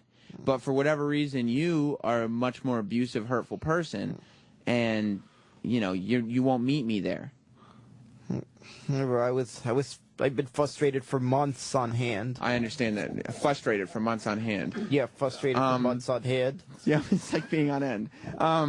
So Bobo, who is this girl in Oregon? It's a friend of mine, Anna. Anna. Where'd you meet Anna? Twitter. Twitter. And also, what you should know at home is Bobo, when he hesitates, he rocks back and forth before he says something. I like it, Bobo. It's a good look. Now, what's the relationship? It's sort of me talking to her a lot. I've been texting her a lot. Yeah, on the phone or just on Twitter? No, on the phone. I like that. You've been sending pictures? No, not that crazy. You just kind of TO'd because she won't send you a full body shot yet? No. I've been not sending sending pictures. All Yeah, right. he only does that publicly on Twitter. You did. Sorry. You said no. Besides that, I don't need to send that because that's already been sent. Yeah, you shouldn't do that anymore. I don't know why you sent pictures of your penis on such a public Twitter. Well, that was me. I was just frustrated. Frustrated, So I indeed. figured I frustrated something insulting that badly that I figured, I figured a cockpit was insulting enough. Right, I understand. All right, Bobo. Well, is there anything else you got going on before you step out? All right, I'm also trying to plan some prank that could be on anybody I know. Okay, that's good to know. Anybody I know. Oh, my God. And that means anybody I know. And Mr. Maloonigans? Now, Bobo, what would happen? Could it be on Mr. Maloonigans? No, it's not going to be in my dogs, all right? But you said anybody you know. Wait, what kind of dog is Mr. Maloonigans? Now, I think I've mentioned this already. He's a schnoodle. Hey, wait, on no. the mic. What is he? He's half schnauzer, half poodle. Which makes him? A schnoodle. Okay. Now, Bobo. And then what does that make Bobo? What would happen? Stupid. What would happen if you did the bit, you faked your own death, and what would you have? Somebody maybe your boyfriend Kurt Love would call up and say Bobo's dead, something like that? No, I would have someone else called. Why? Well, because his boyfriend would be in mourning. He'd be upset. I understand. No, So he what isn't, if, all right? He's a friend of mine. I understand. It's back. It's on again, off again. What if somebody? All right.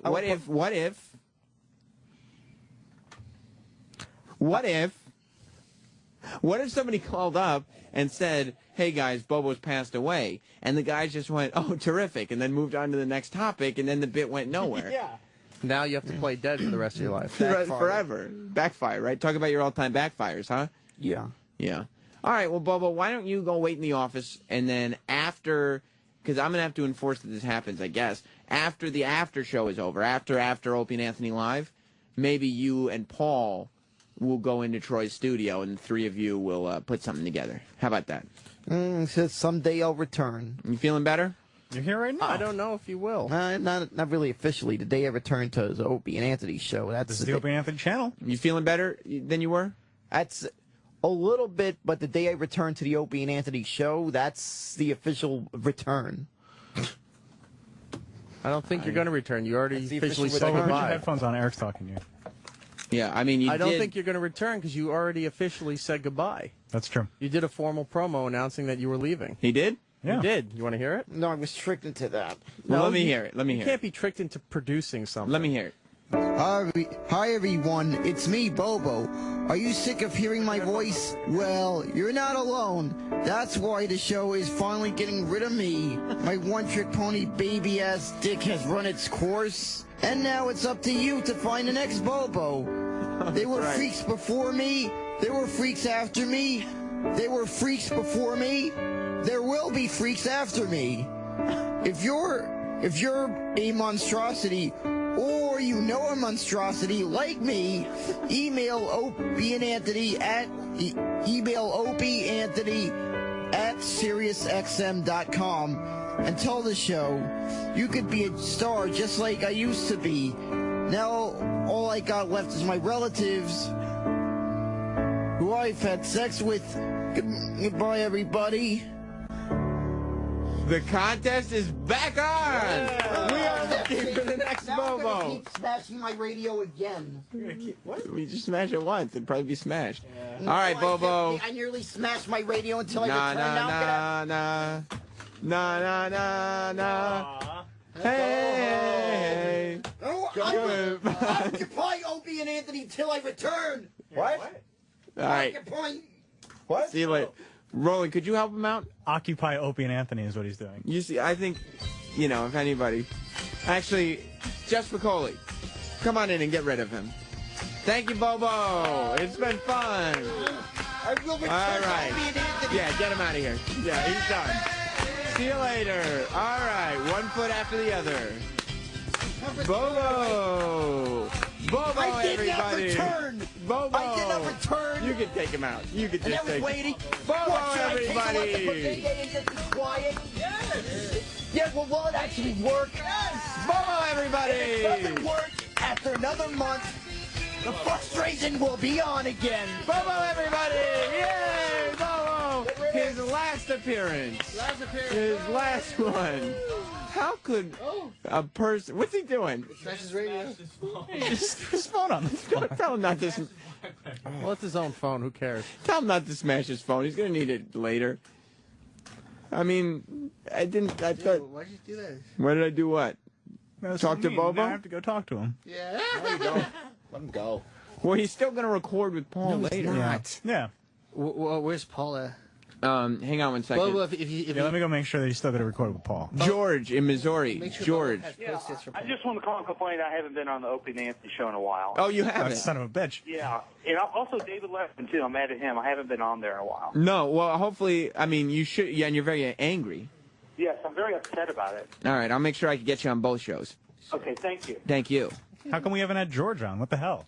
Who's George? Isn't that the guy who just Oh, called? that guy? Yeah. I've already forgot his name. He's probably very frustrated at me right now. During Bobo's little tirade there, Yeah. anybody notice Bobo's getting a little light on the head there? He's also getting gray. Oh, I can't wait till he goes horseshoe bald. You're looking forward to that? Why do you want Harm to come to Bobo? I don't want Harm to come. No, I just want to see him horseshoe bald. Yeah, but speak for all the bald people, we don't like those jokes. No, Roland doesn't like none them. of us, none of us. Yeah, it's Bobo. Best baldies. Roland, we were talking about Matt Paxton. Yeah. And would you, if you were in a position where you owed a bookie I'm done with Bobo. Where you owed a bookie $40,000. Bookie from Vegas. From Vegas. He already broke your nose. Specifically Vegas. Would you take a dick in the ass or try to start running drugs? Both, whatever they want. Whatever they Roland want. would just go all in. Roland would be like, look, I got 50. I heard stories of what they do in I can Vegas. keep going. I'll just do whatever they You want. went to school in Vegas. Yeah. So you know. Yeah, they don't fuck around. No. What about you, Eric? Drugs or cock? I think I'd start running drugs. You would? Yeah. What if it didn't work out? Because you're not like a slick guy. I think I'd do all right. You think you'd be all right as a drug runner? Yeah, because he wouldn't expect me. Eric, I don't think you'd be all right as a drug runner. I don't. For the record, I'm not just busting on you. I don't think I'd be all right as a drug runner. Sam, no offense to you. Yeah. His mansion. Would you run drugs out of your mansion? I could. I got enough room. Maybe the basement, the lighting, maybe. I don't think you'd be all right as a drug runner. I think you'd be much better as a male prostitute, to tell you the truth. No, I don't think I don't so? have the figure or the looks for it. I don't know, Eric. I've seen some of those pictures of you on Facebook that you take with your own cell phone when you're batting those baby blues. Turns me on, is all I'm saying. Maybe I'll have to reconsider. Yeah, I mean, why give up a career opportunity? You know what I mean? Opie and Anthony are sitting here talking about podcasting, talking about what they're going to do next. You and I may be looking for work. I don't know why We're going to go to Vegas and prostitute? Yeah, why wouldn't we start a little business for ourselves? You know what? It's not a bad idea. I'm just trying to look at everything. What was it? Oh, yeah. So you didn't know, Troy, we were talking about this on the show. You didn't know on your Instagram, Troy Kwan on Instagram, you didn't know that homeless guy was Homeless Charlie. Yeah, I've heard him. I've never seen what he looked like, though. Have you heard the Charlie bits? We're not allowed to play those Homeless Charlie bits, right, Eric? Not at all. Right. Have you ever, the ones we got in trouble for? I heard them when they were being reviewed for something. Right, okay. Yeah, that's him. That's the guy. Yeah, I didn't know. Dude, he's standing, like, literally half a block from here. I've seen him, like, since we moved into this building dozens of times. He's around here. He's literally in Times Square on 49th Street. It was funny, though, because you're posting this picture. You just had a sign that said, beer, need money. Need money for beer, drugs, and hooker. Yeah, I ain't gonna bullshit you. Yeah. I ain't bullshitting you. Or at least I ain't bullshitting you. And Troy just put him up as like a goof. Like, look at this funny homeless guy. Well, I like taking pictures of weird shit from my Instagram. Right. I'll take, like, homeless people passed out or, drunk people passed out. I took a good one today of a guy passed out in a chair sitting on the street. I didn't post it, though. But, yeah, so I was just like, oh, it's a funny sign. You know what I mean? Like, people appreciate that. And I didn't know that was him. That's Homeless Charlie. Were you here for Homeless Charlie, Roland? Yeah. Were you afraid that the show was going to go away when we got thrown off for 30 days? No, because I was working for a different company, so I was like, good luck. Whatever, yeah, good luck. I had a 30-day break. You were working... Because you guys were selling K-Rock, though. And you were working for a company that was like an independent contractor? Like they just contracted out talent bookers? Yeah. So you had nothing to worry about? No. Mm. Now I do. Eric, did you think the show was going to go away? I thought it was. At that point? Yeah. When somebody in D.C. was feeding information to Steve and myself before we even knew that this was even an issue, that the suspension was going to happen, and then like a couple hours later they were officially told. So when we got that first phone call, yeah, I thought it was done. I mean, I thought because it was during the merger, and I thought that's why the punishment was so bad, because Homeless Charlie came on. I'm sure you all remember it, when he came on and he was talking shit about Condoleezza Rice and the Queen of England, or I don't know who he was talking shit about, but we ended up, because of it, it ended up on Breitbart's website, and we all know what happened to him. Just kidding. It ended up on his website, and we got suspended from XM for 30 days. We were still on K-Rock, but I thought they took us off the channel completely. Yeah. It wasn't that like there were reruns or anything. It was we did not exist for 30 days in that company. And that's our channel. They took us off this channel. It became the Ron and Fez channel. Yeah. Can you, they took us off what is now the Opie and Anthony channel. Replays, best ofs, everything was gone for 30 days. Jeez. So, is that what Ron and Fez had their own channel? It was Ron and Fez, Smodcast, and Dr. Steve. It's crazy. It was the greatest 30 days in Dr. Steve's radio career. He loved it. He was hoping we would just be gone forever, and they would just. Good for us too. We were done by 9. Well, I mean, yeah, but we all thought we were out jobs at that place. I thought. I mean, look, none of us really thought that K-Rock was a forever thing, did we? No. It didn't end up being that long, did it? No. But I was sure, even like weeks into it, that we weren't coming back to XM, because who gets suspended for 30 days? We took all the stuff home. Remember? Yeah, we took all of our stuff home. We had piles of stuff. And then when we got back, we were like, yeah, I don't know where it is. I don't know what happened to it. We got to get some more stuff because I don't know what happened. But I thought we were gone for sure.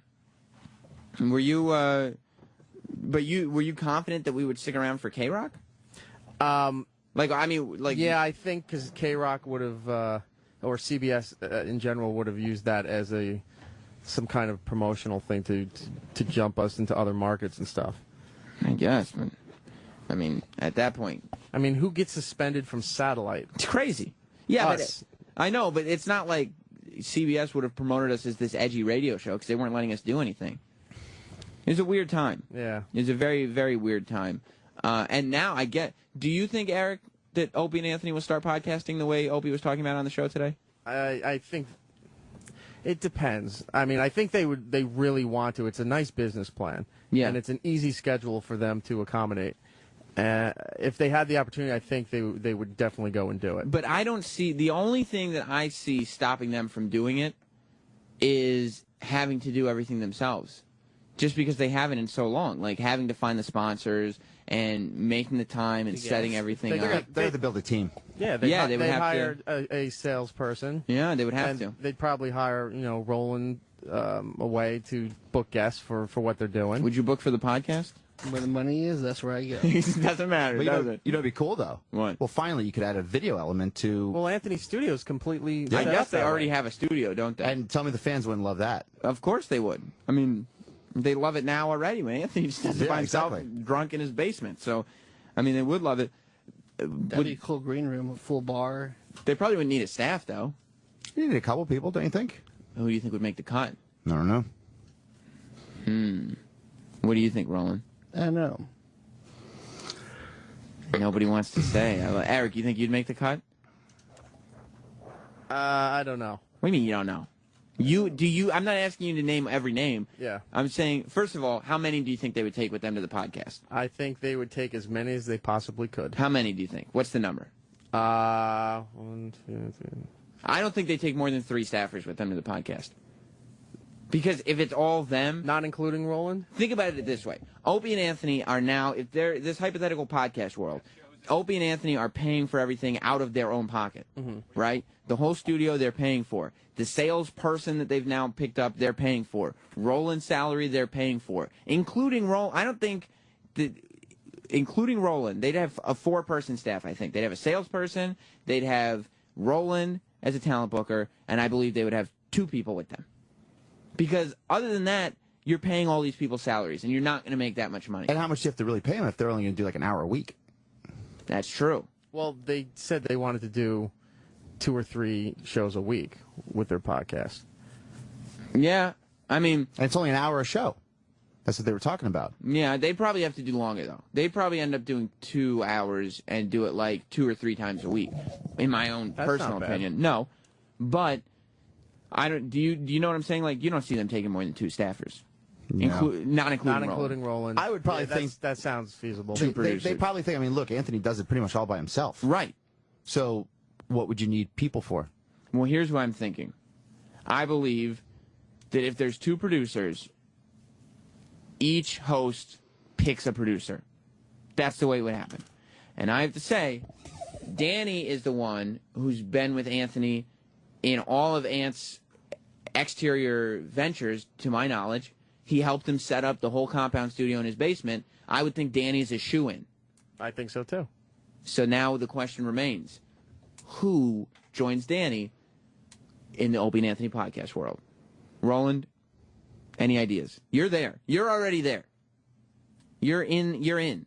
It's you right now. It's Joe Blow Sales. Well, it depends, though. It's Eric's wife who they've hired. They're going to hire Eric's wife. Actually, no, your wife probably makes too much money to pay her salary. So they'll get some other schlub in sales. Not to say your wife's a schlub. They'll get some schlub in sales. They'll get Roland. They'll get Danny. Who's the 4th member? Who's the 4th horseman? That's a tough one. Who would you like it to be? It's a tough one, unless they split you guys. What do you mean split you guys? They're part-time. No. No. They just need a guy. Yeah. Who do you think? I think it's you. I don't know. Because, I mean, as far as... I think it's sexy, though. No. Because think about who delivers more on-air content. Well, here's the thing, though. Sexy. They want a guy who is going to be... Eric is better and more dependable at being focused entirely on that venue. Right. They know that I have goals outside of what they're doing. They know that now. They know that today. I've never made that much of a secret to anyone. You're tied to too many programs. Right. Or they hire sexy and they hire you to do a show after them. They're not going to hire an after show. That doesn't even make sense. Who would go out of their way to specifically download an after podcast? They're downloading yours now. No. This is actually on the radio, Roland. It's a satellite radio show. Well, we'll have to discuss this next Yes, week. The technology. You do have a podcast on iTunes, though. Do you do? I mean, yeah. There's a Sam Roberts show online. Sure. I didn't know we were talking about that. No, we were talking about podcasts. And whose podcast? Like mine? Yeah. Yeah, there's a Sam Roberts show online. Sure, it's on iTunes. I have a podcast, too. No, It's you going to go up on tomorrow. You don't have any podcasts. I also have something. Can I mention something quick? Yes. I'll be DJing tomorrow at Spin here in New York City, which is cool. Cool club. They have ping pong tables there, too. So it's a cool spot. Well, we're going to figure out... What's that? Yes. Yeah. Mm-hmm. Oh, I've heard of that place. So go check out Troy at Spin. TroyQuan.com. TroyQuan.com. And maybe you'll see Susan Sarandon. If she's there, would you try to fuck her? Fuck yeah. No, Fuck yeah. Her daughter goes there a lot. Would you try to fuck her daughter? I'll fuck anybody. I'll fuck anything that moves. Good for you, Troy. We'll see you Monday when we're back with this. Stay tuned. Ron and Fez are coming up next as we try to figure out who moves on in October. Goodbye, everybody. The Opie and Anthony show is now over. For real this time.